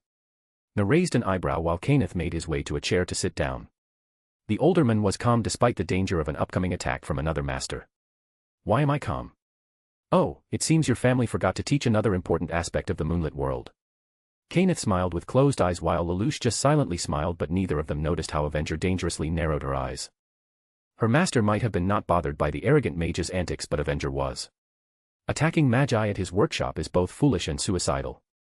"I transformed the entire hotel floor into a labyrinth of traps. Spent a lot of mana, but I did my best.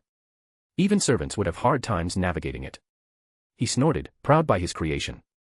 Lelouch made sure to memorize this information.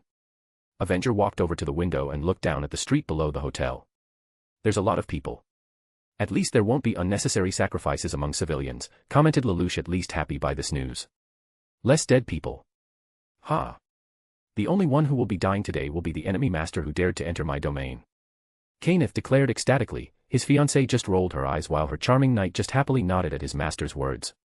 Lelouch and Avenger glanced at each other. "No one will be able to defeat me in my territory. That I can guarantee." The next moment the entire building exploded. Chapter 23, Somewhere in Fuyuki. Far away from Hyatt Hotel among smaller buildings was an unremarkable motel.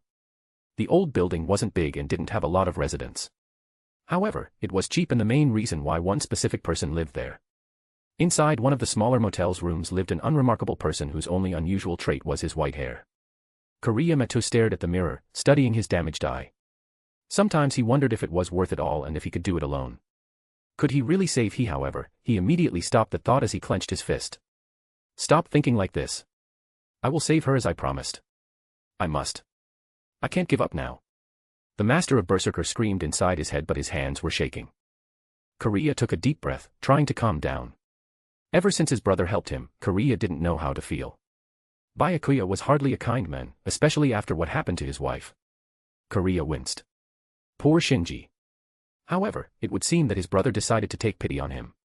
No doubt Byakuya is thinking he won't survive, let alone win this war. Kariya would win, he must for Sakura's sake. His brother and that old parasite can think whatever they want. Kariya won't stop trying to save her. Byakuya might be doing it out of pity, but at the very least I can be thankful to him. Kariya thought while heading to the living room. The motel was cheap, but it was enough for him. He needed to rest and prepare for the next fight. Berserker was demanding too much mana, something Kariya had problems with affording. He needed time to prepare and find his next targets. Preferably Tokiomi. Kariya was absolutely sure that Golden Archer was his servant. He was just as arrogant as him. My Berserker will kill them all. Still, the wild servant was anything but easy to control. During the fight in the docks, the Black Knight had become uncontrollable when he saw Saber. Kariya didn't know what had gotten into him, but his servant was supposed to kill Archer first. Doesn't matter now anyway. Everyone is going after Castor and his master. The white-haired man was sure he just needed to wait for someone to start another fight like one at the docks. The moment it starts he will send Berserker there and kill them all. Kariya's thoughts were interrupted by a sudden knock at the front door. He glanced at it and heard another knock. Was it a motel staff? Nobody knew he was here with the exception of Byakuya. However, for some reason, he had a bad feeling. When he went to open the door, Kariya's good eye went wide for a mere second, then he was glaring at the person standing before him. What are you doing here? What? Is that how you treat your father? Zoken let out a small laugh while Kariya continued to glare at him. May I enter? He wanted to say no, but if Zoken really wanted to enter then Kariya won't be able to stop him. He stayed silent and moved from the way. The old monster smirked before entering the room. The old man looked around before turning to him. What a shabby place. It does suit you, but if you want you can come back home, Kariya. Zoken's smile was one of the creepiest things Kariya had seen in his life. Thanks, but no. I'm fine with this place. Not to mention I don't want to be a burden at home. Too late to worry about it, don't you think? This place was paid for by your brother with family money after all. The old parasite smirked when his son winced. Well, nobody asked him for help. I would have been fine without Byakuya trying to play the big brother role. Kariya lied, hoping Zoken would just leave him alone. The last thing he wanted today was to see the old worm. In fact, Kariya wished he never knew him to begin with. Hee, both you and your brother managed to surprise me even after all these years. Still, suddenly his tone became more serious. I'm not here to discuss family issues, well, not today at least. It is about the Grail War. Kariya narrowed his only functional eye. What about it? I told you, I will win no matter what and you will get your damn Grail. Zoken snorted. Your overconfidence aside. Last night things changed and I don't like where this is going. The master of Berserker blinked. What do you mean? The old worm was silent for a moment before speaking. Last night, the caster of this war fought with Avenger and lost. He raised his hand to stop Kariya when the latter opened his mouth. Caster is still alive, but he spent a lot of mana. After the fight, he and his master decided to start collecting mana for Caster to use. And it would seem like they decided to go after me. For the first time in his life, Kariya heard Zoken's voice tremble. If Kariya was surprised before, now he was shocked. However, shock quickly turned into joy. The old worm Zoken was afraid of someone. That was enough to make Kariya jump in happiness if he could. Never had he or Byakuya heard their father sound like this. He had to thank Caster before killing him for such a wonderful gift. Zoken noticed how his son was smiling and with an irritated tone said. You do understand that if something happens to me you will lose your only ally, right? Byakuya just took pity on you. Kariya, you are smarter than this. Zoken then smirked. Besides, if I die, who knows what will happen to poor little Sakura. Kariya froze. In the next moment, his entire body was shaking with a fury that would make even his Berserker proud. The master didn't pay attention to the crestworms inside his body that started to move. He ignored the pain inside of him and focused solely on his anger. How dare this worm use Sakura to threaten him like this? Wasn't there anything sacred to Zoken? Kariya wanted to scream, he wanted to do anything to hurt a man that was mocking him, that was calling himself his father. How amusing. It would appear you and your servant are not too different after all, Kariya. This anger will give you more strength, good. You will need it soon. The white-haired man bit his cheek until he felt the taste of blood inside his mouth. What do you want, Zoken? He asked through clenched teeth. To get rid of Castor, of course. However, I cannot fight a servant on my own. No. To kill a servant, I need another. Do you understand? Kariya stayed silent, his good eye glaring at him. I want you to kill Castor and his master as soon as possible. Don't worry. I know you don't have what it takes to find Castor yourself, so I will help you in that regard as well. Zoken smirked mockingly. In the end, I'm your only ally in this war, Kariya. Ruins of Hyatt Hotel. Lelouch opened his eyes to see the familiar face of Avenger who was holding him in a bridal carry. The red-haired woman winked at him while a pink shade appeared on the former emperor's face before he cleared his throat. What happened? He asked before looking around. Glancing at the side he saw his allies. He and the others were inside Kenneth's mercury shield. The hotel exploded, master. His servant answered with an oddly pleased smile. Lelouch blinked but decided to focus on other matters first. The men who created the shield spoke, it must be Amiya. No one but that accursed Magus killer would have done something like this. He roared with a red face, veins were visible on his skin. Lelouch quickly got on his feet from Avenger's arms, much to her displeasure. My perfect labyrinth. While the master of Lancer screamed at nothing, Lelouch ignored him and turned to Sola Ui. How is the situation outside? We took a quick peek but there's no fire around us. Luckily, there's no debris above us either. And enemy servants? Sola Ui sighed. Can't tell. All of our boundary fields were destroyed thanks to the explosion. Any idea what to do next? My lord seems to be, distracted by other things. Lancer said and quickly glanced at his master who was busy with his temper tantrum. Curse you, Amiya. Lelouch didn't pay Kenneth any mind. He turned to his Avenger wondering if she could feel anything but she shook her head. He nodded before speaking. It would seem that the enemy tried to take us with a simple exposition but failed. I know little about this Magus killer but I will agree with Kenneth that it was most likely him. It didn't make sense for Kariya and his assassins to kill them right now. Lelouch suspected that it wasn't from any known masters either. Castor and Ryder didn't give the impression of being able to do something like this. In fact, it looked like something he would have done, no doubt Avenger supporting his idea. The former terrorist smirked. Magus killer. Now I'm intrigued by you. Master, your orders. Lelouch turned to Avenger before glancing at Kenneth who was still enraged.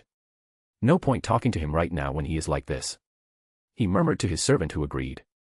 He walked to Sola and said. Your fiancé needs to cool down. The enemy must be thinking that he killed or at least wounded us, therefore there won't be another attack tonight. He stopped for a moment for Sola Ui to think about it before she nodded for him to continue. Seeing that you lost your base, I would have suggested my place as a temporary replacement but I don't think either of us wants it. While living together might bring benefits for the alliance but Lelouch was careful. Having someone like Kenneth and Sola Ui under the same roof didn't sound like the safest option for him, mostly because he didn't want to hear the blonde Magi's voice longer than it was needed. I'm sure Avenger will agree with me. Indeed, we will find another place to hide, we need to communicate somehow. Sola Ui pointed out before pulling out something interesting. Interest sparked in both Lelouch and Avenger's eyes when they saw something akin to a small scroll.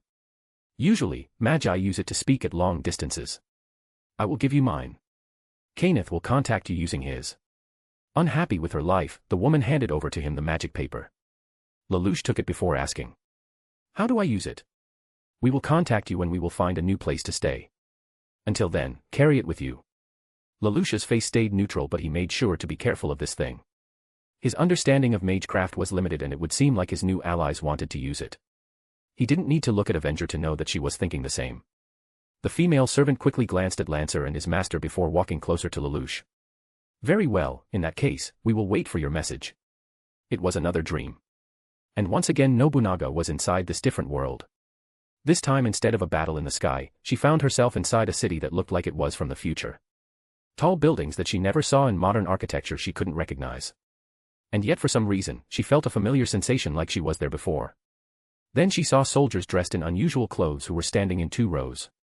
However, they were all frozen, not daring to move. Soon something else caught her attention. In the middle of the street stood some kind of podium with a throne on it. Before it stood a lone figure in black clothes with a black mask. In his hands, Nobunaga saw a red sword, with blood dripping from it. Blood was dripping and forming a bloody trail. Slowly she looked down, following a trail and froze. Her red eyes went wide. There, in front of the throne was his body. Lying slouched with blood on his clothes. His eyes were murky. There was someone else near him, someone in red but Nobunaga didn't pay her any mind. Her full attention was on him. Then she heard him say something she couldn't comprehend. Yes, I have, destroyed the world, and created it, new. These were the last words of Lelouch 6 Britannia. Demon Emperor. I don't understand. She muttered to herself after she awoke from her slumber. Chapter 24, Chapter Hong'anji Temple. It was night when he witnessed the attack. It was night when they attacked. The old temple was surrounded and her retainers were slowly pushed back. Her soldiers were trying to kill her. However, she wasn't angry because of it, he could feel it. She knows they were deceived by Akechi Mitsuhide into believing the temple was full of enemies. She couldn't understand why Mitsuhide did it, at least not at that time. Violet Eyes watched as she went back to the temple, followed by her young page, all of them carrying torches in their hands. Do whatever it takes but make sure that traitor doesn't get my head, screamed the woman who wanted to unite the entirety of Japan and almost succeeded. Her hair was long and black but he could see red among it too. Her eyes were the same. Same red eyes that he sees every day. They were full of anger, hurt and sadness. While her loyal servants were setting the temple on fire, she allowed herself to look at Kyoto. There were many things on her mind, but the biggest among them was regret.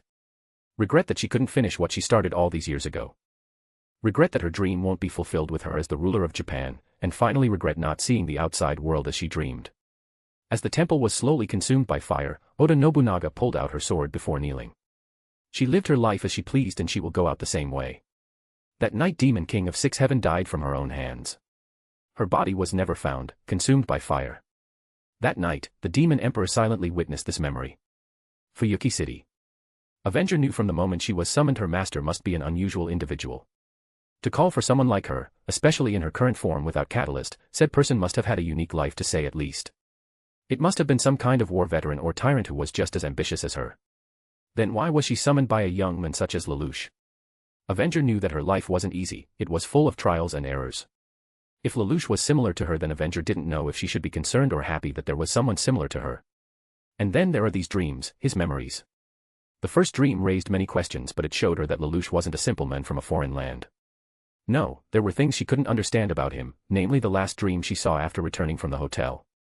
Right now both of them were in the city. This wasn't right. What Avenger saw wasn't right, it was wrong. All of it. What she saw the first time and now again were memories of Lelouch's past life. She couldn't understand what she had seen, not yet at least. I have destroyed the world and created it, new.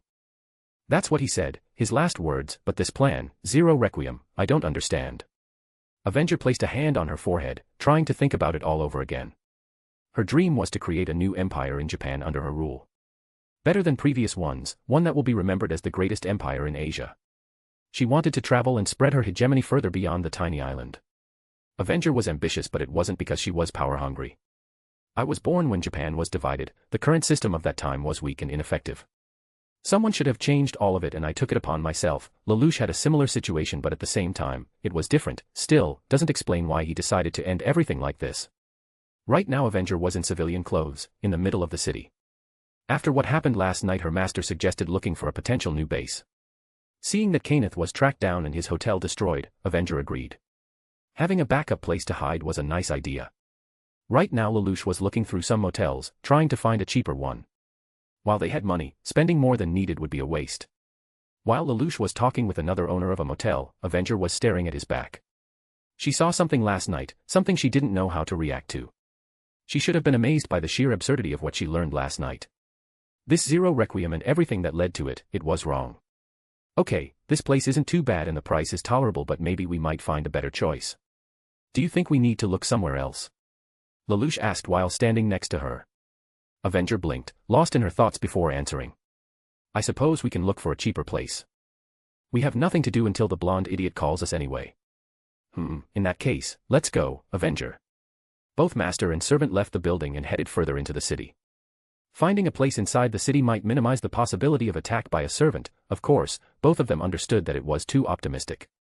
However, no doubt someone like Saber will think twice before starting a fight in the middle of the city. The red-haired woman didn't stop staring at her master, still thinking about that dream. Lelouch, on the other hand, decided to stop paying attention to how his servant was eyeing him like a hawk. The former terrorist had an idea but didn't want to test it until he got enough evidence. Still, the raven-haired boy decided to distract his servant. Avenger, we didn't have a good dinner for some time now. Do you want anything for tonight? The last few days were busy with a war going on. After summoning her, Lelouch quickly learned that his servant wasn't against the idea of eating until she was full. The former emperor smiled warmly, cooking for someone brought up many memories of his past life. However, he immediately dismissed them and shook his head, trying to forget about it. Well, now that you mentioned it. A predatory smile appeared on her face. I wouldn't mind trying more Western food, and some sake would be welcome too. Lelouch raised an eyebrow. Drinking during a war doesn't strike me as the best decision, Avenger. She quickly waved away. Come on, master.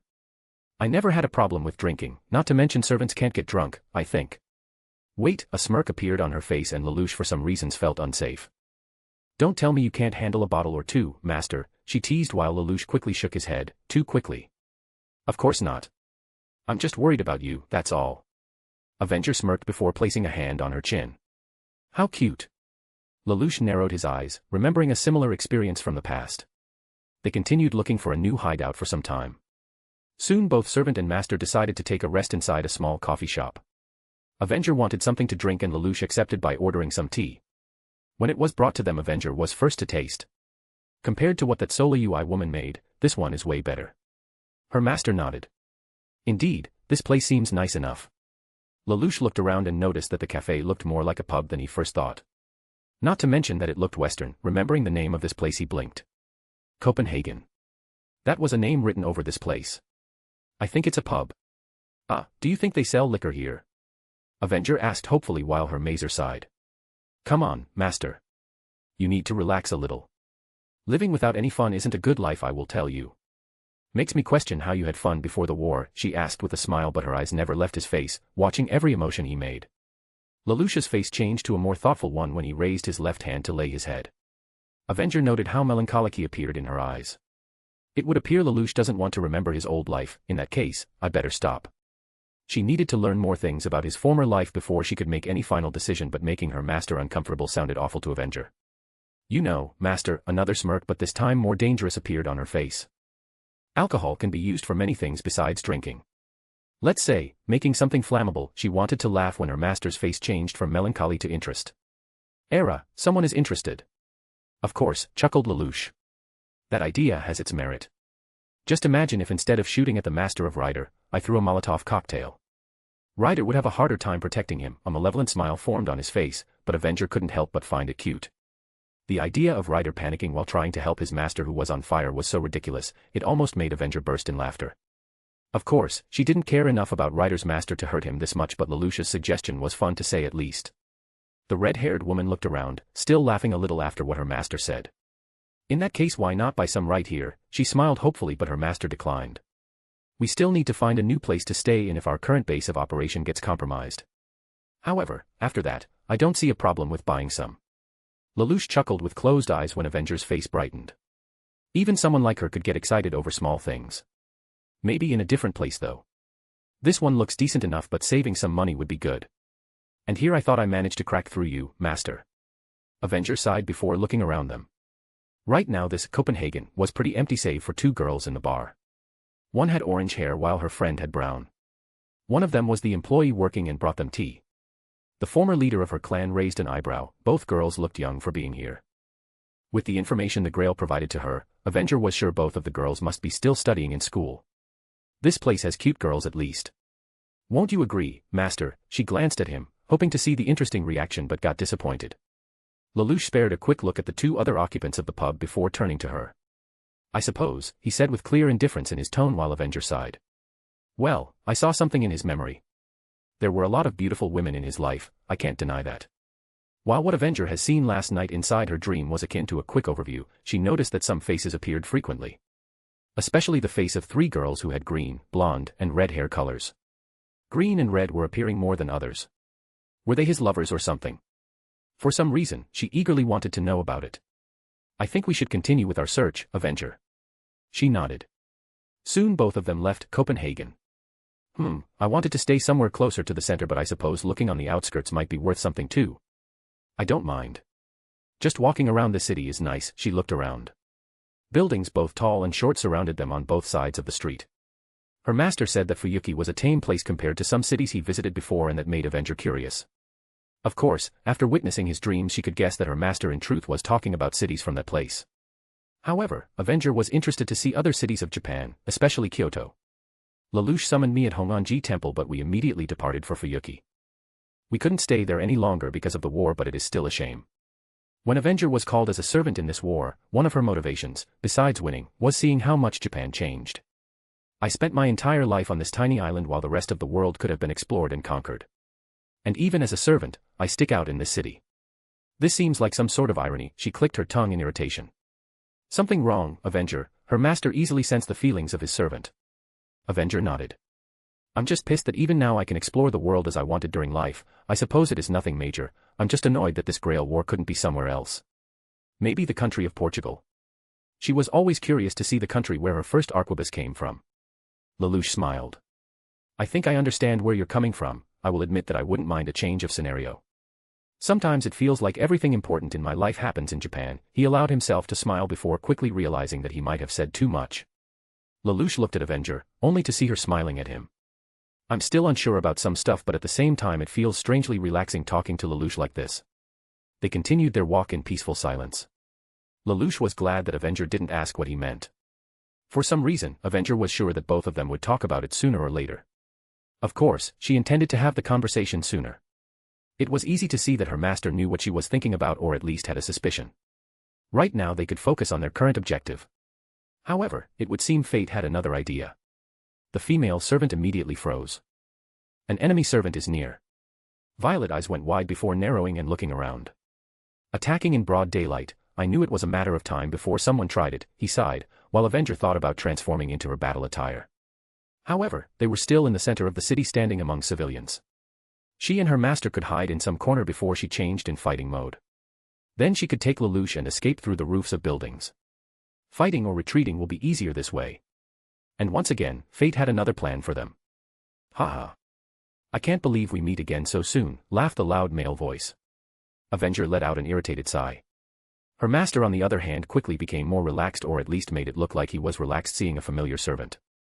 Avenger didn't want to look at the enemy while Lelouch smiled. I'm surprised to see you so soon too, Rider.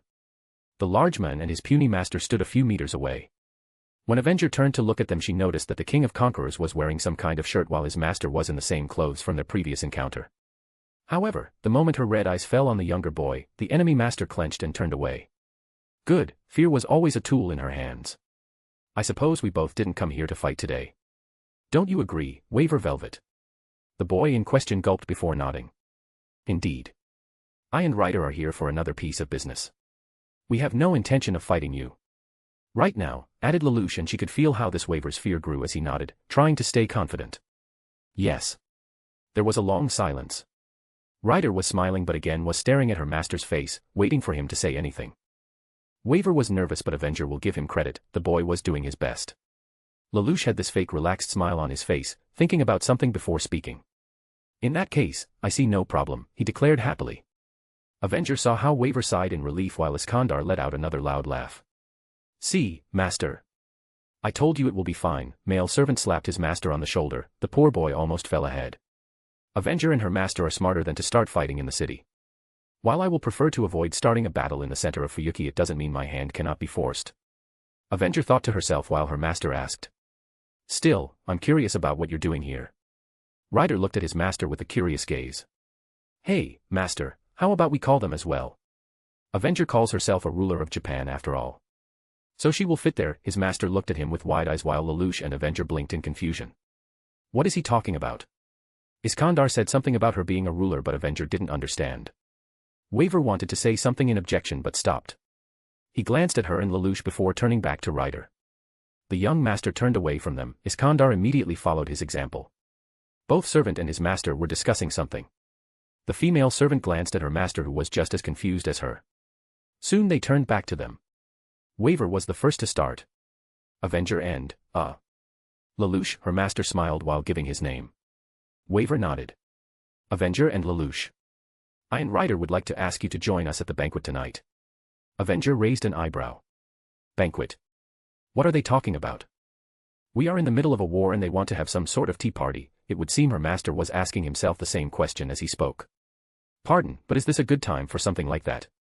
Lelouch was confused, but at the same time, Avenger could feel through their connection that he was curious about it. It was Ryder who answered. After yesterday, I grew curious to learn more about other servants. He quickly raised his huge hand to stop them from asking the obvious. I don't mean their abilities or fighting style. I want to learn what kind of people I'm fighting against in this war. I want to know their wishes. As he finished, Avenger's eyes went wide. What kind of wish that we all have? Well, it was obvious to her what she wanted. Be reincarnated in this age with a body that won't disappear. She lowered her gaze and stared at her hands.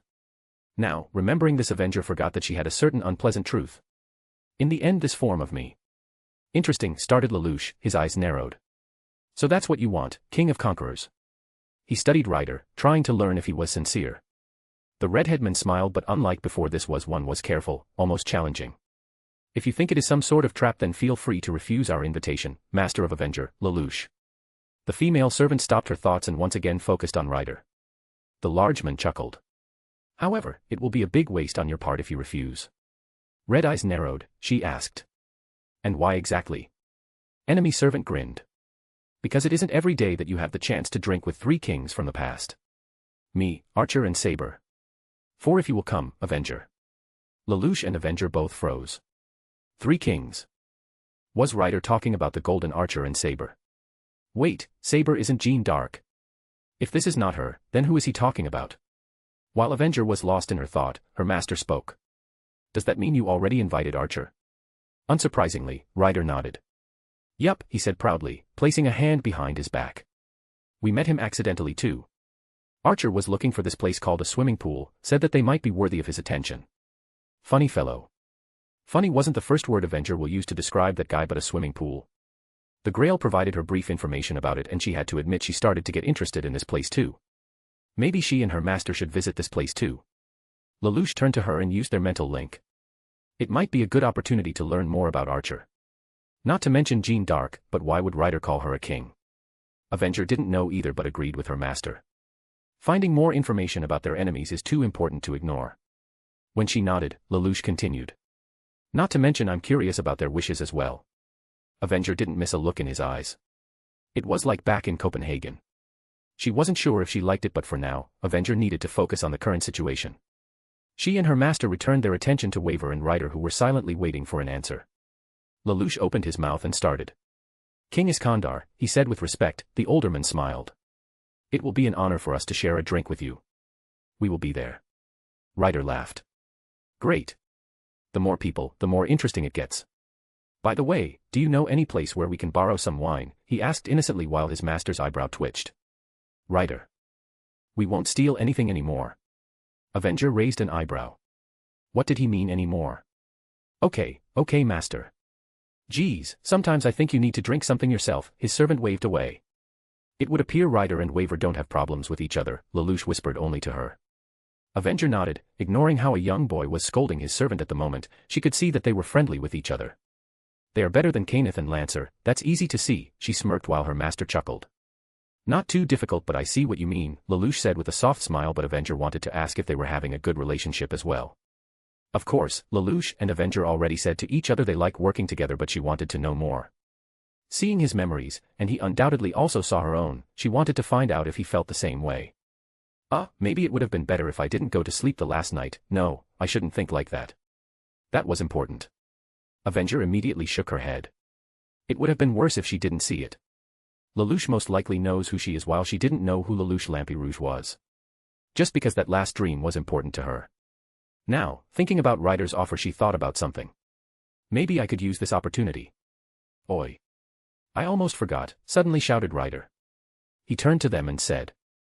I chose Saber's place. Be there at night. His master let out a tired sigh. Be there at 10 p.m. Also, no. We haven't talked about it with Saber yet, he added the last part, sounding a little embarrassed. Avenger wanted to ask something, but Lelouch stopped her. Very well. We will be there, for this banquet of kings. Chapter 25, Chapter. Several hours later, Fuyuki City. Sun was setting over the city as a lone servant made its way from building to building, jumping from one roof to another. Lancer stopped for a moment to take a quick glance at Fuyuki as it was slowly covered by night.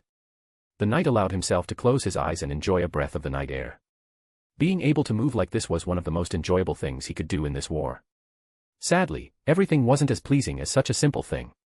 D'Armwood Ua Duibni will lie if he said that everything was going smoothly for him in this war.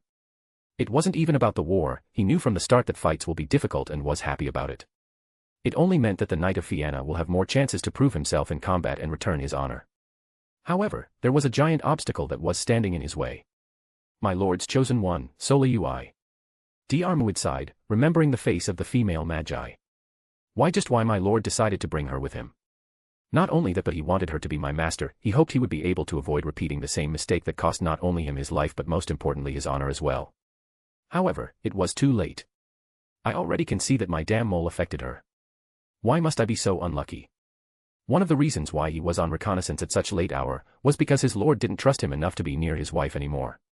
And honestly, D'Armwood fully agreed with him. Lord Cainith was many things. While he didn't have the honor of a knight, he was still a noble magi who faithfully loved his future wife even if she wasn't returning these feelings. D'Armwood wasn't a stranger to arranged marriages, especially among the nobility, so he could understand why Sola Ui might have been unsatisfied with her fiancé. I can only hope that Lady Sola Ui will at least try returning some of my lord's affection. His current Lord Cainith wasn't a most pleasant person, D'Armwood won't deny that, but he wasn't the worst man he knew either. His master just needed more humility and maybe became a bit less self-centered. Still, he was his master, and as a loyal knight on his journey to return his honor, D'Armwood will obey his every command. Right now both magi were busy with preparing the new potential base. Some ruins of the old building on the outskirts of the city. After losing their previous hideout in the hotel, Cainith and Sola decided to find something far away from the local population, and Lancer agreed. The death of innocent people sickened him. At the very least, the perpetrator behind the hotel's explosion had enough compassion to spare normal people. However, the idea that they weren't hesitating to attack them in the city was alarming to the knight, to say the least. Whoever this Magus killer was, he is ruthless. I'm glad that my lord didn't contact Avenger or her master immediately. The less these two know about us the better. D'Armwood fought many battles and knew when he saw a dangerous individual. It wasn't just the female servant's strength he was worried about but her and her master's character. Avenger didn't hesitate to hide her true nature while her master was hard to read as an individual, but D'Armwood could tell that he was hiding many secrets behind his innocent smile. His lord didn't believe him, saying that someone like Lelouch Lampi Rouge couldn't be a threat on his own. The Knight of Fianna disagreed, but his lord refused to listen to him. This Lelouch Lampi Rouge isn't a simple boy. Just one glance at his eyes was enough to see it. There's something wrong about him, I can feel it. The boy was giving him a familiar feeling, similar to something he felt many years ago, but Lancer couldn't remember what exactly from where. Avenger herself was too dangerous. The female servant threatened his lord's life several times and Lancer won't allow another chance. Why can't this war have more servants like Saber? People with the honor of a knight. D'Armwood sighed once again before looking over Fuyuki. If one forgot about the deadly war between wizards and heroes that was going on here, this city would seem like a peaceful and quiet place to live. Sadly, Castor and his master were still on the run. Assassin was still alive and plotting something. He hasn't seen Archer since that night at the port. Ryder was showing up a lot. First in the port and now in the sewers. At least someone was actively trying to find others. D'Armwood wouldn't mind running into Saber for the sake of finishing their duel since it was stopped 2 times now. However, fate had another plan for the cursed Lancer. As Lancer continued moving, he felt something strange in the air. It was mana, and a lot of it. Lancer looked around trying to find where it was coming from.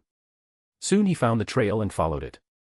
As D'Armwood continued to follow the trail of mana among man-made buildings, he couldn't help but remember times when he haunted demonic boars back when he was still alive. A nostalgic smile formed on his face, but it quickly vanished when he heard a familiar voice. Lancer. Where are you right now? I ordered you to call back if you found anything, his lord called through the mental link, sounding irritated as usual. D'Armwood stopped before answering. Sorry, my lord, but it would appear I found a trail of mana and it is very strong. There was a long pause, his master no doubt thinking what to do next. Very well, continue and investigate where it's coming from. If you find Castor, engage in combat. Lampi Rouge said that Gilgamesh isn't a powerful enemy and I already wasted a day trying to find him. Lancer wanted to disagree and suggest calling their allies, but he was sure his master wouldn't be happy with such an idea. He didn't know if it was because it was Lancer's idea or calling for help seemed like a sign of weakness to him. Whatever it was, Lancer continued and did as he was told. He jumped from roof to roof until he found himself above the uncompleted construction site. People were building another skyscraper and right now it was empty. Lancer stood on the last floor that has not yet been finished. He started walking around, both his noble phantasms ready if needed. D'Armwood carefully checked the floor, moving between half-finished rooms that lead to an open area. There he felt a big source of mana but couldn't find where it was coming from. Suddenly something fell near his feet. Lancer carefully studied the object that fell before his eyes went wide. In front of him was the biggest worm he ever saw, and it was alive. The hideous worm moved towards him and jumped. However, before the little abomination managed to bite the knight, Lancer wasted no second and stabbed it with his dirge. The red spear ended the worm's life in a second. Raising it and bringing it closer, Armuid could see that it was a magical worm. What is it doing here? However, then something else fell on the ground. Then again and again. Lancer looked around, his eyes narrowed. Worms, all of them similar to the one he killed. All of them were moving quickly in towards him. Before any of them could jump at him, the knight struck each one of them. Both Dirge and Bid were covered in filth, but Lancer was too busy to pay it any attention. He raised his head and froze. On the ceiling above him, Armuid saw dozens of these creatures, but then something else fell near him. He thought it was another worm, but when he took a closer look, his eyes widened in horror. It was a human skull. Armuid could see small pieces of meat on the bone. He clenched his hand around his spears and looked back at the worms who were eating the body of the poor soul. How such a monstrosity could still exist in the age of man was beyond Lancer, but he didn't care. Monsters needed to be slain after all, no matter what. Armuid raised the red spear and aimed to take all of them out in one hit, but before he could do anything, Lancer jumped back. The Knight of Fianna immediately took a battle stance. Dirge aimed forward while Bid in the left hand to block any attack. Looking back at the place where he stood a moment ago, Lancer saw a hammer that pierced the ground. The hammer was black and covered in unnatural red lines. Armuid remembered where he had seen something like this before. Berserker. It wasn't before the wild servant showed himself. The Black Knight materialized in the air before him, standing a few meters away.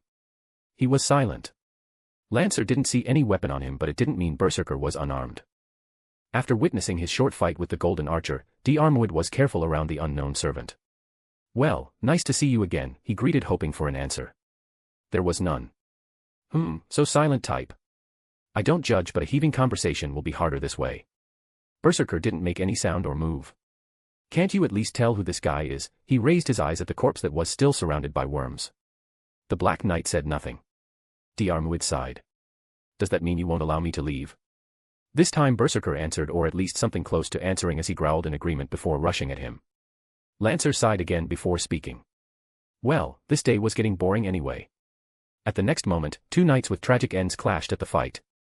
Chapter 26, Chapter Einzbern Castle. "Do you think they will like my sake?" his servant asked while carrying a bag full of sake. After being invited to meet and discuss the war with other servants, Lelouch suggested to not go empty-handed.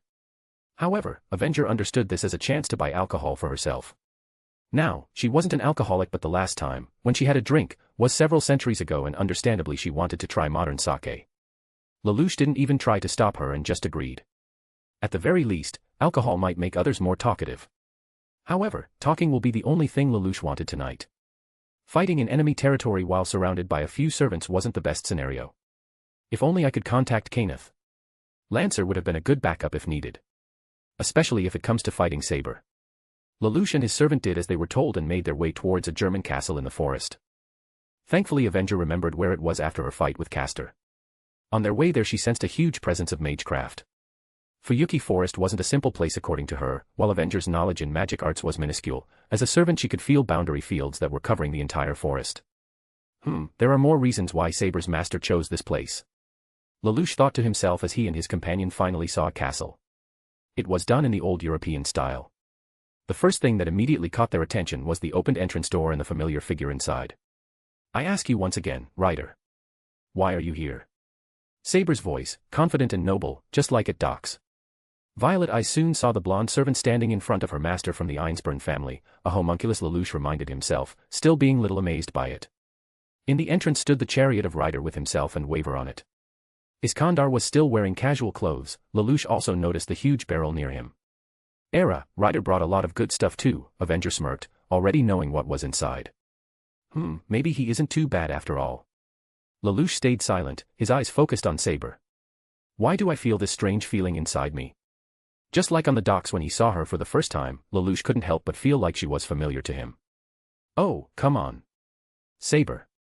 We come all this way to have a few drinks with you. I swear we won't cause any problems for you." Ryder loudly laughed. Saber didn't attack him yet and her invisible sword was lowered. She eyed him, but soon her eyes fell on a new pair of guests. Iskandar noticed it and followed her gaze. When he saw a familiar face he laughed once again. Oh, look.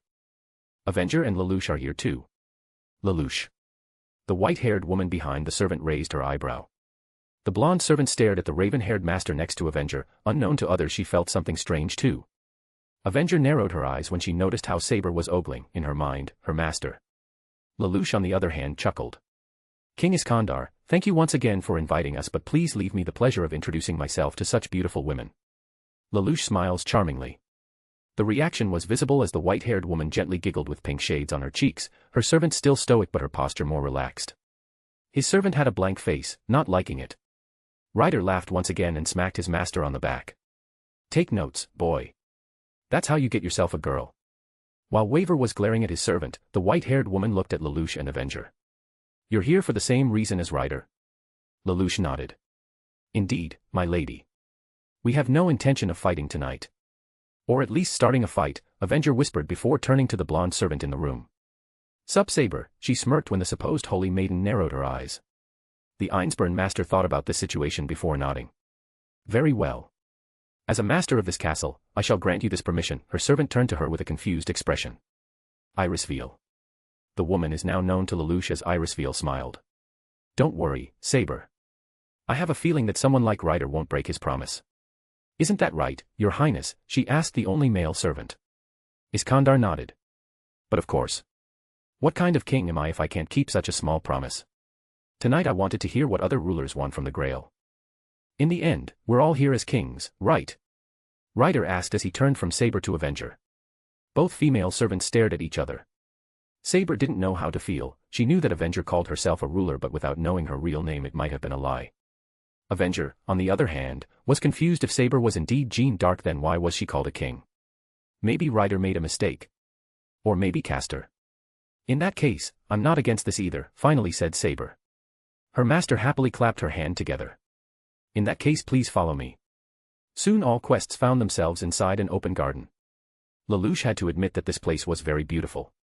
Not as good or big as a garden in Ares Villa, but still impressive. Saber carefully sat on the ground while Ryder collapsed near her. He turned to Avenger and waved. Come on, Avenger, join us. Lelouch had to admit that despite Ryder's appearance or role as a servant, the huge man was giving off a friendly aura. One could forget that this was supposed to be the King of Conquerors.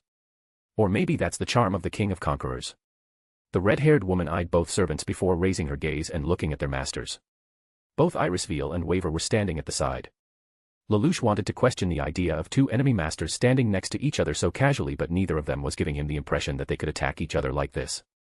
Avenger turned to Ryder and spoke. Very well, but I have one condition. Iskandar raised his eyebrow. I want my master to sit with us as well. There was a short silence as both servants looked at each other in confusion. Lelouch, on the other hand, narrowed his eyes. Avenger. What are you doing? He used their mental link, but she didn't respond. Instead, she smirked, making Lelouch stop. Wait. Ryder was first to speak. No offense, but this is Banquet of Kings, Avenger. I didn't invite you or Saber because you were regular heroes. I don't have a problem, but I agree that a regular human has no place in a conversation among kings. Saber reluctantly agreed with Ryder. Avenger raised an eyebrow. Well, in that case, my master will have no problem being here. Her eyes turned to Lelouch, who now froze. After all. No. Don't tell me. As a member of the Brighton Yen royal family, he has a right to be among kings. This time everyone froze. Lelouch clenched his fist. I wasn't the only one who was seeing her memories. She knows about Britannia. She knows about me. Does that mean she knows about Zero Requiem as well? This wasn't good. Lelouch was from a different world and no one should have known about it. She said I must keep it as a secret no matter what, but now. Lelouch remembered what she told him. The Demon Emperor wanted to say something, anything, but stopped when he saw the expression on his servant's face. Avenger was looking directly at him. She had a soft and warm smile on her face that Lelouch hasn't seen before. He stopped, not knowing what to do. His servant didn't say a word, but for some reason, he felt like she was apologizing. Ryder turned to look at Lelouch with a surprised expression. Was this boy he was cautioned about as the future king of his master's homeland? That would answer some of his theories about Lelouch. Behind them, Irisveal and Waver stood shocked. Wait, she means British royalty, asked Ryder's master, his eyes wide open. Was his enemy some kind of prince from his homeland? How was it possible? However, most surprised and shocked was Saber. Her expression was a pure shock as she stared at Lelouch. She had a hard time believing it. The Grail was providing her with information on what was happening with her kingdom after her death. Was a boy before her a member of the family that ruled over her lands? Did that mean that the master of Avenger was her? What do you think, Ryder? Avenger asked, satisfied with the reaction. Is my master allowed to sit and enjoy a drink with us? Ryder stayed silent for a moment, his eyes closed as he thought carefully about it. Then he said. Very well, while not a heroic spirit I suppose he can sit and listen to us as well. Lelouch let out a tired sigh, but he supposed that now denying what his servant said wasn't the smartest idea. Avenger again smiled warmly at him as he sat next to her.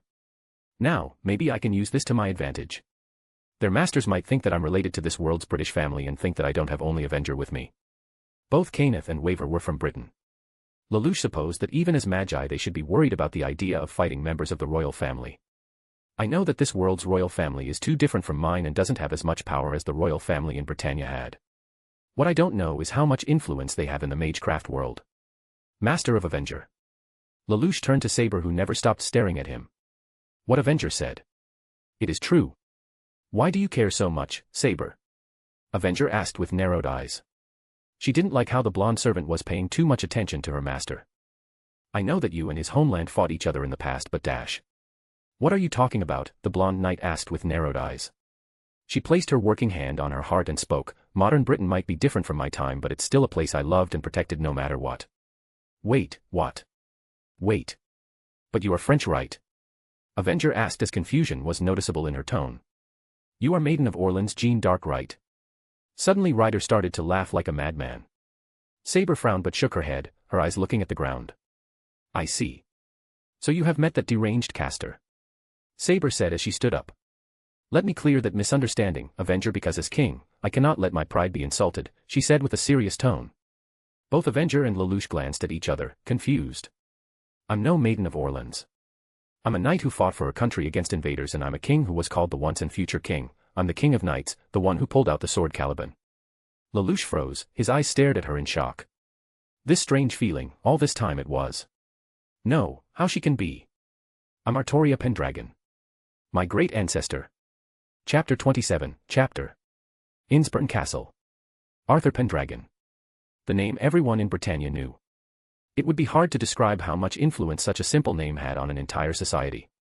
From being the hero of kids to having the entire military dreaming of joining Knights of the Round. Even the capital was named after him. And of course, the royal family did everything in its power to claim itself as descendants of a famous warrior king, even if it wasn't true. Anyone outside of Britannia knew that the royal family was replaced many times and that there was no way Pendragon's blood could continue for a millennium. As a child, I was told stories about King Arthur. Probably some of them inspired my fascination about chivalry at that time.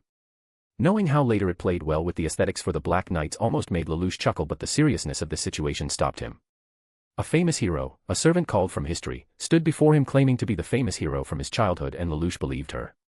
I don't know why, but something inside me screams that she is indeed Arthur Pendragon, or Artoria as she called herself. He felt something strange inside him when he looked at the blonde servant. Lelouch couldn't describe this feeling, but the closest thing he could think of is respect. If he learned about her real name a week earlier, the former emperor wouldn't have believed this woman to be the famous king who pulled Caliban, but Lelouch had Avenger, someone who should historically be a man but turned out to be a woman. So he kept an open mind about a servant's true gender. So, Ryder broke the silence that started to become uncomfortable. This boy is your descendant, Saber. No. The King of Knights immediately answered. I didn't have any children when I was alive. Or at least, those she acknowledged, Lelouch thought to himself. Eh?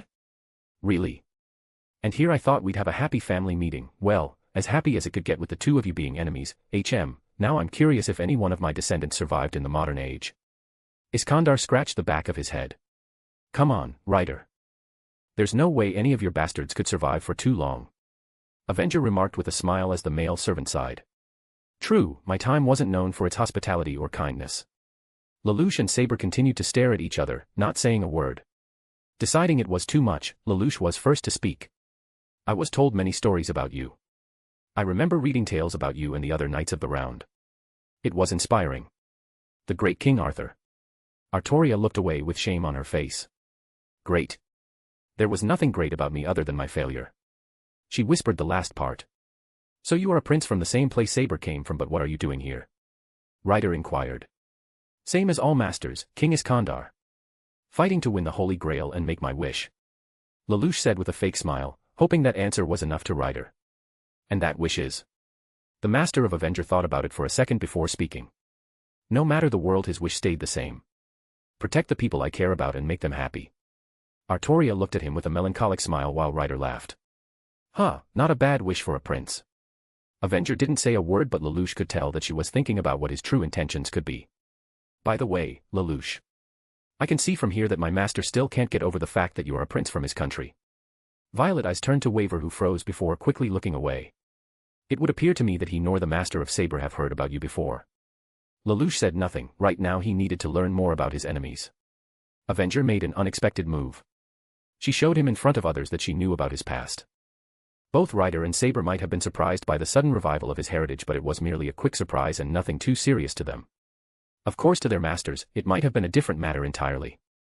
Fighting and even killing a member of the royal family is a serious crime. From what Kenneth told him, Waver was from a pretty young Magi family and didn't have a lot of influence. Of course, trusting so easily words from someone like Kenneth wouldn't be the wisest decision. Still, I'm not related to this world's British royalty in any way, but they can't know that for sure. At best they might think that I'm an illegitimate child who was hidden away from the public. Lelouch being royalty won't matter in this war beyond a surprise effect that will be short-lived. Avenger was the one who answered Ryder's question. Ryder, this might be the modern age, but humans stay the same no matter what.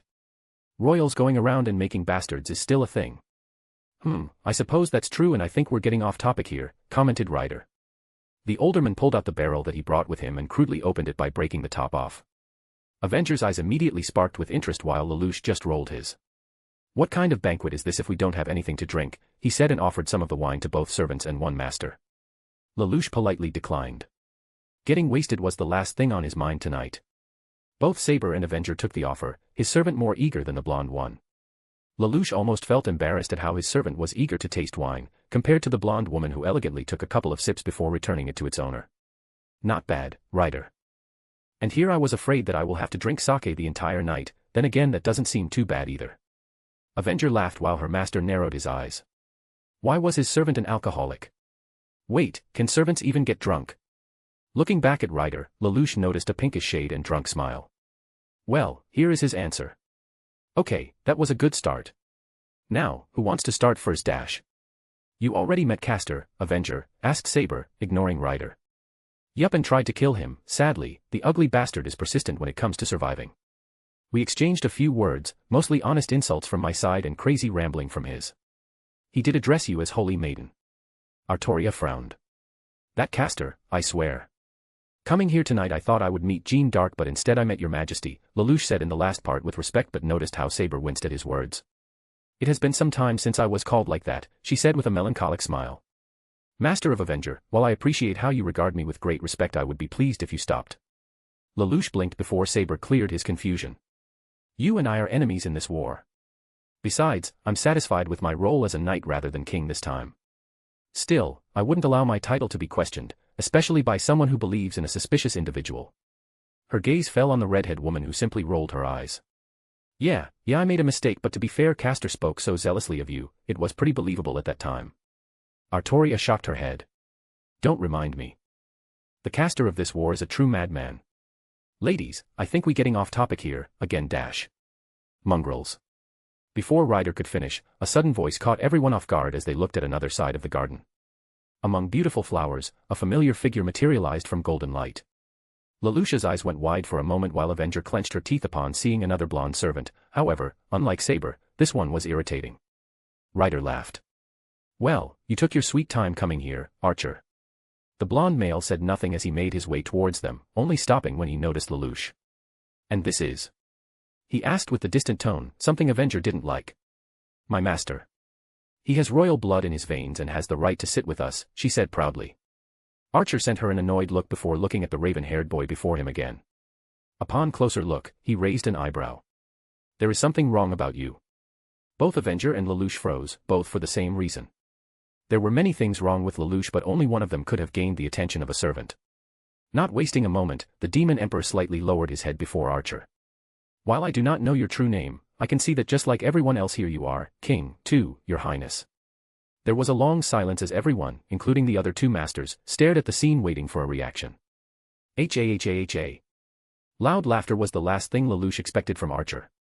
Golden Archer laughed for a good minute before calming down. My, just having someone bow to me is enough to make me laugh. Just how boring is this world? Archer said to himself before returning to Lelouch. I suppose for showing me respect, as you obviously should, I should tolerate your presence here, Master of Barbarian. Be proud, he smiled. Lelouch felt that correcting Archer now would have destroyed his good mood. Avenger on the other hand didn't feel so. Hey, Blondie. I'm Avenger unless you already forget. She sent the men a death glare but Archer just smirked. I don't care what class you might be as long as you behave as a barbarian. Archer's red eyes turned to a broken barrel that Iskandar brought. Then again you aren't the only barbarian here. Ryder laughed. Hey, thanks. That wasn't a compliment. Both Avenger and Archer said in unison while Saber sighed. Lelouch looked at this entire situation and couldn't help but feel how normal it all seemed. They were all heroic spirits, kings, and knights from across time but right now they were simply drinking and bickering among themselves like normal people. It felt almost comedic. Then again, when Avenger is not serious she will spend her time learning about the modern age and try to have fun. Were other servants like his? Part of Lelouch was now a little curious about the servants' daily life outside of the Grail War. When Ryder offered Archer some of his wine, the blonde male looked at him as if Ryder was offering piss in a cup. Clicking his teeth, Archer snapped his fingers and a small golden portal opened next to his arms. He pulled some sort of jug with glasses. He offered to Ryder, Saber, and surprisingly Lelouch but not Avenger. Your master seems decent enough to drink some of the finest drinks in my treasury. The golden servant laughed. Unsurprisingly, you on the other hand can't have this honor. Avenger glared at him but stayed silent but there was something more important than her ego right now. Her eyes turned to Lelouch who took a sip. This is incredible. Violet eyes went wide while Archer nodded proudly. Lelouch never was a heavy drinker. However, near the end of Zero Requiem, the Demon Emperor allowed himself to relax and enjoy some of the drinks in his last days. Ryder took a glance at the drink before drinking it all in one gulp. Doesn't seem to be poisoned, he smiled happily. This is good. Saber said calmly. A smug smile appeared on Archer's face as he gained praises while Avenger tried to set him on fire with her gaze. At least all of you can appreciate a good drink. Now, his gaze turned to Ryder. You said that this meeting will amuse me. I'm waiting. Iskandar placed his cup on the ground before speaking. Today after meeting Avenger and Lelouch, we also ran into Archer. And I thought that someone like him should be at our banquet. Now, as I tried to say before, I gathered all of you here to learn about your wishes and reasons to fight in this war. I had nothing else to entertain me tonight and decided to give this banquet of yours a shot. Still, I suppose I share Ryder's interest and curiosity to learn why you all fight over my grail. Both female servants narrowed their eyes at the last statement. Lelouch decided to speak before any of them, namely Avenger, made any rude comment. Your Highness, does this mean that the Holy Grail was once in your possession? Lelouch heard a short story of the creation of the Grail but was it possible that Archer is somehow related to this? Child, I will have you know that every treasury in this world belongs to me. I have so many of them that I already lost count. In the end, this Grail is nothing but just another part of my Gate of Babylon. Oh. So this is the name of your portals. That gives me enough information to know who I'm drinking with. Ryder smirked but Avenger, on the other hand, stopped with a thoughtful expression on her face. Babylon. But that's the ability of Dash. Chapter 28, Chapter. The King of Heroes. Ryder nodded with satisfaction. Now, this war is truly interesting if one of the strongest heroic spirits is fighting against me. Won't you agree, Gilgamesh? Wait, Archer is Gilgamesh. That Gilgamesh. The king of the ancient city of Uruk and the hero of Epic of Gilgamesh. Lelouch wasn't too interested in literature but during his time in Ashford Academy, he read some stories about it. Mongrel.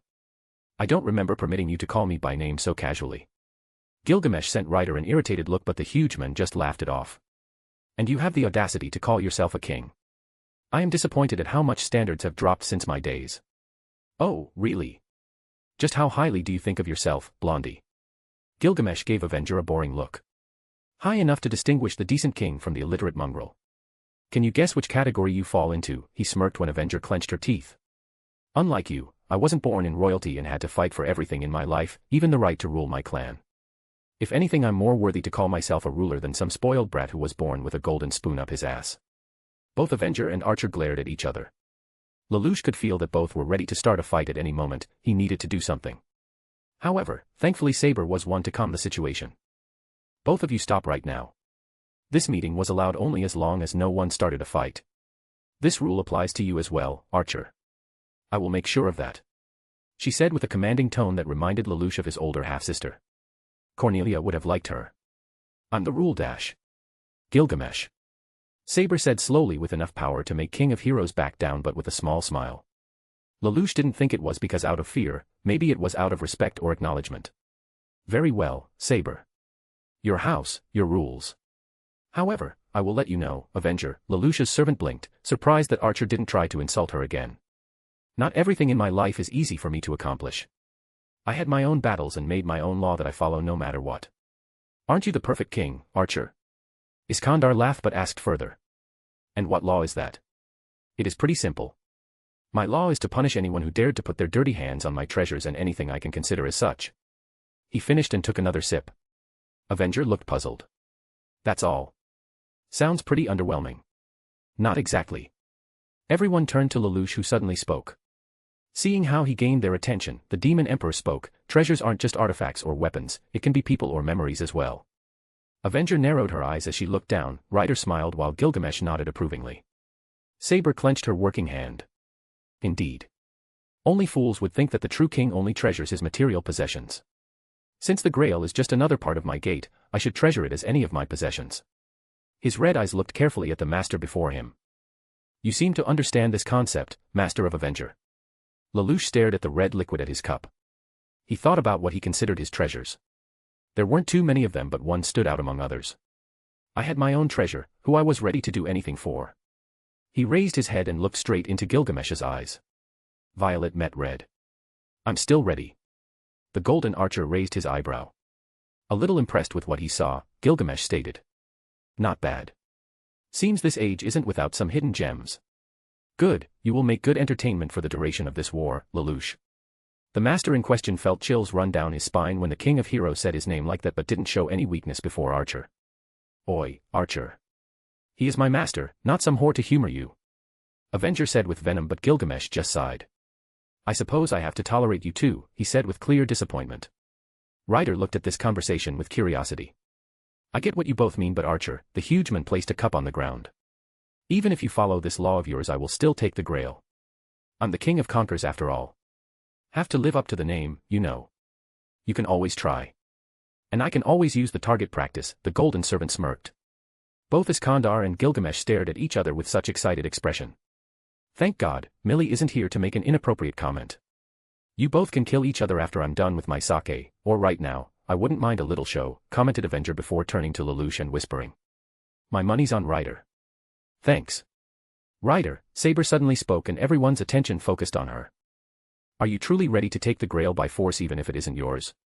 What kind of wish do you have to go so far? The servant in question stopped and made a thoughtful face before taking another sip of Archer's wine. Everyone stared at him waiting for an answer. He was silent for a moment before speaking. Reincarnation. What? What? What? You gotta be kidding me. Waver ran to his servant and started to hit his back. Wait. You said you wanted to conquer the entire world, but was quickly tossed aside as Ryder snapped his finger. Fool. What is the point of wishing world conquest from some Grail if I can do that myself? Conquest is my desire and something I should do with my own hands. While Iskandar was speaking, Lelouch couldn't help but feel little, what was the word Avenger used earlier, underwhelmed. World conquest. Well, I suppose that's something the King of Conquerors can dream of. Can't say that I share his interest, said the Emperor who did conquer the entire world in his past life. Easy for you to say. Avenger pouted as her red eyes stared at her master with jealousy. For a moment Lelouch forgot that she knew about his former life. We will discuss our dreams after the banquet, full of Owari. Lelouch used their connection and smirked when Avenger stopped and looked away with a slight pink shade on her face. He still needed to deal with that issue, but it could wait for now. Speaking about dreams, Avenger whispered before glaring at Ryder. Why do you have the same wish as me?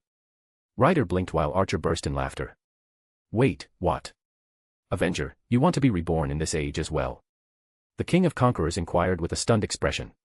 The red-headed woman angrily pointed at him. That's right. And not only that, but I want to finally create my own empire and spread my hegemony across Asia. Avenger declared excitedly with sparkles in her eyes as a red blush appeared on her face. First I will reconquer Japan, then Asia, and then the world. Portugal can stay. I don't mind them. Ryder stared at her before starting to laugh like a madman. Ha! And I thought my only enemy would be this Clinton guy. But now I have a rival with the same wish. Avenger, we might have a small skirmish yesterday, but from now on I shall fight you with everything I have. Ho! What is this? A formal declaration of war. The fool of Owari smirked with murderous intent, but Lelouch could feel that she was excited. Yup. And I'm going to defeat you no matter what. That's a promise in my honor as King of Conquerors. Ryder declared as he raised his cup. Avenger stared at him with a dark smile before laughing. Very well, King Iskandar. I shall accept your declaration, but know this, when I will take your title for myself. Ryder smirked. What? You gonna call yourself Queen of Conquerors? Demon Conqueror sounds better to me, but I will think about this stuff after my victory. Although that title might be taken. Lelouch was the only one who understood what she meant but didn't show any emotions. Avenger just wanted to mess with him further and see his reactions. He wouldn't give in. What predictable and boring wishes, don't you agree? Archer asked as he turned his attention to Lelouch and Saber. Both Ryder and Avenger were busy with promises of what they will do after they are reborn. Your Highness, I'm sure many kings would share their desire to be among the living again. Would you? Gilgamesh smirked when Lelouch stopped. If you were a ruler who died and had the opportunity to wish for anything, what would you wish for? Lelouch froze for a second, thinking about how to answer. Giving a vague answer to Archer didn't seem to be the best option. The blonde servant wasn't openly hostile to him, so losing it right now wouldn't be a wise move. His wish. Lelouch had no wish at this moment other than to see his mission completed no matter what. As I said to Ryder, my wish is to protect people I care about, or in other words, follow your law and protect my treasures. Demon Emperor said with a sweet tone, hoping this answer would be okay with Archer. Gilgamesh's smile didn't disappear. After a short moment, he turned to Saber. And what about you, Saber? What is your wish? The King of Knights immediately answered. I wish to save my country. With something like the Grail, I shall change the fate of Britain. As she said this, both Ryder and Avenger stopped their conversation and turned to Saber. Iskandar's smile slowly disappeared while Avenger raised her eyebrow. Gilgamesh didn't say anything, while Lelouch stared at Artoria Pendragon with a shocked expression. After a long silence, Ryder was first to start speaking. So, King of Knights. You are going to change fate. That means changing history as well. Indeed. I believe that with something as powerful as the Grail I can make it happen. As Saber said this, Archer started to laugh non-stop. Saber wanted to comment, but Ryder intervened. Wait, Saber. I'm trying to understand this. Does that you mean you want to change the history of Britain? The country that has fallen during your rule? Ryder's eyes turned to Lelouch. His country. The master of Avenger stayed silent, observing Saber as she spoke. The Britain of today is different. The present and the past are far different from each other. I failed to accomplish my responsibility and cannot accept it. That's why I'm grieving over it. I'm the one who is to blame and nobody else. That's why I should do it. As she spoke, Gilgamesh laughed louder and louder. What's so funny, Archer? Hey, King of Knights, Avenger called out. Do you mean you want to carve your reign from history? She asked with a serious tone. Her eyes moved from Artoria to her master. Avenger had a bad feeling about how Lelouch might react to Saber's wish. Yes. What's strange about it? The country that gave me my sword, the country I dedicated my life to, had collapsed. There's nothing wrong with my regret. And I thought Ryder was the biggest fool here, Avenger commented before drinking her sake. Gilgamesh laughed as he turned to Lelouch. Say, Lelouch. What do you think about this? What do you think about this little girl's dream? He asked with an amused tone, not caring that the master in question stayed silent. Violet eyes focused on the legendary king from his homeland, but inside he had mixed emotions. Such a wish. The king must make sacrifices for the prosperity of the nation. You are wrong. Saber turned to Ryder. It isn't the king who must make sacrifices but his people and nation. Not the other way around. Artoria looked at him with disbelief. Those are the words of a tyrant. You still didn't get it, Saber? Asked Avenger as she waved around the banquet. We are all here because we are tyrants in our own right. Every ruler here has done whatever it takes to accomplish their goals, no matter the consequences. That's what makes us heroic spirits. Or do you want to tell me that you were a perfect king who hasn't done any wrongs? Artoria looked at the ground with shame. I wasn't a perfect king. I tried my best to rule justly, but I failed. You regret your rule so much you want to change everything, Saber. What a foolish desire. No king should regret his rule, otherwise he is a fool. Ryder's tone was getting lower. Iskandar, your empire has fallen soon after the demise of your successors. Don't you regret it? Saber, you asked me if I regret my rule, started Ryder.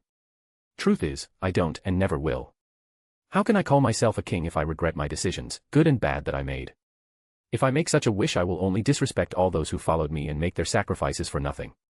Only bloodthirsty warmongers see honor in destruction and chaos. A king must rule with justice and devote his whole life to the people. Hey Saber, do you think every king should be a perfect being with no flaws to lead his people? Asked Avenger. That every king must be a godlike being who sacrifices his every desire to accomplish this goal. I'm only saying that a king should rule justly, a king should devote his life to his nation. That's what it means to be a king. To give up your life for the sake of your people. Avenger stared at her before spitting on the ground. What a terrible life to live. Living solely for the sake of your people. Who would want that? Artoria's eyes went wide. What dash? Foolish knight, I see why people might think of you as a hero of childish stories. Everyone here has his own ideals and we died following them one way or another.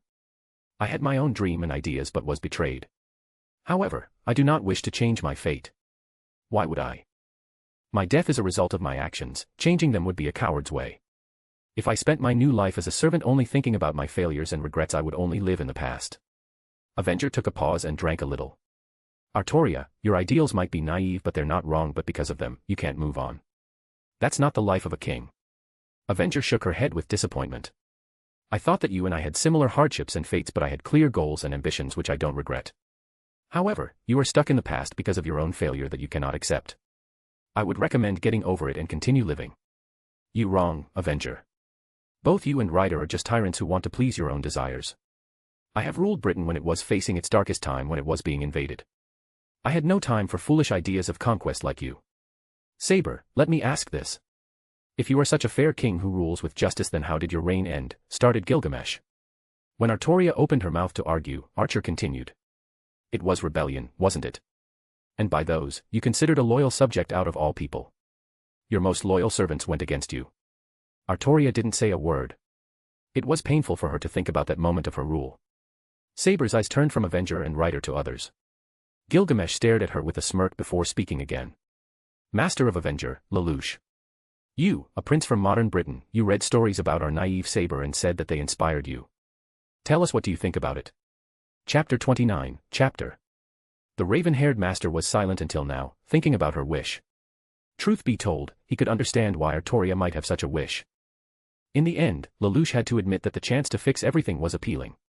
Nonetheless, it wasn't something he could allow himself to admire. King of Knights. I know why you might think so and want to change your life. Saber's eyes sparked with the hope that someone understood and shared her view as Lelouch continued. Your way of kingship isn't wrong or right. None of the kings here is absolutely right, but it doesn't mean their way of the rule was wrong. King Iskandar, he turned to the huge man who was silently drinking. Your words might be true, but they cannot be applied to Artoria's rule since her nation was on the verge of destruction. Britain of that time needed a protector. Someone ready to defend them from all danger since they couldn't do it on their own.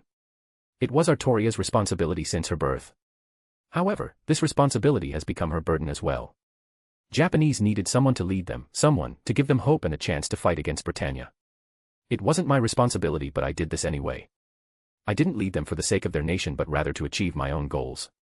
It seemed a fair trade, they would give their cooperation and loyalty while I gave them back their country. Of course, there were many challenges and problems. Lelouch Zero got betrayed, but like Iskandar said, this failure was the result of his actions. Maybe if Lelouch was more open with his followers at that time he could have avoided it, but it doesn't matter since he achieved his dream. That might be true, Lelouch. But nobody should live in regret by their own choice. Saber can't accept the fate of her people, and her ideals make her think that by sacrificing herself she will make them a favor. Lelouch knew that Avenger had a hidden meaning behind her words. His servant was questioning his decisions in his past life as well. However, unlike Artoria, I didn't die for the sake of my people. I hated Britannia ever since I and Nunnally were left to die in Japan. Even as emperor, Britannia was nothing but another resource to use to achieve my goal. I died for the sake of people I cared about. I died to give them, her, a world where they can make a change from scratch. I destroyed the old world and made a new one so they could improve it. We have different circumstances, but I can see what made Artoria go on and become the king she is. And yet I do not regret my choice. There are a lot of moments of my life I will forever mourn, but I won't regret my journey because I know I made a difference. Avenger, you and Artoria had a somewhat similar history. Both of your nations were in chaos and someone needed to stop it. However, your difference is that Artoria was chosen to bear this responsibility while you made the choice on your own. As you said to earlier, anyone else could have done it but you wanted to make it yourself, Avenger. You wanted to create a new system according to your desire. None of the kings here can criticize Artoria's rule more than they are willing to criticize their own. His servant didn't say anything, no one did. Ryder wanted to argue but was stopped by Gilgamesh. The boy is right. Only I can criticize your kingship. Besides, you wouldn't be able to change Saber's mind anyway. Stubborn people like her won't change their mind until they see the consequences of their actions. Saber, your wish is both foolish and ridiculous at the same time. Coming here just to listen to it was worth it, laughed Gilgamesh. Your tragedy makes excellent comedy. Artoria frowned upon those words. There's nothing hilarious about my wish, it dash. Your wish is wrong, Artoria. The blonde woman froze as she looked at Lelouch, who calmly smiled at her with a sad smile. What? But you said dash. I only said that your kingship couldn't be criticized. You are the king that people needed at that time. However, you wish to remove yourself from the history and fate of Britain. That's wrong. You are saying you must make the sacrifice for your people, but to me, it seems like you are trying to run away from your failure. C.C. asked me if I'm ready to continue my path no matter what. I said yes. I suffered, I lost so much, but I continued to move on. There were moments in my life when I was at my weakest. When I wanted to hide away and pity myself, but I didn't. People around helped me and I moved on. Could I desire the same wish as Artoria does? No matter how bad you might think of your rule, no matter how many people died during your reign, wishing to remove yourself from history won't fix anything, Artoria. You will just make all the sacrifices you and people who followed you meaningless. Their deaths, their wishes. Are you ready to get rid of them so easily? What about the Knights of the Round and all the connections you made? Don't they mean anything to you? Aye. You never thought about this, Saber. Iskander said with an angered tone, you claimed that a king needs to make sacrifices for his people, and yet you forgot how much your people sacrificed for you. Your friends, comrades, your followers. All of them fought for you and you just want to spit at their memories like that. Ryder slammed the wine barrel near him. I cannot accept such a wish, Saber. I'm the king who ruled to inspire my friends and who will never forget their sacrifices. If you can cast away the lives of those who followed you so easily, then I won't let you in this war no matter what. I will do whatever it takes for the sake of their memories. Saber was stunned, unable to utter a word as she looked around. Avenger looked at her with disappointment. Lelouch had a sad smile but said nothing, while Gilgamesh's face was more serious. Saber, a king should lead his people with pride no matter the consequences. If you are dissatisfied with your rule so much, it must mean you were never meant to be a king. The golden archer took a sip before his face became darker. Wasting sacrifices, your people and friends made for you so casually. If I weren't in a good mood tonight, I would have killed you for such foolish words. Lelouch could tell that this aspect of Artoria's wish was angering Gilgamesh. Who can blame him, for getting all the pain and suffering your loved ones experienced because of you? That's something I will never allow myself. If I do that, I will be no different from Charles. The thought of becoming similar to his father, to see everyone around him nothing but a means to achieve his goals, made Lelouch sick. That was something he could never allow himself. Can your wish even be granted? Asked Avenger. Other servants turned to her with a questionable look. I'm not too experienced in magecraft, but even I can understand that some wishes cannot be granted or allowed. I almost forgot about that. Gilgamesh commented before looking at his cup. Maybe it is due to the alcohol. But the barbarian woman is right. Such a wild wish as your Saber might not even be able to be granted, he smirked when he saw the panic on her face. I almost forgot about that too. What are you talking about, Archer? Artoria tried to make her voice sound powerful, but she got desperate. Fool. Do you think that either Alea or Gaia will allow you to have such a wish? Lelouch watched as Artoria's hand started to shake. Her eyes lost its previous spark and now she was looking at the ground as the realization hit her. Even if she managed to defeat all servants and claim the Grail, her wish would still not be fulfilled. And yet seeing someone who had good intentions for her country like this isn't pleasant. The Master of Avenger thought if it was worth trying to cheer up Saber but decided against it. It wouldn't help her. Suddenly, Avenger jumped from her seat and stood next to him. Before Lelouch could ask what she was doing, he heard a scream that belonged to Waver. Turning towards the Master of Ryder, Lelouch saw Assassin. And then another, and so on. The entire garden was filled with them as they surrounded the kings and their masters. Lelouch turned to see that the Master of Saber went to Artoria, who was prepared for a fight.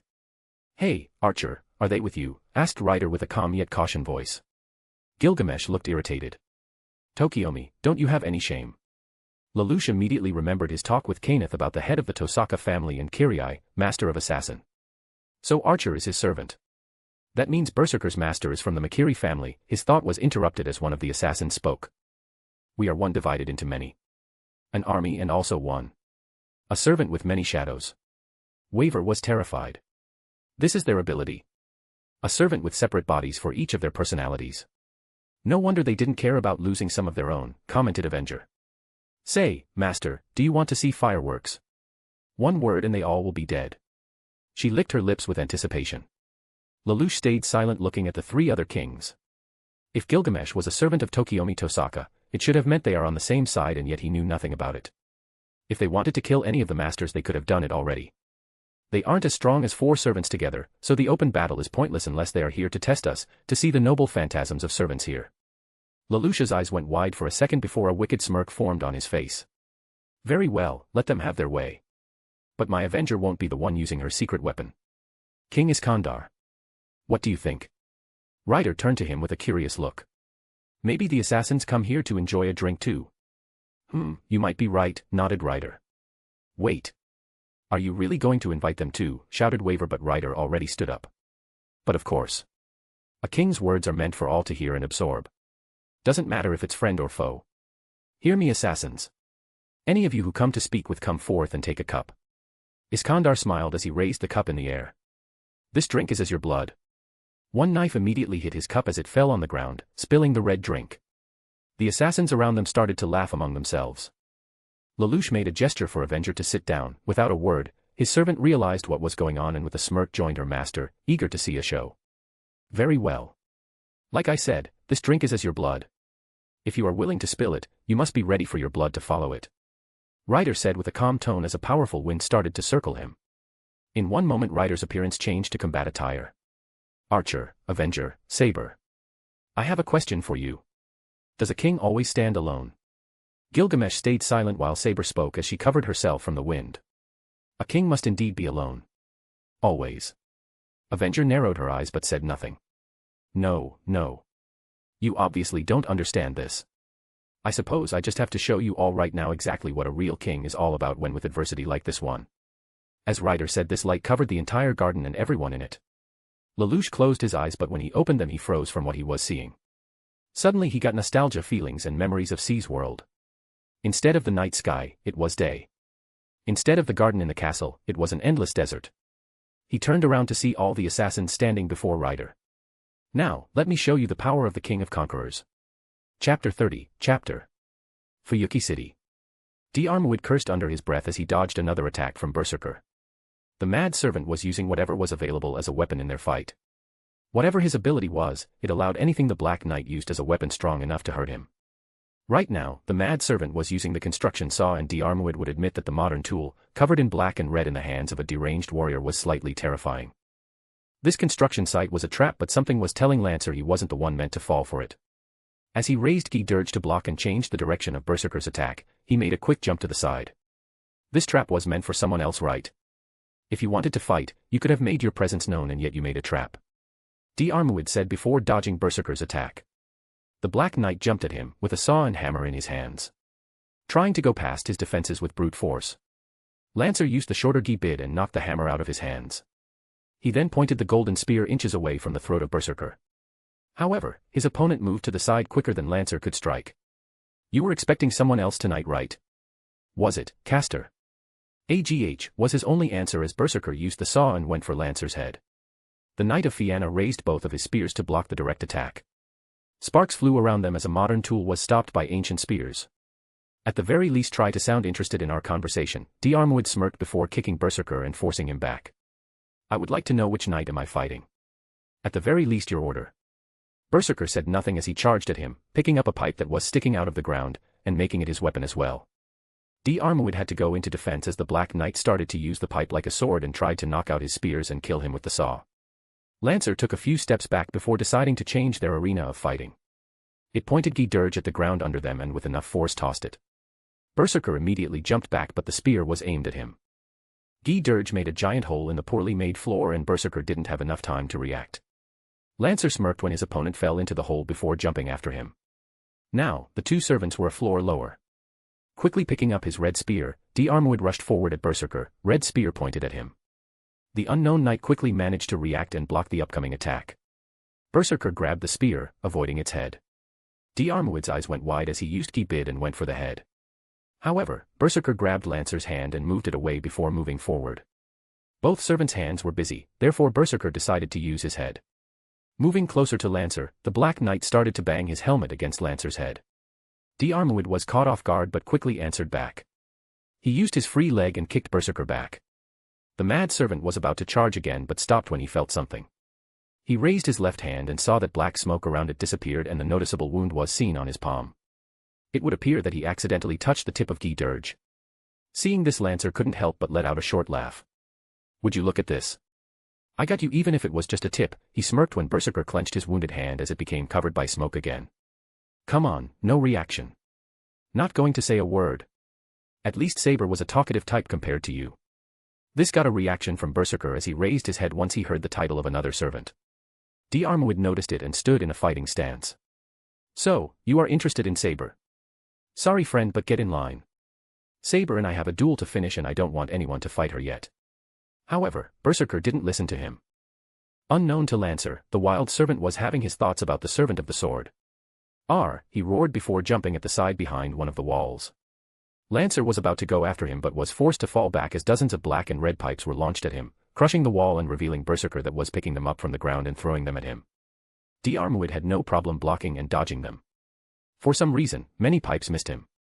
Before the Knight of Fianna could ponder what his opponent's strategy was, Berserker launched at him, pipes in his hands. Lancer easily avoided a direct hit but Berserker's constant barrage of attacks was forcing him to move back. Every time he would try to knock one of the pipes with Key Bid, Berserker would just grab another pipe that he launched time prior. D'Armwood had to admit that even if Berserker appeared as a wild servant, his fighting skill would make Knights of Fianna impressed. Lancer tried to block another attack but Berserker was faster and managed to land a hit on him. D'Armwood could taste blood in his mouth as Berserker's last strike hit him across the face. At least Metal Pipe wasn't a sword, otherwise Lancer might have died from it.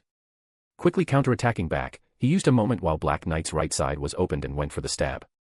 His cursed spear made contact with Berserker's armor and penetrated. It was a shame he couldn't deceive Berserker and force him to lower his guard as he did with Saber in port. His Guy Bid was a cursed spear that would leave wounds that cannot be healed, but it wasn't Guy Dirge. A golden spear could cut the connection to mana like a red one could. D'Armwood had to do it the old-fashioned way and hope Berserker's armor wasn't too strong. Lancer thought that luck was finally on his side when the Black Knight stopped his attack and retreated. Berserker jumped back and placed a hand on his wound. His helmet didn't move away from Lancer. The charming knight himself wanted to know if the wild servant would react in a similar way to Saber and take precautions. If Berserker would leave right now, D'Armwood wouldn't follow him. The cornered animal was most dangerous and Lancer did have an ally at this war that could help with the wild servant. "If I were you I would retreat, Berserker. This wound won't heal. Saber would prove that." Once again Berserker showed reaction as he clenched his fists and stared at Lancer, waiting for him to continue. "I told you already I have an unfinished duel with her. As a knight, you should understand that." Berserker's entire body started to violently shake. Lancer sighed before preparing for the upcoming attack. It wasn't hard to read Berserker's intentions like this. In 1 second, the wild servant launched forward, abandoning his previous weapon and going at Lancer with an armored fist. He wasn't silent and let out a terrifying roar. "Arthur." When the Black Knight was a few inches away from him, D'Armwood moved to the side, his spear aimed at Berserker's defenseless torso. However, in one movement, the wild servant made a 180-degree turn. Lancer's eyes went wide when instead of dodging or trying to avoid the attack, Berserker allowed the golden spear to penetrate his hand. The tip of Guy Bid went through his palm but Berserker didn't make any noise. He didn't flinch from the pain at all, instead, his pierced hand grabbed the golden spear. Before D'Armwood could do anything, the Black Knight kicked him in the chest with enough force to send him flying in the nearest wall. Lancer wasted not a moment as he stood up in a defensive position but this time only with one spear. Just like any object Berserker touched, Guy Bid changed its color from familiar gold to ugly black with red lines. D'Armwood bit his lip. He didn't know if his spear would turn normal once it was out of the Black Knight's hands. It was bad. Now Berserker was in possession of his cursed Guy Bid. Who knew what a mad servant like him could do with it? D'Armwood didn't make any move. Berserker with his spear was an unpredictable opponent. Any move the hero from Ireland makes right now might be fatal. Berserker examined his newly acquired weapon carefully. Did Guy Bid preserve its primary function? A test in combat would tell. D'Armwood expected him to attack but what he didn't expect was what Berserker did next. Arthur. Unlike before, this time Berserker didn't roar or scream. Instead, his voice was empty of any anger or madness. Armwood could swear he sensed something akin to shame in the Black Knight's voice. However, before Lancer could do anything, Berserker took the golden spear in both hands. Armwood's eyes went wide, but before he could even let out a scream, the Black Knight snapped his cursed spear in two. "What have you done, Berserker?" Armwood glared at the servant before him but later showed no reaction. Instead, he stood calmly, waiting for Lancer to do anything. Unknown to the Irish Knight, the Knight of the Lake was feeling something he didn't feel for a long time. Something warm, something familiar. Seeing that he would get no reaction, Armwood decided to move first, but soon he heard a familiar voice in his head. "That's enough, Lancer. You already lost one of your noble phantasms. Return immediately." Armwood froze. "Running right now? After Berserker destroyed Geass? But my lord. Our fight isn't over. Don't you dare talk back to me, servant. Obey my order right now or I will have no choice but to waste another command seal on you." Knight of Fianna clenched his fist as he glared at Berserker, who continued to stay menacingly there. Dirge pointed at the wild servant. Lancer spoke. "Enjoy your victory, Berserker. If not, I then someone else will slay you in this war." Lancer changed into spirit form and left Berserker alone. However, instead of following his example and leaving the place of battle, Berserker made his way to the nearest window and looked at Fuyuki. The one who Berserker is after was somewhere here. Despite mad enhancement, Berserker still had the ability to think even if it is limited. In the depth of his twisted mind, the Knight of the Lake wondered if tonight his action helped his king. Berserker didn't have a problem killing all servants if it meant none of them would harm his king. Only he could fight and slay his king. Or in turn, be slain by her. Author. Chapter 31, Chapter. Einzbern Castle. Artoria felt chills run down her spine. She looked around as if someone had called her but found no one. However, she felt something else. Green Eyes looked at the hand that was pierced by the cursed spear during her first encounter with Lancer. She could feel her hand responding to her as if it was never wounded to begin with. For a brief moment, Saber felt pleased to be able to fight properly again, but soon realization had come to her. If the curse was lifted from her, did it mean that Lancer has fallen? While the King of Knights was busy thinking about what happened to her last opponent, the Demon Emperor looked around in awe. So this is what this world's magic is capable of. Lelouch thought to himself as he glanced at what seemed like an endless desert. He had been in C's world before and saw things that a normal human mind wouldn't be able to comprehend, but he had to admit that something like Ryder's noble phantasm could amaze him. "What is this place?" "A reality marble," answered Irisveal as she stood behind Saber. A mental image materialized into the real world. Lelouch looked at Iskandar and couldn't help but feel intrigued. A representation of a person's inner mental world in physical form. The desert was an interesting choice, but he concluded that it might have something to do with Ryder's battles in the past. "My glorious armies once rode across these sands. A place where all heroes who stood with me through joy and sorrow." Everyone heard a sound as an ancient army made its way towards. Lelouch looked wide, amazed eyes at how far this reality marble could go to manifest all of it. Counting how many of Ryder's forces there was pointless since no one could see the end of them. Amazing. The Demon Emperor commented as he looked at Ryder, who mounted a giant horse. Such a marvelous ability to create your own battlefield with your armies at your command. Fighting against it will require either something of similar abilities or something that will be able to wipe out the majority of Ryder's forces. Killing Ryder theoretically should destroy this place as well. A king should live a grand life and embody his people's image of admiration. He who is worthy of all heroes' envy and who leads their way, that is a king. Therefore a king is not alone. For his will equals all who followed his ultimate glory combined. As Ryder shouted, all his friends and soldiers yelled in agreement. Iskandar smiled with pride as he looked at his people before turning his gaze to his current enemy. "Now, assassins. Should we begin?" The masked servants that a few moments before were surrounding the group and ready to attack now were without their advantage in an open field. Lelouch could see it end only one way. Annihilate them. As their king commanded, hundreds if not thousands of warriors charged forward with a battle cry. The assassins, seeing no hope, didn't even try to fight back, preferring to run in any direction. However, all of them met the same destiny, only difference was being killed by a warrior or his king. The massacre was quick. As Ryder let out one last battle cry, everything was over. Lelouch looked around. Gilgamesh was sitting at his position, not moving or showing any reaction. Saber was protecting her master in case Ryder decided to use the advantage while he could.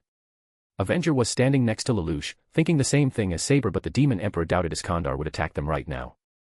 Fighting three servants while your own master next to them isn't a good strategy. His theory would appear corrected as soon as the same light covered them before appearing again. This time returning them to the real world. The four kings stood in the middle of the garden. Iskandar lowered his head and with disappointment said, I expected more from it. We said enough for one night. As he stood up and turned away, he added, Avenger, I hope to fight soon. Oh, so eager to die, aren't you? Avenger taunted but smiled. Very well, I will be the one to end your life in this war, King of Conquerors. Lelouch could feel that she was looking for an opportunity to defeat Ryder. She said she will take his title. I suppose that's another motivation to fight him. Although we will need to prepare for his noble phantasm. Avenger was powerful, especially in her home county, but Ryder's noble phantasm was still something to be wary about. Before Iskandar could leave, Artoria called him. Wait, Ryder. I'm not finished. Be silent, Saber. Tonight I wanted to drink with fellow kings. However, now I see that only Archer and Avenger can be called as such. What Avenger said earlier is true. Because you can't get over your failure, you are stuck in the past. I would recommend accepting your past and move on before it swallows you completely. As Ryder finished, both he and Waver went away. Gilgamesh stood up and looked at his fellow blonde servant with a sadistic smile. Don't listen to him, Saber. Follow your wish. The journey with all of its pain and suffering would be amusing to watch. Artoria glared at him, but before she could say anything, Archer turned to Avenger and her master. This night wasn't as terrible as I thought. I found new entertainment, so Lelouch, don't die until I will allow it. As Gilgamesh disappeared, Avenger spat in the place where he just stood. Arrogant bastard. Lelouch smiled at the man's antics before turning to the owner of the castle. I suppose it is time for us to leave as well. Don't worry, we will find an exit on our own. Thanks for your hospitality, Master of Saber. Lelouch slightly bowed before making his way out, Avenger next to him. However, before he could go far away, Saber called his name. Lelouch, if you were in my place, would you wish for the same thing? This stopped the former revolutionary as he turned back and stared at Artoria with uncertainty in his eyes. Avenger too stopped, concerned how her master would answer. Lelouch was silent for a second before answering. No. Saber, you fail to see what your reign was able to achieve. You might not agree with it, but your rule changed the fate of many people. I would never be able to get rid of that. With those words, Lelouch turned away and left Einzbern Castle, leaving the King of Knights with her ghosts of the past. As both he and Avenger were making their way out of the forest. The walk was silent for time being, but as they went far away from castle, his servant said. I'm glad that you didn't share Saber's view. Lelouch glanced at her. It wouldn't matter even if I did. My former life is forever sealed for me. There was no returning for me. And even if there was, he didn't know if he should have returned or not. What happened tonight was unexpected, to say the least. I knew it would lead to this. Avenger sighed. I suppose it is the moment when we talk about ourselves. Wouldn't you agree, Your Majesty? Lelouch smirked. Of course, my daimyo. Chapter 32, Chapter. Fuyuki City. Lelouch and Avenger made their way in silence. The forest and German castle were long behind them as the two made their way towards a quiet place where they could talk without interruption. Soon they found themselves standing on the side of the river and staring at Fuyuki Bridge. Lelouch turned around and noticed an empty sidewalk with a bench not too far away from them. Let's stop here, he announced and made his way towards one of them. Avenger raised an eyebrow. What about returning home? We weren't followed, otherwise you would have informed me already. We need to discuss some stuff, Avenger. And talking in fresh air is a better choice. Lelouch said without turning back. This place was empty and far away from castle. Avenger decided to comply and sat next to him. Once again both of them were silent. Avenger occasionally glancing at Lelouch. The Demon Emperor sighed before asking the first important question. How much have you seen? Avenger knew about him being from the royal family, and from glances and stares he received from her during Saber's speech she most certainly knows about Zero Requiem. Considering how much his servant already learned from her dreams might give Lelouch enough to work with. Avenger, knowing about my past might be dangerous. I need to make sure she doesn't know too much. Avenger was silent for a moment, trying to remember how much she had seen. Her face darkened as she said in a low tone. I saw your death. Lelouch clenched his fist. You knew I was an emperor dash. And your past in Japan before that. Lelouch raised an eyebrow. You have seen my dreams as well. You know what it is like. He nodded. Yes. It is like you are here, reliving a moment, except it is the memory of someone else. But I knew about your identity even before seeing your memories, Oda Nobunaga. A Japanese daimyo of the Sengoku period. The achievements of Nobunaga, no matter how terrible some of them were, helped to unify Japan at that time. While Britannia made sure to put down Elevens as an inferior race, they did show sympathy to a few Japanese historical figures who were good examples of Britannia's social Darwinism. Oda Nobunaga was one of those people. However, it didn't mean that Britannia allowed the open spread of Japanese culture and history. Cultural genocide was a reliable weapon when dealing with areas, and the Empire wasn't about to change its policy just for one person. Lelouch was certain that if it wasn't for Ashford Academy's more tolerable stand towards the history of Japan, Oda Nobunaga would have been just another failed reformer. And now, Oda Nobunaga is sitting next to me. Avenger's lip formed a thin line. I don't remember permitting you to call me by name so casually. But considering what I know about you, I will make an exception for you. So feel free to show your gratitude. Oda Nobunaga said with a smile. It wasn't hard to learn your true identity, but I decided to keep it a secret. Nobunaga looked curious. You keeping your true name secret didn't hinder our working relationship so far. You didn't want to share your identity, and I didn't want to force you without serious reason. Besides, after dealing with someone like C.C., Lelouch has learned that trying to make a woman speak about her secrets when she clearly didn't want to was pointless. Oh my, how considerate of you, Your Majesty. Lelouch made a mistake and reacted with a frown. One glance at his servant was enough to see that she was amused. I see you don't like being called as such. That part of my life was hardly the most pleasing. I see. Well, it was fun one time, no need to ruin it. The red-headed woman said as she turned away and looked at the river before them. Lelouch, seeing this, asked. You have many questions as well. What do you think about my past? She looked at him before with a sigh, raising her head and looking at the moon above them. It wasn't my first dream about you. The first time when I saw your memory I thought it was too absurd. Giant machines fighting in the air and one young man taking over the world. My first thought was that you were a servant who somehow managed to be reincarnated and joined the Grail War. She stopped when Lelouch started to laugh. Me as a servant? Heh, I cannot see that, he said with a smirk. Really? I have to disagree. Not everyone puts on a mask and starts a revolution that manages to put the entire world in disarray. The woman laughed. Zero, with that flashy costume of yours and all those speeches and fancy theatrical movements. Not gonna lie, they were spectacular to watch. I was just a person in a mask who just knew what to do at that time. Few people know the truth and none of them will ever tell it. It wasn't hard to imagine how shocking and dangerous it would be if the truth of the Demon Emperor and Zero being the same person came out.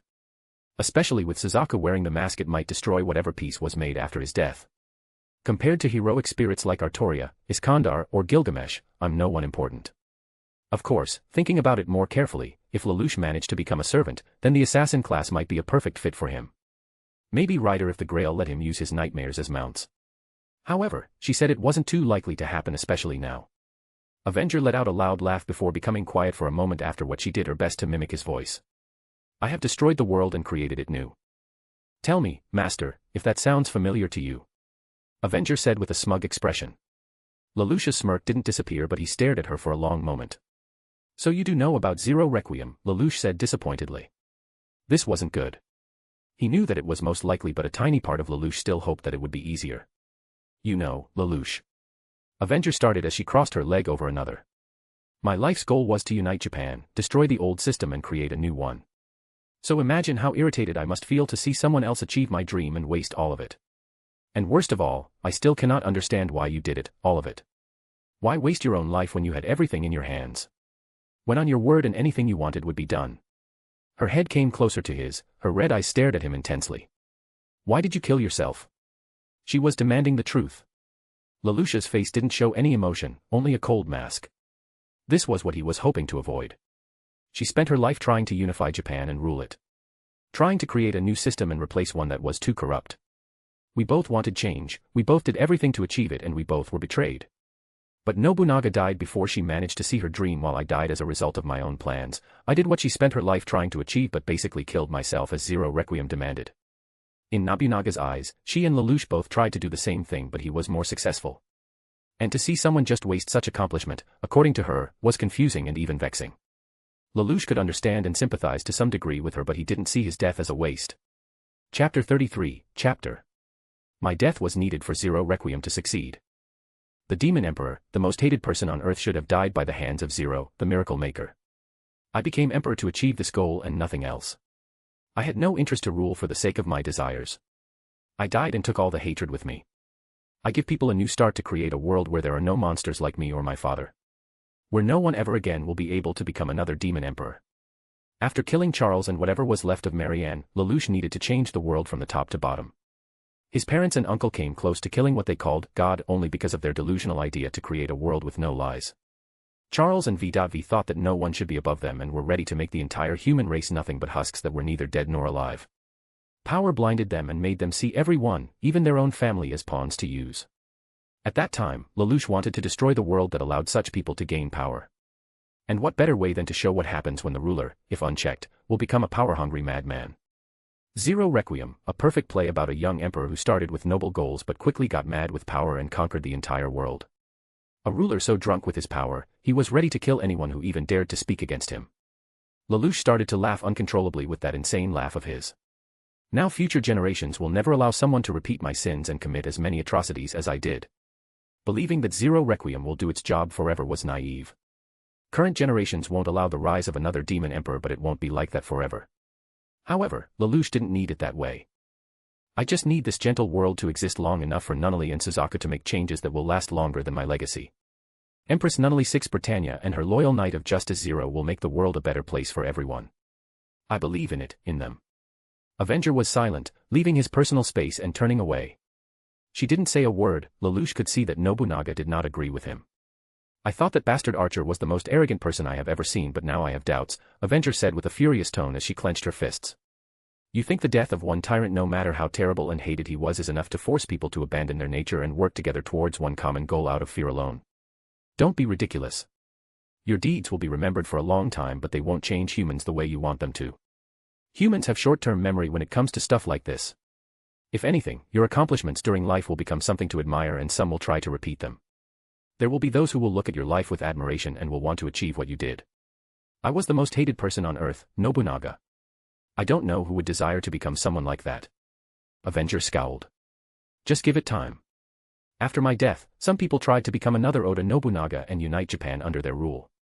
Humans never change, desire for power is always there. Nobunaga looked annoyed. She didn't understand this Zero Requiem, she didn't want to. Her master was wrong, but he didn't want to believe it. That might be true, but that happens only when others allow them to gain power without boundaries, Avenger. I know that power-hungry tyrants won't disappear, but the new system won't allow them to reign freely, if at all.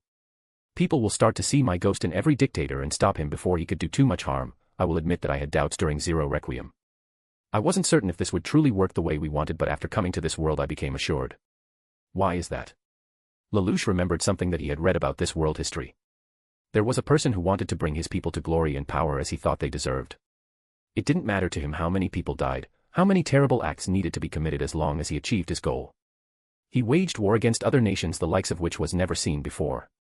Millions died, his dream was crushed, and the man killed himself. He was a madman, but his actions led the world to change its system. After his death, they did everything in their power to prevent the raising of someone like that. You think that man had the same plan as you? No, most unlikely. Lelouch laughed. His ideology was too extreme that even my father would have avoided it. I doubt he had something like Zero Requiem in mind, but the fact that one person changed the world so much that they decided to never allow someone else to repeat his actions is impressive, no matter how you look at it. I still don't agree with what you did, Lelouch. It is no different from Saber's case. Your ideals demanded you to die for them. You become emperor just to be hated and killed in the end. That's not the way to live. No human should sacrifice himself like this. You had the power to change the world differently. And become a sole ruler. Become a tyrant with no one to oppose my rule.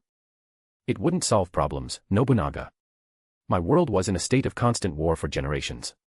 Superpowers were waging war every few years while people suffered. Unlike this world, democracy was a complete joke. Any government that tried to uphold it was too weak before the might of absolute monarchy. Humans' lives were just recourse to use and waste in the meat grinder that is war. Lelouch let out a weak laugh. My death won't make humans change their nature too drastically, but it will give them a moment to think about what they want and don't want. No one wants to live in a world where the system kills anyone who disagrees with it. As for comparing my actions to Artoria's, it's too much, don't you think, Nobunaga? No, was the immediate answer. Both of you think that sacrificing yourself is the only way to achieve your goals. However, if a foolish knight thinks that it is right to sacrifice herself for the people, you think that sacrificing yourself for the end goal is right. Neither of you is correct. Both of you were leaders and rulers, but both of you are wrong to think that it is right to waste your own life like that. She let out a tired sigh and looked at the ground. Not gonna lie, when Saber started to talk about her wish, I was scared that you would agree with her view. Lelouch blinked. Why? Saber's wish is wrong no matter how much you look at it. Removing herself from the history of Britain will bring more harm than good. I don't dash. I was afraid you would desire the same thing, Lelouch. Avenger interrupted him and the raven-haired men became silent. I have been watching you ever since I was summoned. I saw the way you are unfocused outside battles. The melancholy look on your face when you think about your past. I saw sadness and regret on your face. You might as well desire to wish to remove yourself from your world's history as well, Lelouch.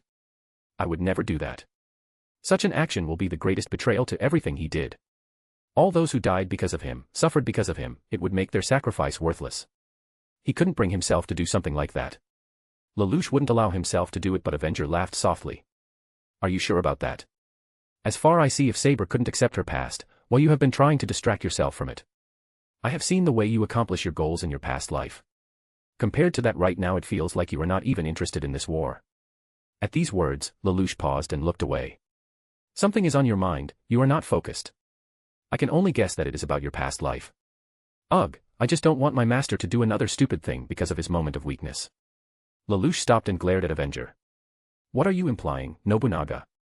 She stopped for a moment, enjoying his gaze as an idea popped in her head. Oh, my. She softly whispered before rising from her seat and started making circles around Lelouch. Master, you can think whatever you want about Zero Requiem, but you cannot deny one thing. She stopped right in front of him and kneeled. This entire terrible plan was made when you were at your lowest, most defenseless moment and you didn't think straight. It wasn't like that. Wasn't it? Lelouch, think about it. You have been betrayed by people you thought you could have trusted. As you marched against your greatest foe, you were ready to die. I saw the gaze in your eyes when you went to kill your father. You had the eyes of a man who was ready to die. A pleased smirk formed on her face. Just admit it, you haven't been yourself. Betrayal and all losses finally broke you. That's why you decided to commit this requiem of yours. Lelouch clenched his fist. No, no. You aren't right about this, Nobunaga. What do you know about being at your lowest? She was silent for a moment. The Japanese woman looked away before standing up and moving closer towards the river. She didn't say a word, just staring at the city before her. When my father died, I was devastated.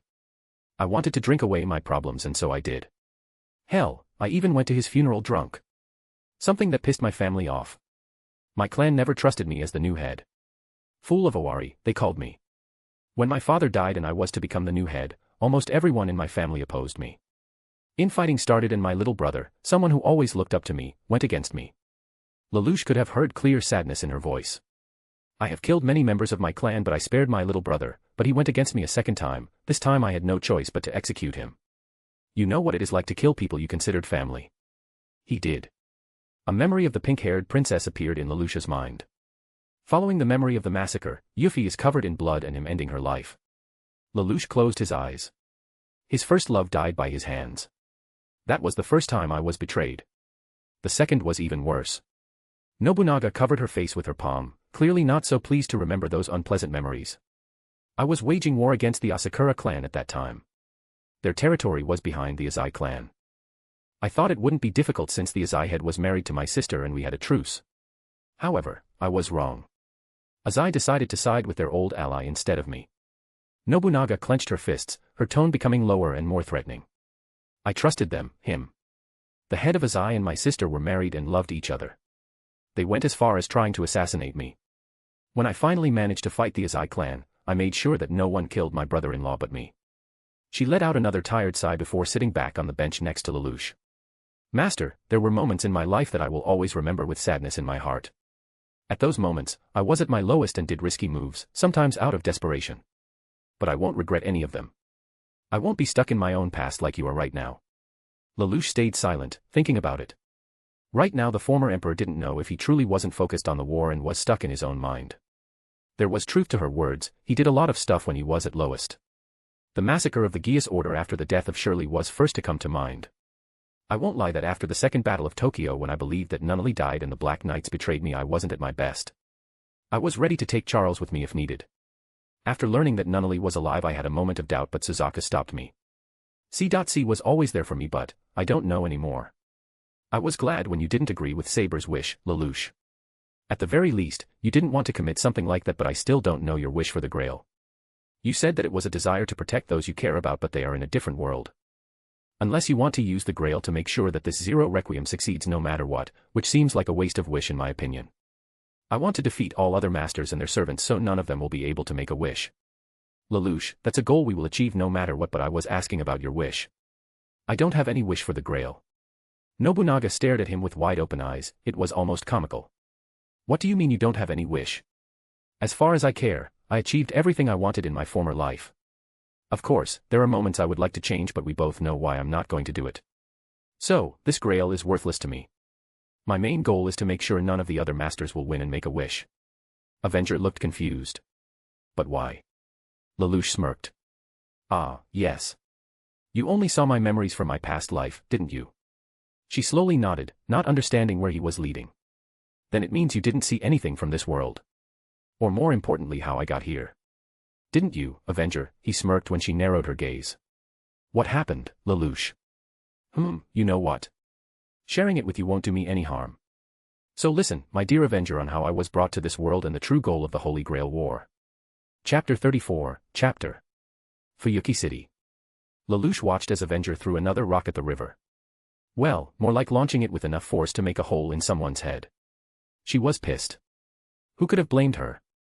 Learning that your wish won't be granted and your entire role in this war was to be nothing but a pawn wasn't pleasing for the likes of a heroic spirit.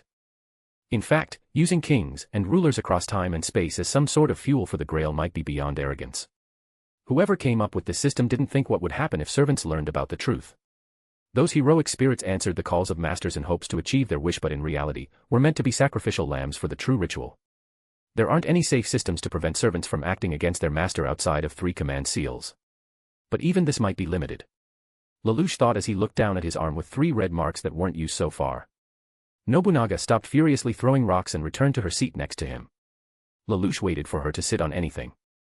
Avenger looked at his eyes and with a serious expression said, "Let's burn this city." Avenger, no. We can't burn the city just because you got scammed. Lelouch sighed.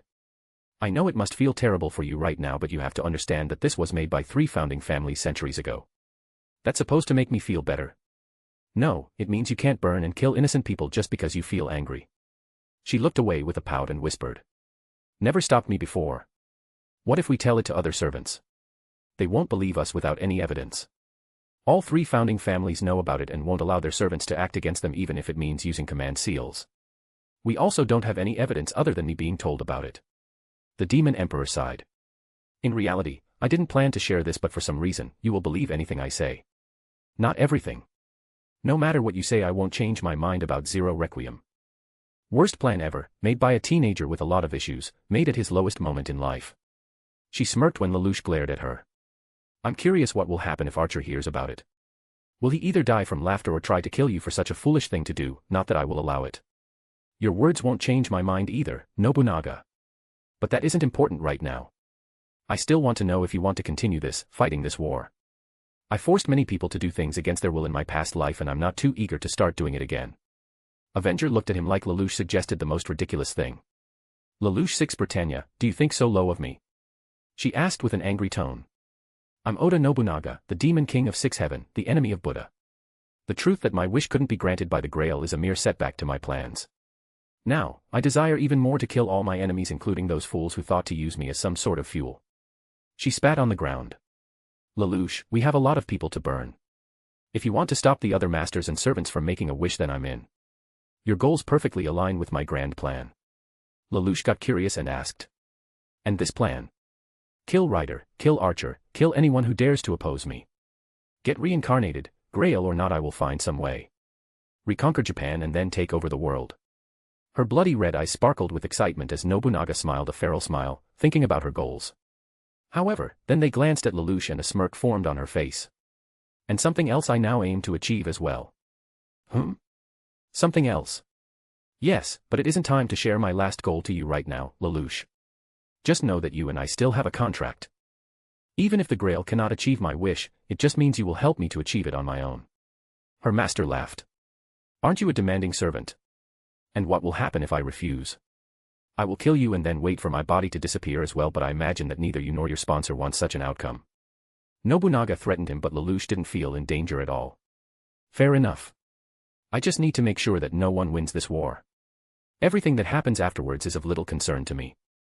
The former warlord didn't like hearing it, but she knows that her master won't be convinced right now.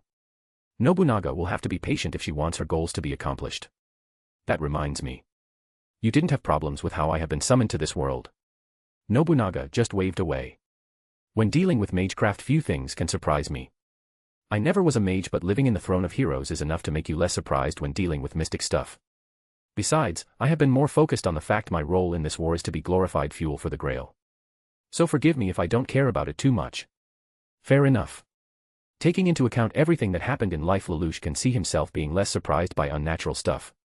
However, now we need to return to the topic of stopping other masters from making a wish.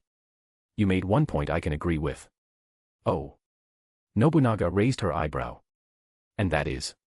I wasn't too focused until now. Indeed, I was thinking about my past and was stuck in my memories. I didn't try my best so far in this war, but that is about to change. Avenger looked excited.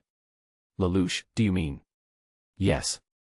Until now our actions can be classified as preparing the stage for our main show. A diabolical smile appeared on his face, a smile that promised destruction and chaos wherever Lelouch went. He looked at her and offered his right hand. Oda Nobunaga, now that you know the truth behind this war, I ask you once again to lend me your power, not as a servant but as a partner. Oh my. Nobunaga couldn't help but feel thrilled and a little flattered at the gesture. Eager to see how her master was going to handle things from now on. In that case, lead the way, partner. Nobunaga finished with a sultry tone as she squeezed his hand. Both demons were about to make this war hell for everyone else. The last thing he remembered was cold steel as the sword pierced his body and ended his life. Lelouch Six Britannia opened his eyes and looked around. Where am I? He was in the middle of a forest, surrounded by trees as the light of the moon illuminated the area around him. The demon emperor looked at himself, still wearing his royal garb but with a visible bloody hole in the place where the red sword entered his body and killed him. Or at least he thought that's what would happen on that day. How? What is going on? Suzaku should have killed him. Did it mean Zero Requiem didn't succeed? Where was he and who brought him here? Lelouch's mind was filled with dozens of questions and he didn't know where to get answers for them. However, all of his thoughts were stopped as he felt a strange presence, almost as if something was calling him. Raven-haired boy rose from the ground, as green light started to form a strange being. Lelouch Six Britannia. It was a strange voice, as if dozens of people were talking at the same time. Lelouch could only note that the female voice was loudest among them. He didn't know why he froze at one place, unable to move or even utter a word at that moment. I have a task for you. Chapter 35, Chapter Fuyuki City. Kenneth, I thought the main reason for our alliance was to work together in order to defeat other servants and their masters. On this sunny day in Fuyuki City, 2 masters and 1 servant had been discussing their progress in the war, or to be specific, lack of it. Earlier this morning, the 2 men agreed to meet in an unremarkable cafe and share their latest achievements. However, now Lelouch wasn't sure his ally had any good news to share. Lancer was remaining in spirit form as Kenneth demanded from him. Ever since the male servant's defeat in his last fight, his master had been furious at his failure. Avenger Nobunaga, on the other hand, was sitting right next to her master and enjoying her drink. To the Japanese woman, this situation was quite funny, but Lelouch didn't share his servant's amusement. Now we've lost our best advantage against Saber. No doubt Autor already noticed that Lancer lost his weapon and reported it to her master.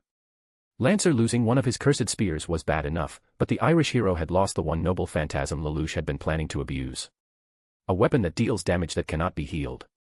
Such a valuable asset wasted so casually. With a weapon like that in their possession, employing hit-and-run tactics would have been the perfect strategy. Alas, they now needed to find another plan to kill their enemies. Trust me when I say this, Lampy Rouge. This isn't what I expected, but that wild berserker was too strong for my servant. Lancer had failed me once again.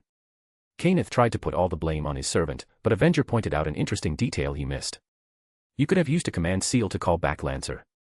It is the Lord's duty to order his soldiers to retreat when a victory is unachievable.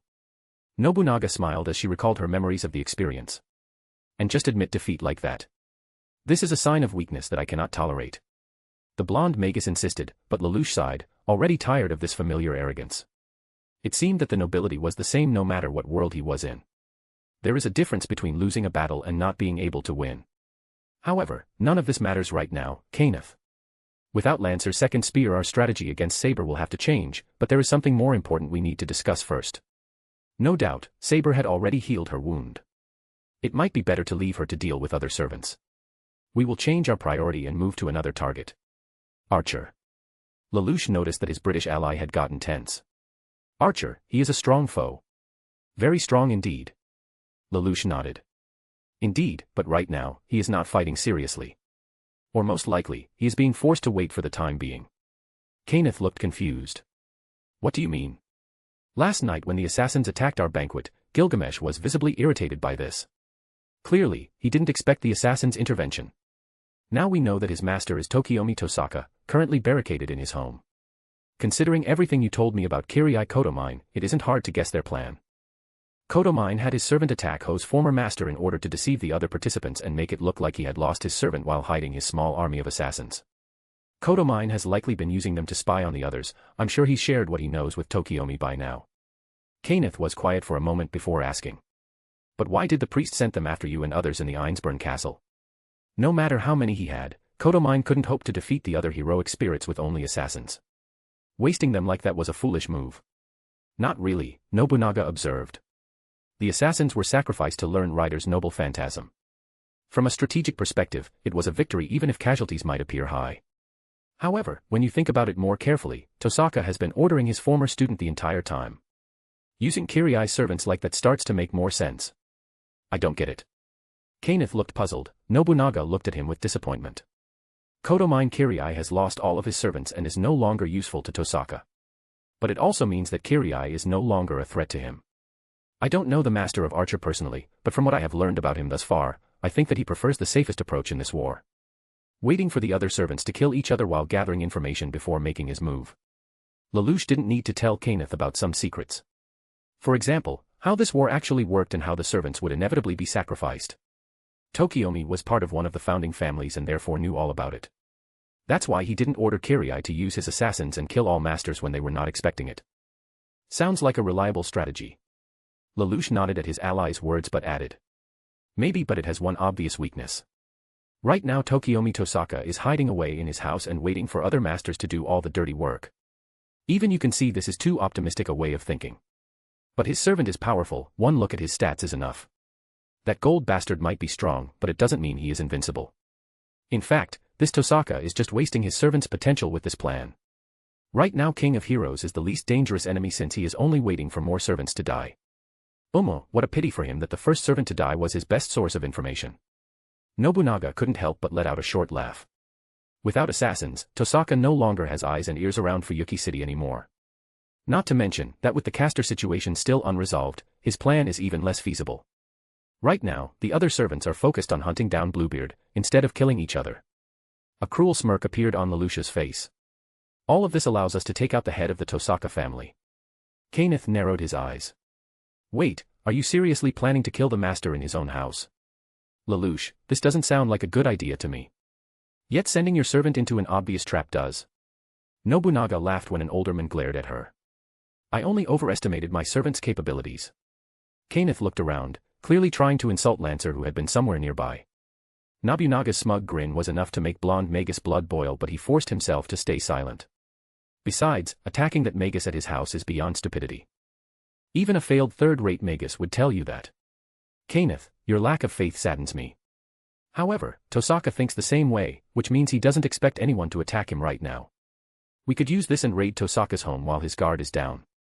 And before you mention bounded fields, I might have a solution for that as well. But I need to know something, Kenneth. Do you know any hypnotic magecraft?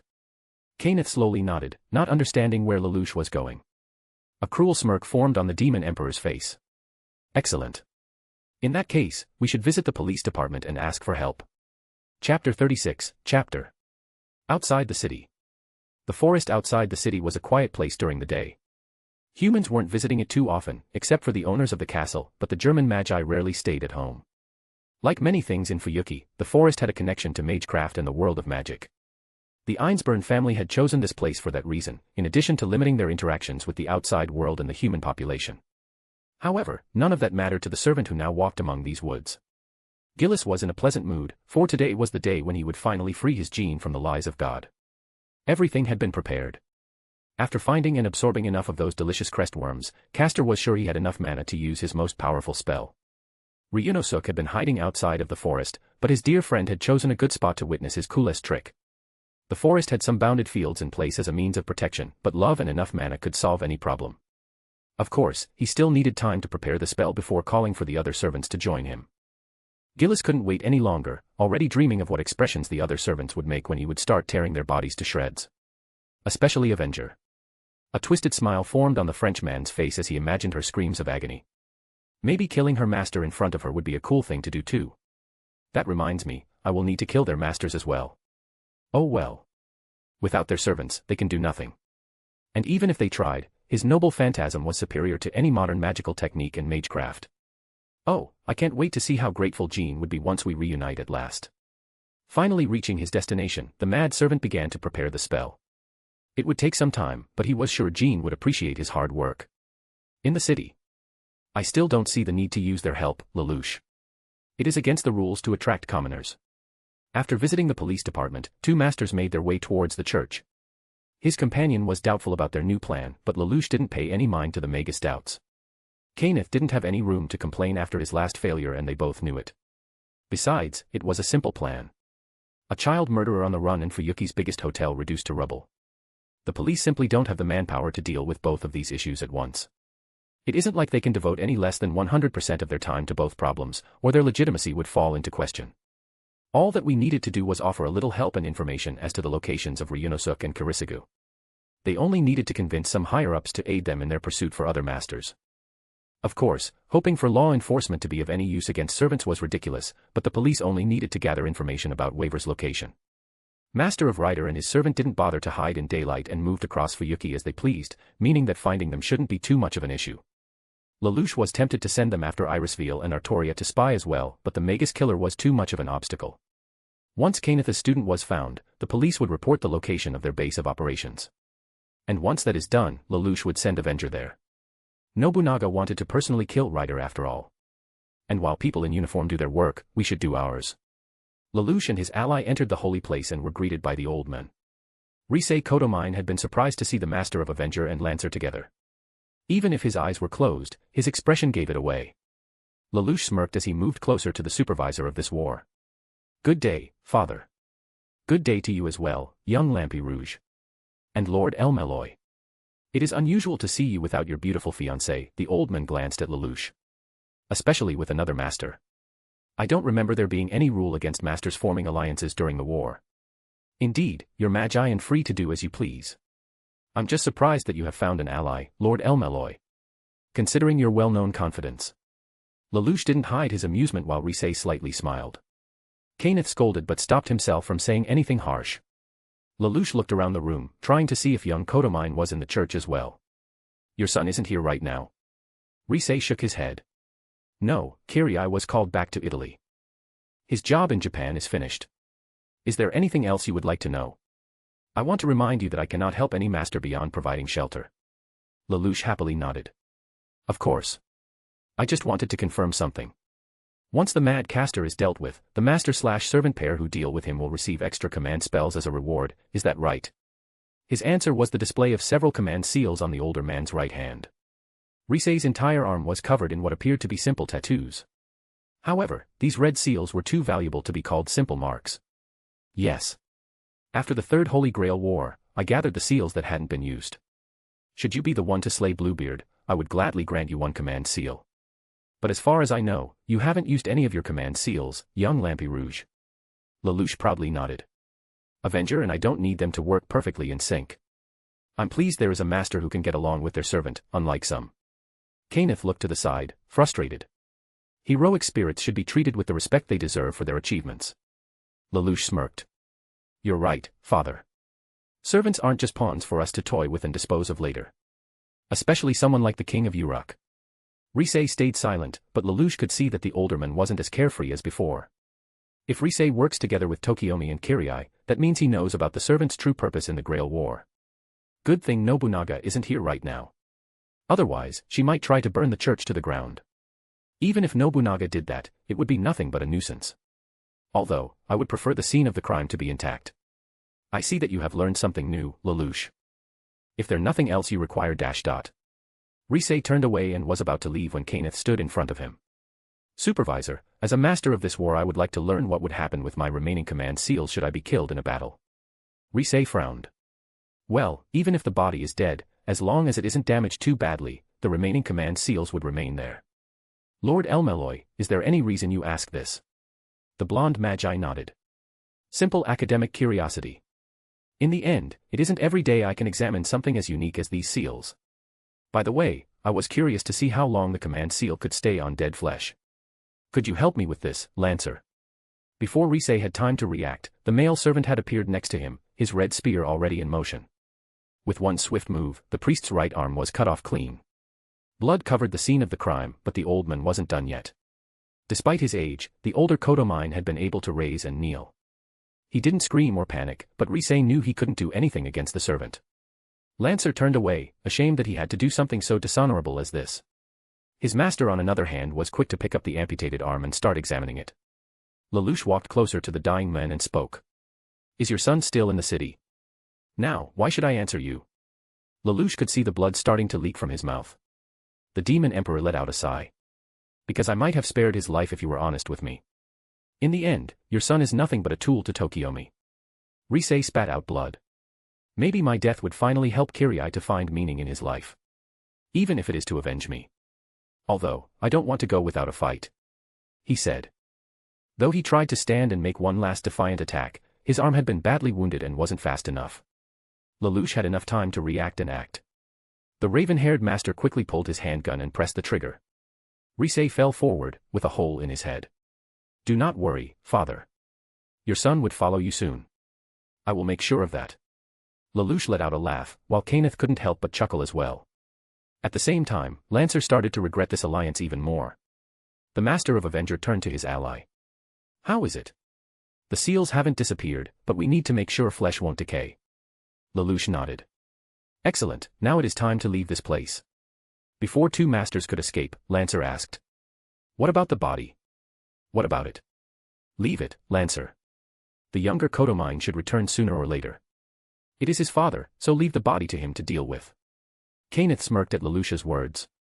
Meanwhile, D'Armwood was beginning to wonder how he could hope to achieve his wish, when he had a master as dishonorable as this. Chapter 37, Chapter Tosaka Residence.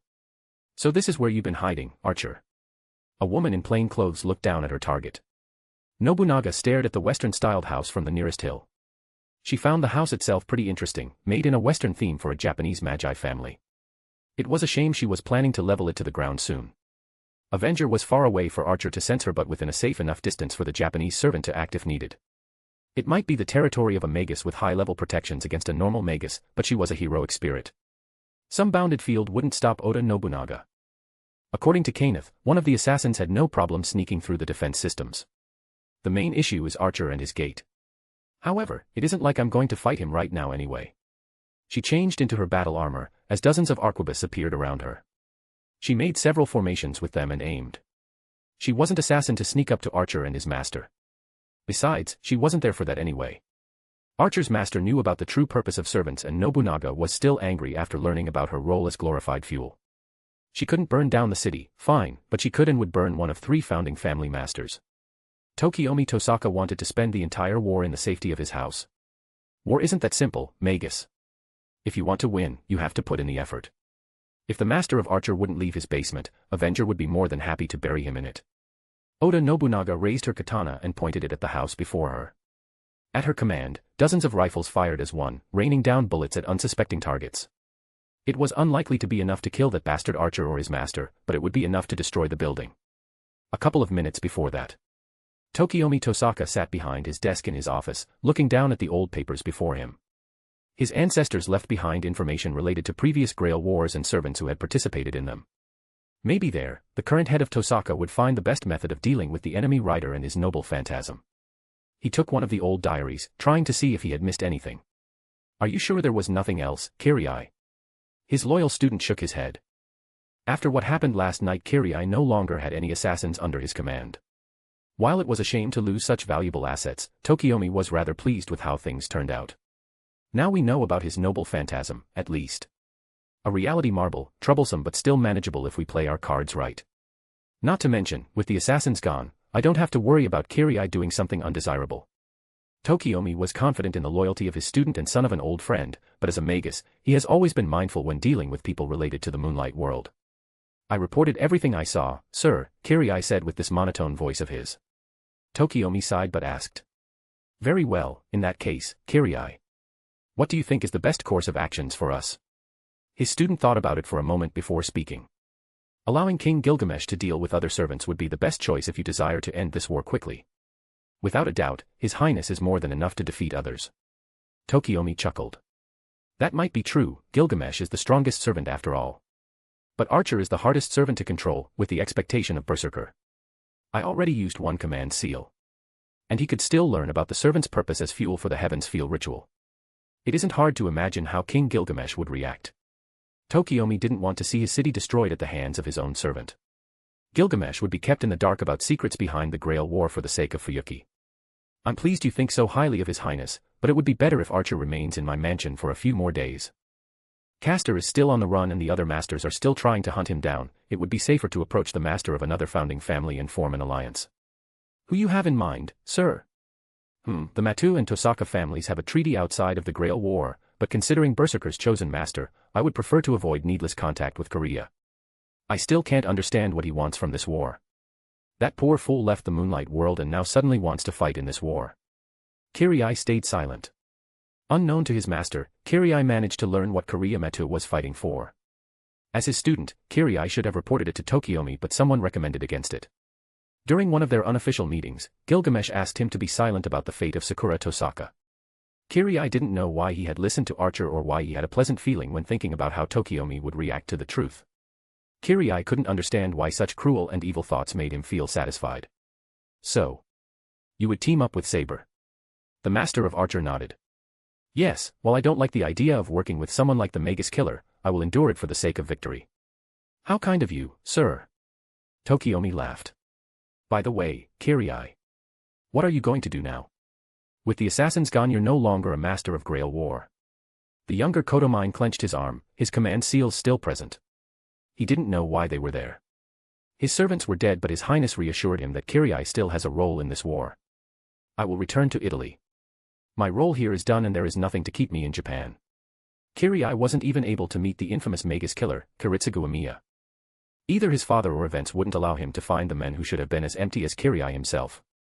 This war has been taxing on me. I would like to return to Europe as soon as possible. Oh, yes. I can imagine you want to see little Karen as soon as possible. Tokiomi nodded, but Kariya showed no emotion. In fact, if not for his master, Kariya would have forgotten he had a daughter.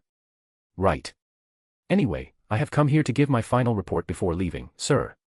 Stop. There is something I want to give you, Kariya. Tokiomi quickly said before turning away and pulling out a box. You have been a huge help in this war and I would like to reward you with something special. My family has had it for a long time, but I'm sure it would be better suited for someone like you. However, before Tokiomi had been able to show what was inside the box, Kariya jumped forward and covered his master. The Japanese Magus didn't have time to react or ask what was going on when suddenly windows behind him exploded as hundreds of bullets penetrated the house. When Tokiomi opened his eyes, he found himself on the floor. Kariya was kneeling next to him in a protective position. The master of Archer looked around the room. It was a mess, everything was ruined and a fire had broken out. Glass shards from the windows were scattered around two men, but none of them hurt Tokiomi. Soon he saw another person in the room. Gilgamesh was standing in front of them. They only saw his armored back while the king of Uruk was staring at whoever was outside. You have a lot of nerve to attack me in my own sanctuary, Avenger. The blonde servant shouted with an annoyed tone. Avenger. Tokiomi stood up from his position and walked closer to a giant hole at his house. He let out a frustrated groan when he saw the state it was in, with the garden and the main building on fire. The Tosaka residence was now in disastrous shape and it would likely take weeks to repair the damage. However, soon he noticed the female servant who caused all of this. The Avenger was standing on the hill overlooking the mansion, the same vantage point that Kariya had used to send one of Hassan's to his death at the start of this war. The red-headed woman was surrounded by dozens of arquebus rifles, all aimed at them. A feral smile appeared on her face as she spoke. Archer. My master and I have noticed that the coward next to you would rather spend the war hiding in his home rather than fight like a proper warrior. If your master doesn't have the courage to fight like a man, what does that say about you? Gilgamesh clenched his teeth but stayed silent. Kariya handed Tokiomi his stuff and spoke. His Highness materialized to shield us when she opened fire. Tokiomi nodded but stayed silent, impressed by Archer's actions. My servant is a magus, they rarely have any backbone, to begin with. Besides, I don't see your master either, barbarian. Gilgamesh smirked. Where is the mongrel? Avenger clicked her tongue. He has better things to do than be here. Unlike you, Lelouch and I are going to win this war. So. The gold portals appeared next to Gilgamesh as he started to activate the Gate of Babylon. Do you want to challenge me here and now? Do I look like Saber to you? I don't have chivalry nonsense to prevent me from winning this war. If you want to die by my hand, you would have to catch up with me. As Avenger said it, she started to transform in spirit form. And I would advise you to hurry up unless your master wants to see this city on fire. Gilgamesh fired several of his treasures at her, but it was too late. Avenger transformed into her spirit form and disappeared, leaving the Tosaka house a complete mess. Archer clicked his tongue before he turned to his master. Tokiomi, I hope you aren't naive enough to think that your previous plan will work anymore. Master of Servant said nothing. Others are starting to realize what game you're playing and they aren't going to let you continue it. Now, it is time for us to act. But your highness. Silence. The enemy had attacked you in your own house and she had threatened to burn your city. Do you have any pride? No more sitting and waiting for the other mongrels to finish one another off. We need to act. Besides. The new gold portal appeared, but this one was bigger than others before it. Gilgamesh pulled out a new treasure, something that made even Kariya and Tokiomi freeze in place. I haven't used Vimara for a long time. A massive vehicle, the likes of which the two magi had never seen before, appeared in the air. The Vimara looked nothing like modern jets. It resembled something akin to the arrowhead, and of course, it was gold. Gilgamesh walked towards his throne. Let us go, Tokiomi. It is time to punish this mongrel for daring to challenge the king of heroes. Tokiomi let out a tired sigh before turning to Kariya. Kariya, deal with the police and whoever else comes to check my home. And try to salvage anything valuable, please. His student said nothing and only nodded. He simply looked on as the master and servant left him behind dealing with this mess. However, an idea popped in his head. Once he was done with this task, he could join Gilgamesh and Tokiomi at their hunt. It was mostly to provide support to his teacher, but, assuming fate was on his side, Kariya might finally be able to meet the Magus Killer. Chapter 38, Chapter. Outside the city. Lelouch looked at Fuyuki as the city was bathed in the light of the setting sun. Currently, he was standing alone on one of the rooftops, waiting for his allies to continue their plan. He turned around and saw the forest not so far away from him. The Demon Emperor thought about their plan one more time. The forest would be a good place for a fight against someone like Gilgamesh. Trees should provide cover for Nobunaga and Lancer to come closer to Archer and finish him in close combat. Avenger was supposed to lure Gilgamesh into the trap, while Lancer was already waiting inside the forest, hiding and preparing for the fight. To kill a servant of Gilgamesh's caliber, one would require at least 2 servants. Archer knows that we're in an alliance with Lancer and his master, but without anyone to assist him, our side has the advantage. Lancer only needs to make sure Gilgamesh won't be able to escape, Nobunaga will deal with the rest. Lelouch knew they couldn't underestimate someone like Archer. They didn't know his noble phantasm and how powerful his Gate of Babylon could be at full strength. However, they planned to kill the demigod servant before he could unleash any of his trump cards. Once Avenger and Archer were inside the forest, Lancer would attack him from behind. Even with one spear, he should be able to impale Gilgamesh with it, if not score a direct strike to the head. Lelouch didn't forget that the Einzberns owned this forest. In fact, he hoped for Saber to join the battle. Autor was a knight and had the typical honor-focused approach to battle, something that could be used against her. With Archer gone, nothing should prevent Lancer from fighting Saber one-on-one. Well, at least that's how they'd challenge her in theory. In practice, Nobunaga would simply be waiting for the right moment to step in and catch Saber off guard. If Avenger and Lancer were capable of beating the King of Heroes by themselves, then the King of Knights would be no issue. However, this was a secondary objective. Killing Archer was their top priority tonight. A spear that pierces any armor, quite useful right now. Even if it doesn't kill Archer, it should encumber him and give Nobunaga time to activate her noble phantasm. She told Lelouch exactly what her most powerful attack does, and the Demon Emperor would admit it was an extremely handy noble phantasm for this situation.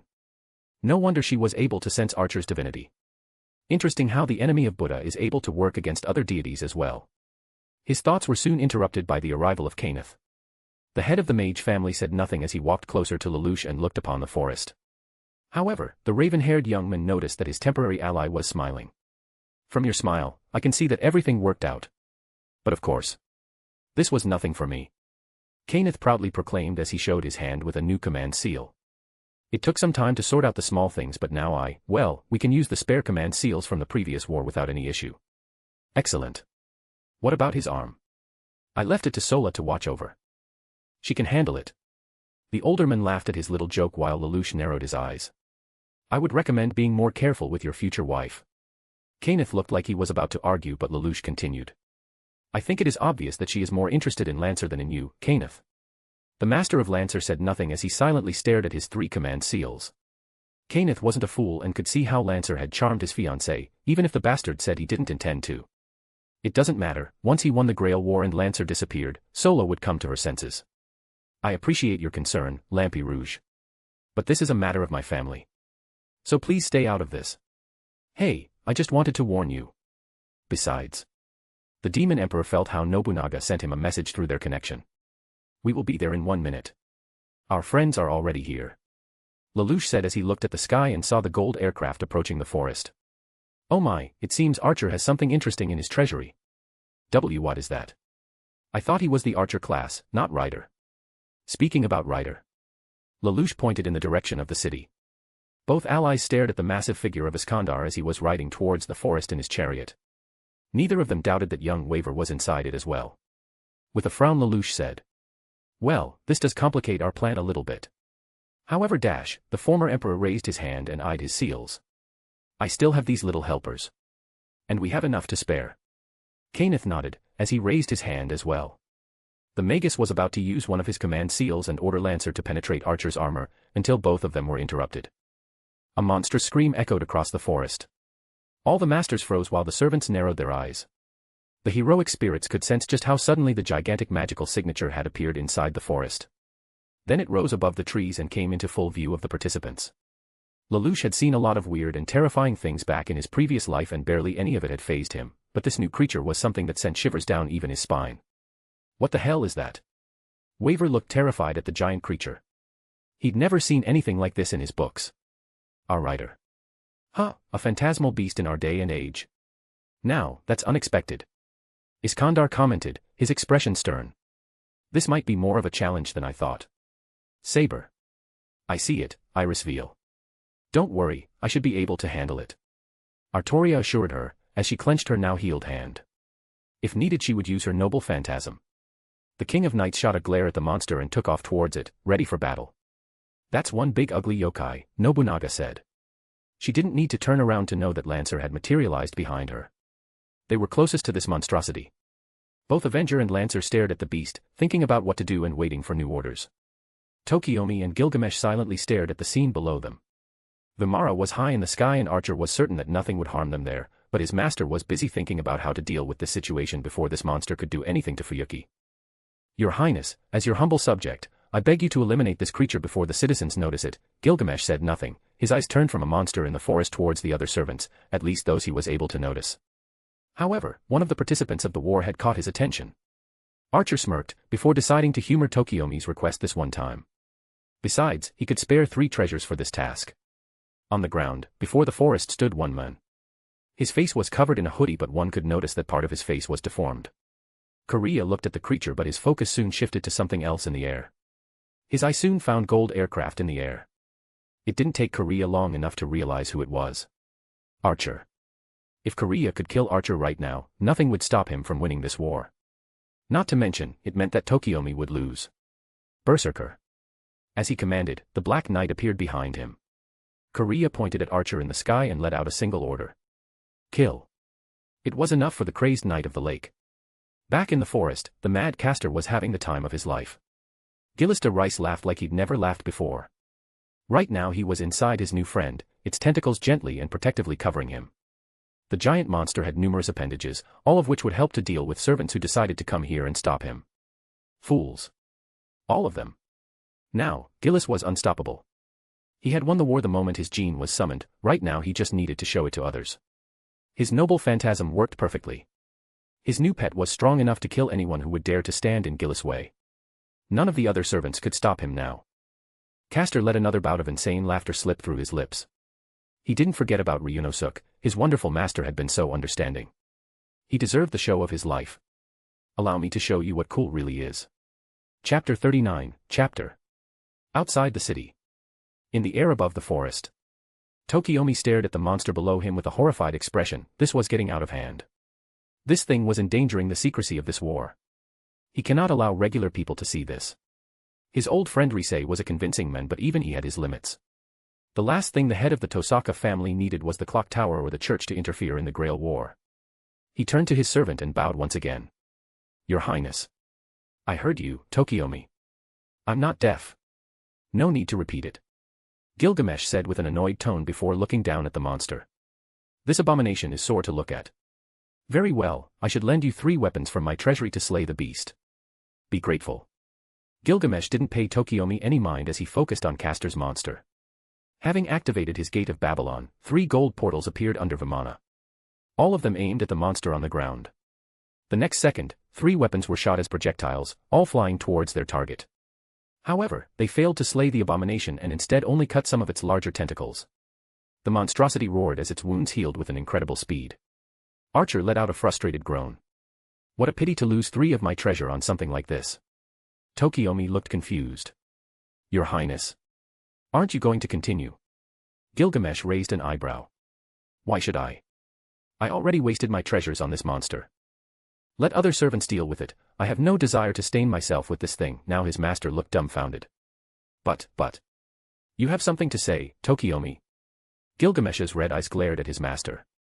Do you want to disagree with my decision? His master froze before lowering his head. No, my king.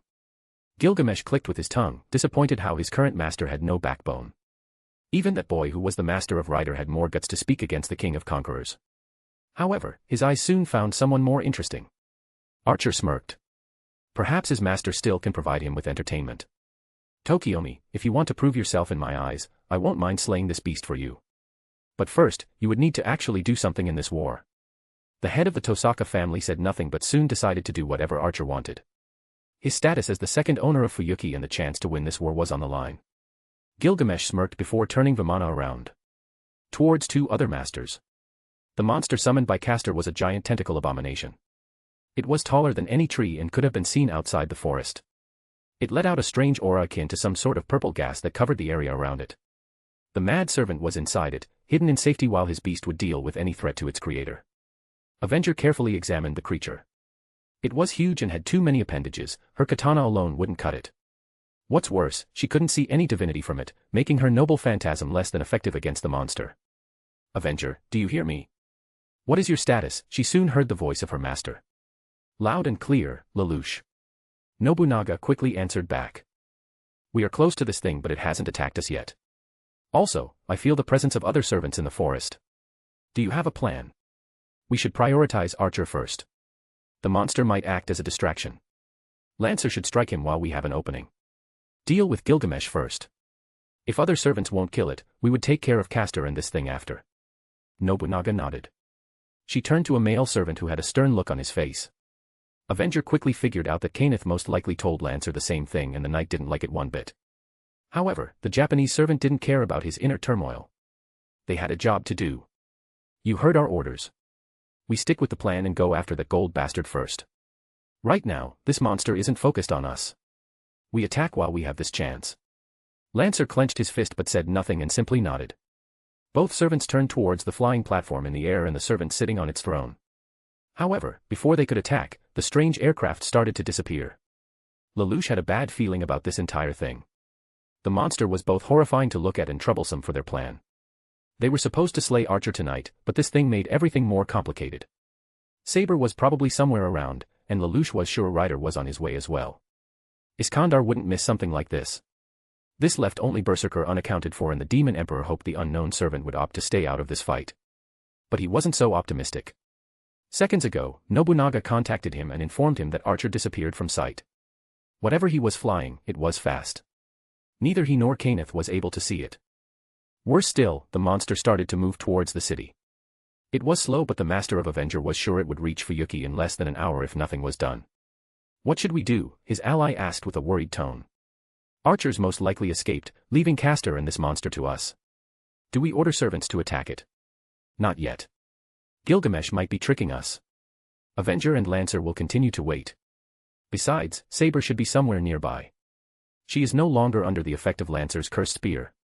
Let her deal with Castor. Should she fail, we will join and assist her. Lelouch explained as he stared at the beast. Castor's monster was moving when suddenly it stopped and let out another roar. Because of the trees, Lelouch couldn't see what was going on the ground. He used his mental link and contacted Avenger. Avenger, why did it stop? It's Saber. The little knight attacked it. The monster is currently trying to capture her. Autoria was already fighting then. Very well, she should be able to slow it down for some time. Should we help her? Negative. Do you see the archer? Nope, that bastard flew away too fast. And because of this thing, I can't sense him. How troublesome, Lelouch thought to himself before speaking. Very well, continue to observe the monster. Do not help Saber. It might be a good chance to learn her noble phantasm. He couldn't see Nobunaga, but Lelouch was certain the she-demon was smirking. Saber is Artoria Pendragon, the king of knights. Her noble phantasm should be more than enough to deal with whatever caster summoned. But should she fail, my servant would act. Still, where is Gilgamesh? His thoughts were interrupted by Kenneth. What is it? We have a problem, the older magi said with a fearful tone. What do you, Lelouch wanted to ask but stopped the moment he saw who was behind him. Flying in the air above them was Vimana and its passengers. Archer and his master were looking down on them. However, Lelouch quickly noticed that Tokiomi Tosaka looked troubled by something. Gilgamesh on another hand looked pleased. So you two formed a team, huh? And this is your ally in this war? I expected more from you, Lelouch Lampi Rouge. Archer laughed while the masters below and next to him stayed silent. He appeared out of nowhere but didn't try to kill them yet. That meant he wanted something from them. Lelouch noticed how Kenneth started to slowly raise his hand, no doubt thinking about calling Lancer, but he stopped the blonde magi. Gilgamesh surely noticed it, and if Kenneth tried to call for help, the demon emperor was certain that the ancient king of Uruk would strike them down. Instead, he sent a message to Avenger and started to speak. He needed to buy time. Your Highness, what a surprise to see you here. This night keeps surprising all of us, doesn't it? Lelouch said with his best fake smile. Gilgamesh chuckled. Some mongrel with a phantasmal beast is unexpected but not pleasant to look at. I left it for others to deal with. If they're truly heroes worthy to fight against me, they shouldn't have any issue with a pest of this caliber. However, I'm here for a different matter. You see, Tokiomi over here prefers to stay away from a fight. Something I can't help but find pathetic, so I decided that it would better if he fought two of you at the same time. Should he win, I will grant him his wish. As the king of heroes spoke, Vimana lowered itself just above where Lelouch and Kenneth were standing. The head of the Tosaka stepped forward with his staff in his arms. He looked focused, but Lelouch could see in his eyes. The archer's master wasn't so pleased with this arrangement. Gilgamesh on another hand enthusiastically spoke. Rules are simple. 2 against 1, fight to the death. If either one of you would try to call for your servants, I would kill you both. Kenneth paled. Why aren't you trying to kill that monster first? That thing is dangerous for everyone here. And you, he turned towards Tokiomi. You're a Tosaka, right? If so, order your servant to attack caster first. The men before them bit his lip. I'm but a humble servant of his highness. I cannot order him anything, only ask. Right now I requested he help us slay the beast, but first I should prove myself and defeat both of you. You're Kenneth Elmeloy Archibald, right? I've heard about you.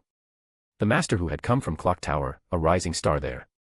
And you, his tired and empty gaze turned towards Lelouch.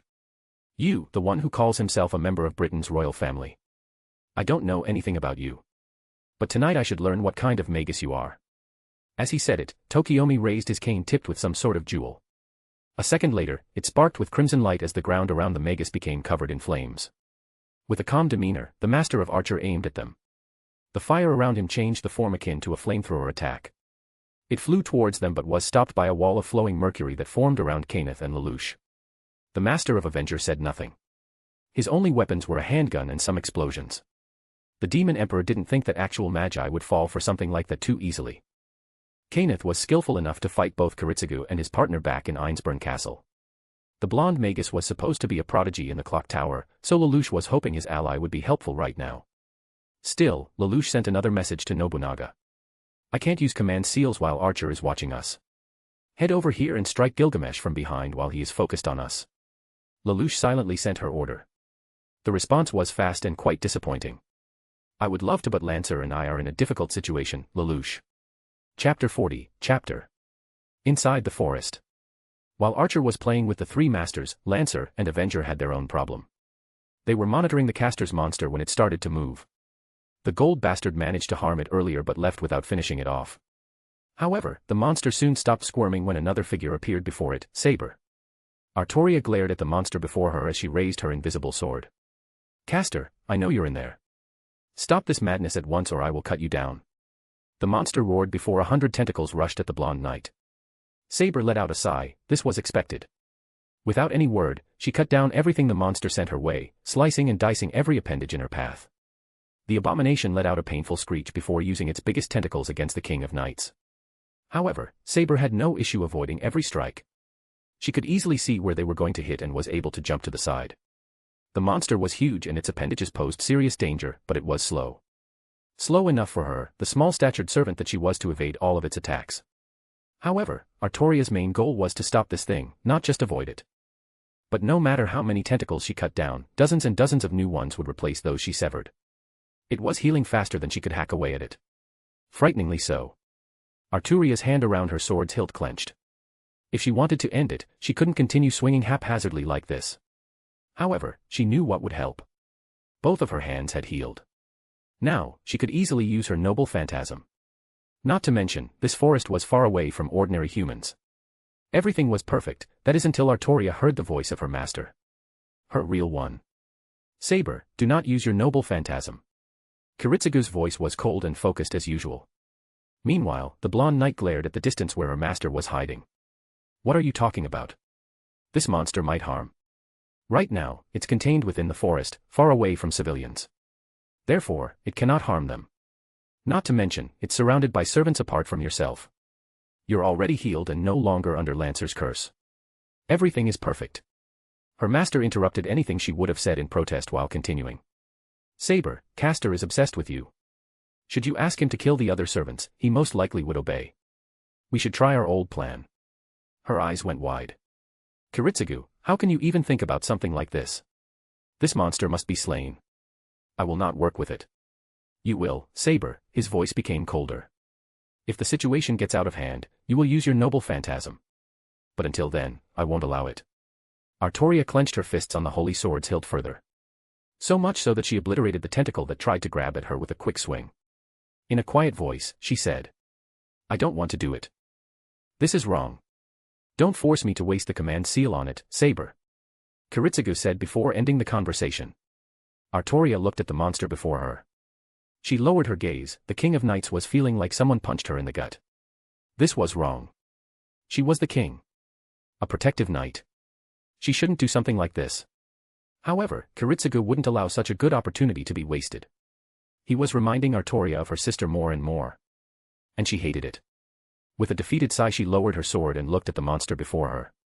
Why does Irisveil protect someone like you, Kiritsugu? I can't understand.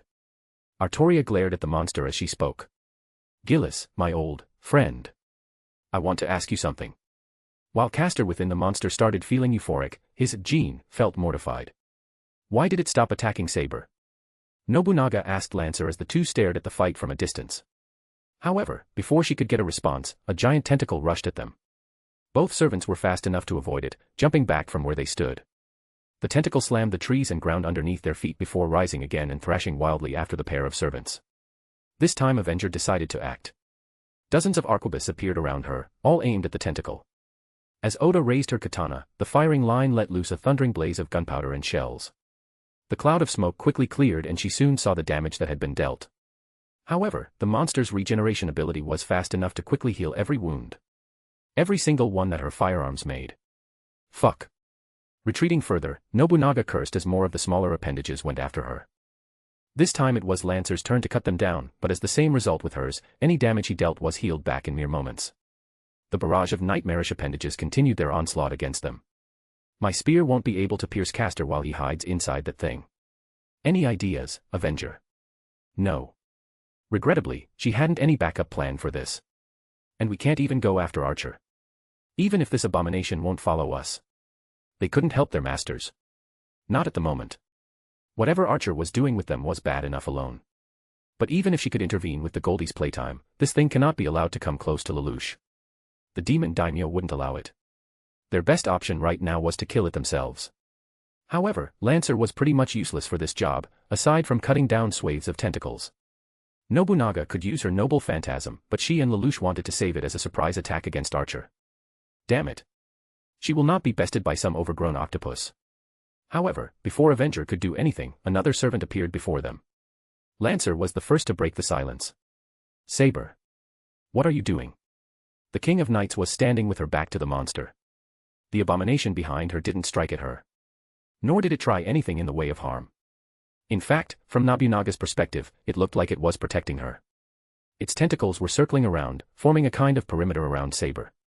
The blonde knight herself didn't look happy to be within the safety of the otherworldly limbs. "Something I'm not proud of, Lancer," was her muttered reply before she raised her wind-clad blade. "Please, as a fellow knight, forgive me for such actions. Caster. Attack them." The monster obeyed and did as his gene ordered. Like snakes, the tentacles reared their muscles before darting at them both en masse. But it wasn't just Caster's extended limbs. Without a word of explanation, Saber launched forward. Lancer, momentarily silent by the shock, roared with fury as he met to intercept Artoria's attack.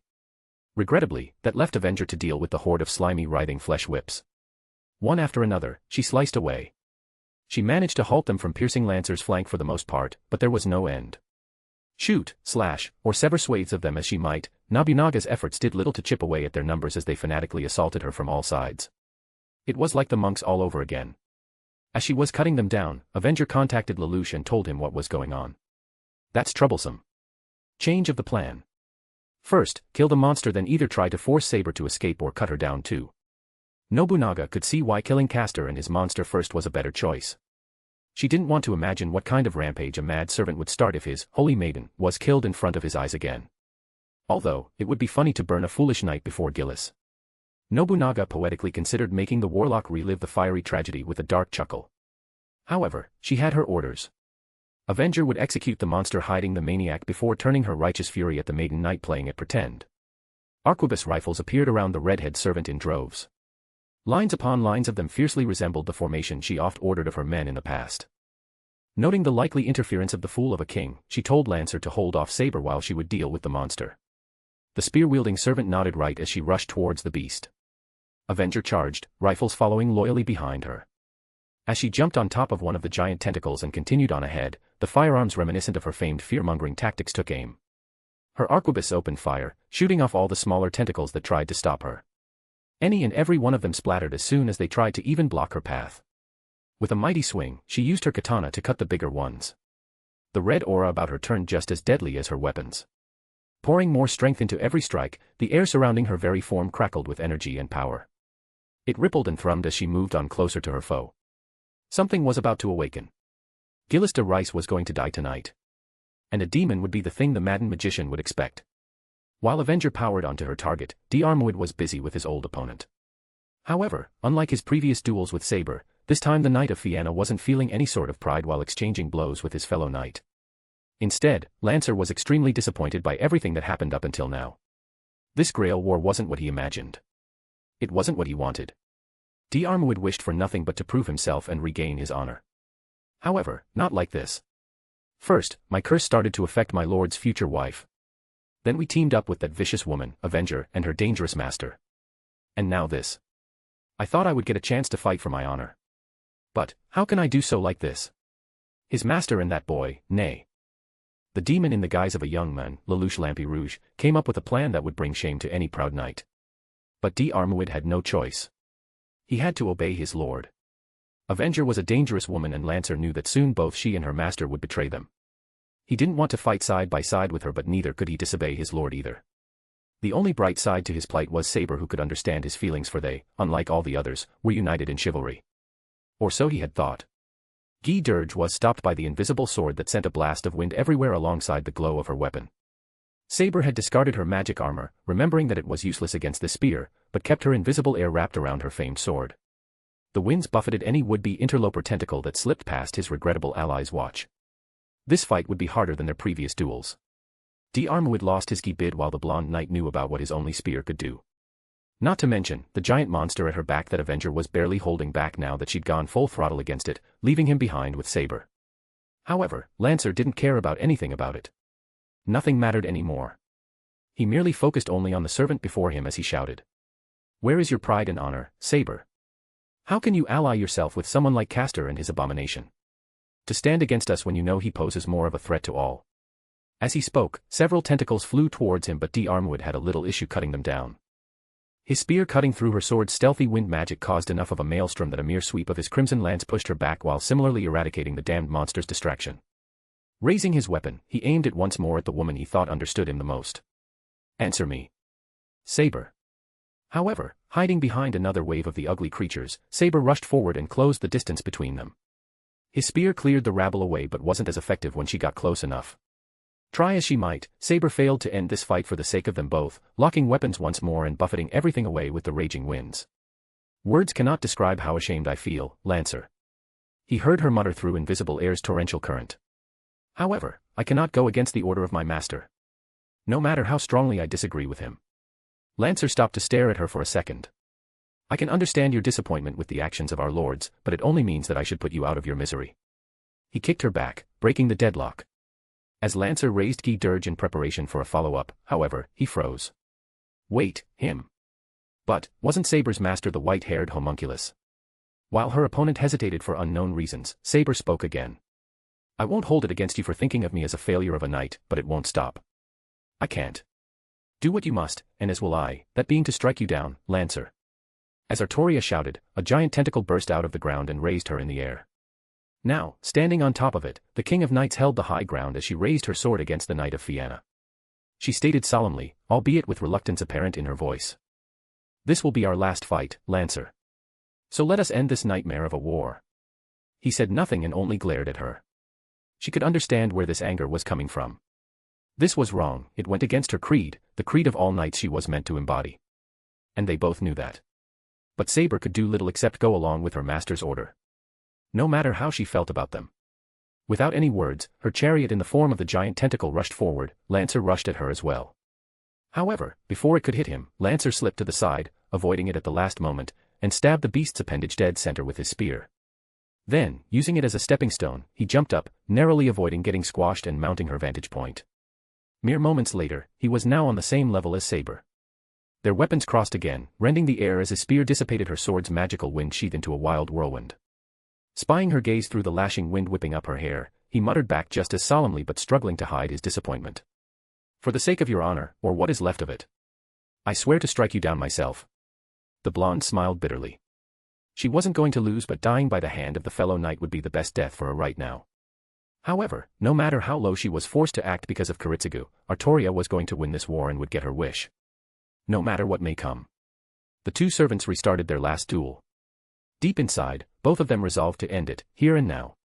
They knew the other would prefer to die by their hands. The hands of a fellow knight. It was the best outcome they could non-verbally agree upon rather than continue this dishonorable war. Chapter 41, Chapter. The rooftop of the lonely building.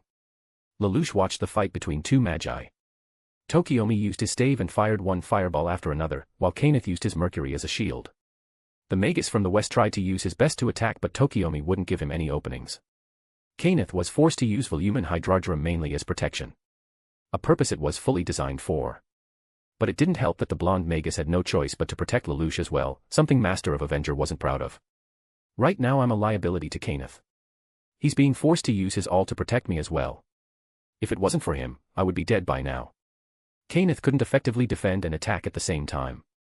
Lelouch had realized that barely a minute into the fighting. Right now, the former emperor was starting to regret not having any magecraft to help his ally. "I have regular weapons and explosions, but I doubt they can hurt this particular magus." Magic to him was full of uncertainty. Lelouch didn't know if his bullets would be able to pierce the wall of fire around Tokiomi. Explosions might work better, but he needed to get closer, dangerously so, just for it to reach the patriarch of the Tosaka family. Suddenly, an idea formed in his mind. "Kenneth, can you distract him?" The men looked confused. "I might have an idea that would work, but do what you have in mind, Lampi Rouge." Lelouch couldn't help but smirk. "You will see it soon, but first, can you create a smaller blob of your mercury?"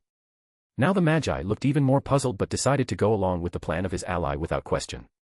Doubt was the last thing he needed to cloud his judgment. Though he may have been the prodigious heir to the Archibald household, he knew when to silence his pride. Tokiomi continued his assault. While the fiery magus was confident in his abilities, the master of Lancer wasn't a greenhorn or a pushover either. Kariya provided him with all the information he might have needed in this war. Lord Kenneth Elmeloy Archibald was a dangerous foe, but nothing he couldn't handle. The master of Avenger next to him, on the other hand, seems to be inept in magecraft and shouldn't pose a threat.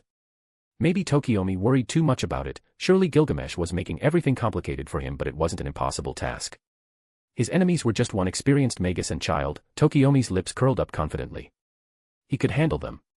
However, while the master of Archer was occupied by his thoughts, his opponent switched tactics. This time Kenneth tried a different move.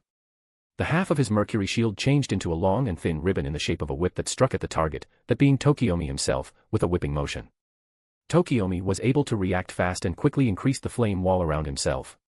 It was enough to blast back the attempt, however, it wasn't able to entirely block out the attack of the alchemical whip. The master of Archer had no choice but to use some of his jewels, creating the small blasts with them. This managed to slow the tip of the whip, minimizing the damage to his person. Tokiomi was forced to step back a little bit. His clothes were damaged, but he found that he'd been cut. It wasn't deep enough to kill him but shallow enough to be noticeable. He grunted and was about to use spiritual healing, but something caught his attention. From the corner of his eye, Tokiomi saw how a small silver ball managed to bypass his wall of fire. It must have slipped in while he'd been distracted by the whiplash. Before he had time to do anything, though, the mercury around the ball opened up and revealed a small device. A small explosive device. Tokiomi's eyes went wide. He had a moment to reinforce the shield around himself and even apply more reinforcement and impromptu defenses to his body before it went off. But it still sent him flying off to the side. Lelouch smirked when he saw how the body of Tokiomi Tosaka hit one of the roof railings. Their enemy was looking beaten up but still ready to continue the fight. However, now that his defenses were down and his concentration ruined, Lelouch had a clear line of sight of the men. Without a second thought, the master of Avenger pulled out his handgun and shot. The usual calm expression of Tokiomi slowly disappeared, as his death was approaching him. However, before the bullet could have ended his life, a simple blade struck the floor before him, blocking the paltry metal in its flight path. Everyone froze before looking at the only servant near them. Gilgamesh was sitting on his throne. His expression was one of deep thought. The gold portal was near him, making it clear where the blade had come from. Archer slowly started to speak. This fight turned out to be less spectacular than I would have liked, but, nevertheless, I expected this result. As he spoke, his Vimana lowered itself closer to the roof. Archer rose up from his throne and walked closer to his master. Let's go, Tokiomi. I have seen enough. Your performance was less than I hoped for, but I suppose it is fine. At least, with this, I now have ascertained you aren't a total disappointment. Why interfere in the fight if you are the one who instigated it? Lelouch was confused. Was Archer doing it for the sake of entertainment or Gilgamesh had other motives? Tokiomi looked like wanted to argue or say something but decided to stay silent. Lelouch and Kenneth stayed silent. Two masters were still at the complete mercy of Archer, and Gilgamesh knew it. However, the king of Uruk did nothing to harm them and only said, "You two did well for a measly sideshow, mongrels. However, next time I would expect a better performance from both of you." However, before Gilgamesh could continue, something unexpected happened.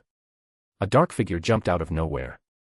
Archer couldn't even react when an armored fist hit nearly struck him in the face.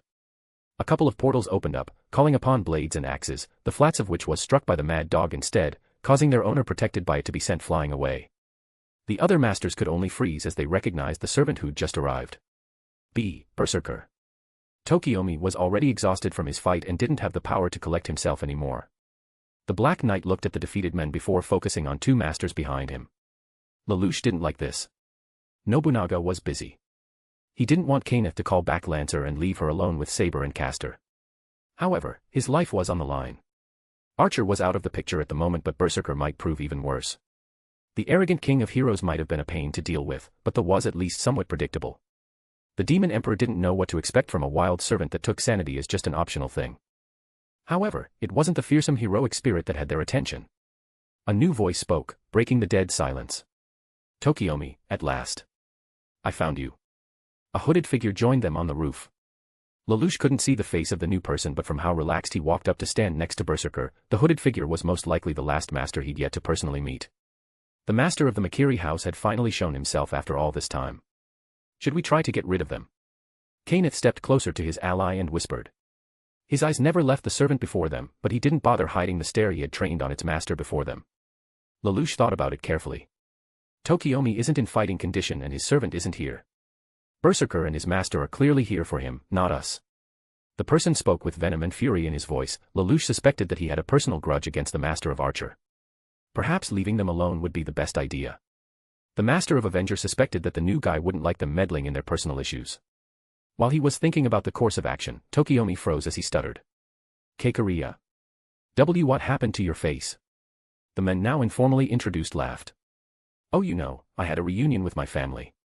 And this, he pointed at his face, is the result of Matu family magecraft. Something your daughter experienced already. Kariya said before laughing like an insane person. That is until he eerily stopped to stare and speak monotonously. Poor Sakura, she suffered because of you. What do you have to say for yourself? The impassive tone turned into a maddened howl. You sold your own daughter to that monster. For what, Tokiomi? Lelouch raised an eyebrow, becoming more interested in the topic of their conversation. This Kariya was furious and the master of Avenger started to see why. However, Tokiomi had a different view on this. The master of Archer, recovering from his initial shock, let out a short laugh. Ha. So that's your concern, is it? Schooling his features and his posture, the men replied. Sakura was given to Matu in order to secure a future. Both she and Rin had incredible potential, but I couldn't raise both of them into proper magi. It was a hard choice, but I did it for their future. Future. Future. Do you know what Sakura has to endure? How she suffers? What does Zoken do with her in his worm pit? She dash. Just because you couldn't do it, doesn't mean Sakura can't either. I won't your jealousy ruin the future of my daughters. Kariya froze. His body was writhing in anger. Either that or it was the worms that seemed to flow through his veins reacting to his raw emotions. Jealousy. Jealousy. Do you think I did all of this out of jealousy? Tokiomi, you selfish heartless prick. Your daughter is being violated. Abused by my family's, Zoken's cursed magic. Open your fucking eyes and try to act like a parent for once. I don't care about the Grail. I don't care about this war or my family. I don't care about Aoi anymore or you. All the man's energy seemed to dissipate from his person. For a moment, he remained a quiet husk, leaning slightly to the side as he stood on an injured leg. Then, the monotonous yet eerie tone of voice returned. The only thing that matters to me is saving Sakura from that hell that you left her in. And I will save her, by killing you. Not a moment later, Kariya vomited. He retched vehemently and hard. However, instead of gross substance, what had come out of the deformed man was a pool of blood riddled with strange worms in it. Lelouch saw many terrible things in his life, but there was something definitely wrong about seeing a man spill out maggots from his innards while still being alive. More so with these worms. Something about them made the demon emperor feel disgusted. His ally on another hand looked abhorred yet a bit fascinated by the little things. It didn't take long for Lelouch to realize why. The worms in the blood pool started to gather. Then, as if on cue, they all started to pulsate, grow larger, expand. They reminded the boy of a horror show his friends used to watch. Before long, they started to twitch under their exoskeleton. Violently, their backs slit open with a spray of blood. Pairs of transparent wings and bone-like dragonfly-shaped abominations emerged like an ugly butterfly out of a wormy caterpillar's cocoon. As if to molt at will, they changed from the tiny disgusting worms into some kind of flying insects with blades for wings and a tail. The swarm now started to surround Tokiomi. Behold. The magecraft of Matu family. This is what Sakura's fate will look like if I don't save her. As he screamed, Kariya sent these bugs at Tokiomi. This is what you've subjected your flesh and blood to. Before any of them could reach their target, several blades rained down from the sky, skewering if not outright obliterating all of them. Kariya panicked, but he could only fall backwards from the blast as another blade entered his torso.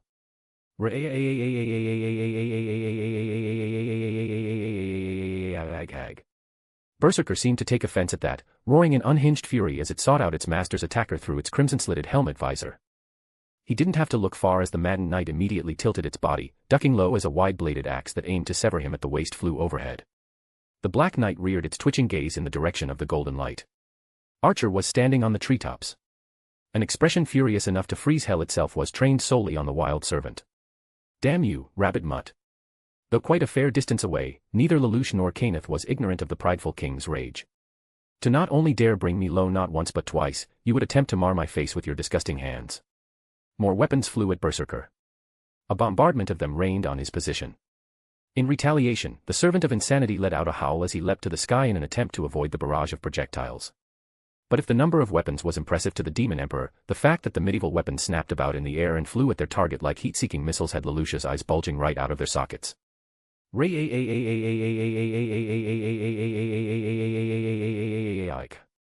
The Black Knight didn't care. Flailing in the air, he snagged one of the spears flying after him after momentarily knocking its aim to the side. Evil black and red cracks and veins overtook the weapon upon his grasping it. Not a moment later, he was using the newly acquired lance to swat every other berserker seeking swords and axes out of the sky. Your thievery knows no bounds. The king shouted, sounding more like a petulant child than an angry monarch, as he avoided his own spear being thrown back at him. But his expression turned from livid to downright furious at Berserker's next move. The knight roared again before jumping on top of Vimana.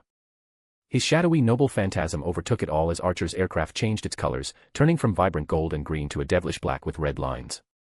Lelouch was sure that Gilgamesh wasn't at all pleased with it and was right. Seconds later, several dozens of new weapons flew at Berserker, all from Gate of Babylon. However, now with Vimana, Berserker didn't have a problem dodging all of them midair. The Black Knight zipped side to side in maneuvers Lelouch knew would have had Suzaka sick to his core. After grabbing, swatting, and throwing back all of the fired weapons at him, Berserker then flew towards its primary target, forgetting about its wounded master. While his servant left to fight Archer, Kariya struggled to stand up. The blade had pierced his abdomen but he didn't die yet. No, something was keeping him alive. Lelouch, I think it is time for us to leave while we have a chance. Kenneth sounded worried. Not that he could blame the Magi after witnessing the ludicrous moves of that maddened knight. But before Lelouch could say anything, once again someone decided to join their party on the roof.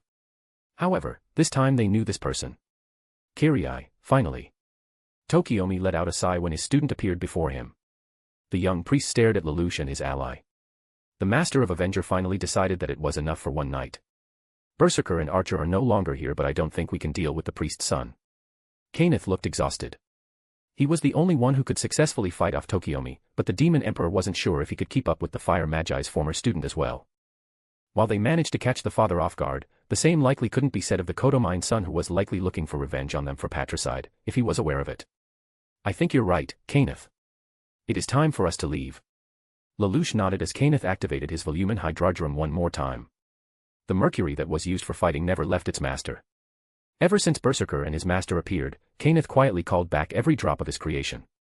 The silvery liquid surrounded its master and his ally, waiting for an order to act.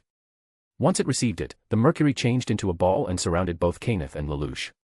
Kiriai's black key struck the liquid barrier, but the shield held like metal. Before either he or Tokiomi could do anything else, Lelouch took out a trigger and readied his escape plan. Loath as he was to leave without offing at least one of their foes, they'd overstayed their welcome enough already. Boom. An explosion rocked the building. Should they ever be forced to retreat, their vantage point itself would act as a distraction. Normally, he'd have reserved this strategy while in a nightmare. But having a comfy ball of mercury act as their safety net would suffice. Tokiomi didn't have time to say anything when Kariya ran up to him and took in his arms before jumping at the side. Both of them knew they were capable of manipulating air currents to land from a great height. However, the only remaining master of Berserker wasn't as lucky. Kariya was still wounded by the surprise attack of the priest and had no means of escaping. The building collapsed with a crash. Only 4 men managed to escape it on time. Chapter 42, Chapter. In the forest.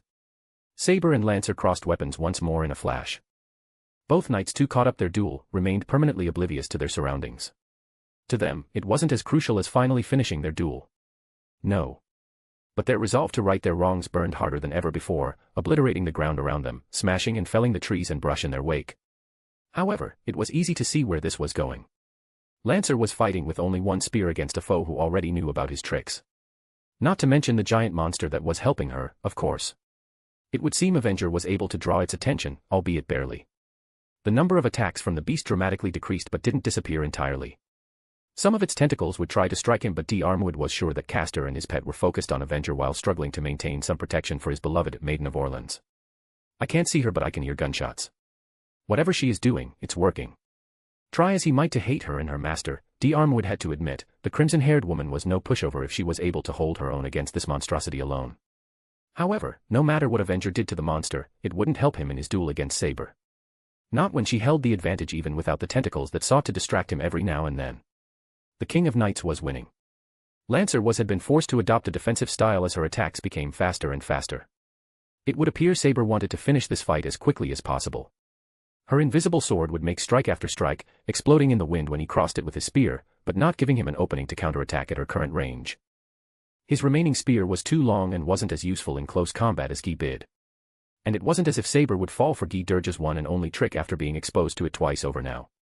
Lancer was used to fighting with 2 spears, forcing his enemies to pay attention to both noble phantasms until he was able to wear them down.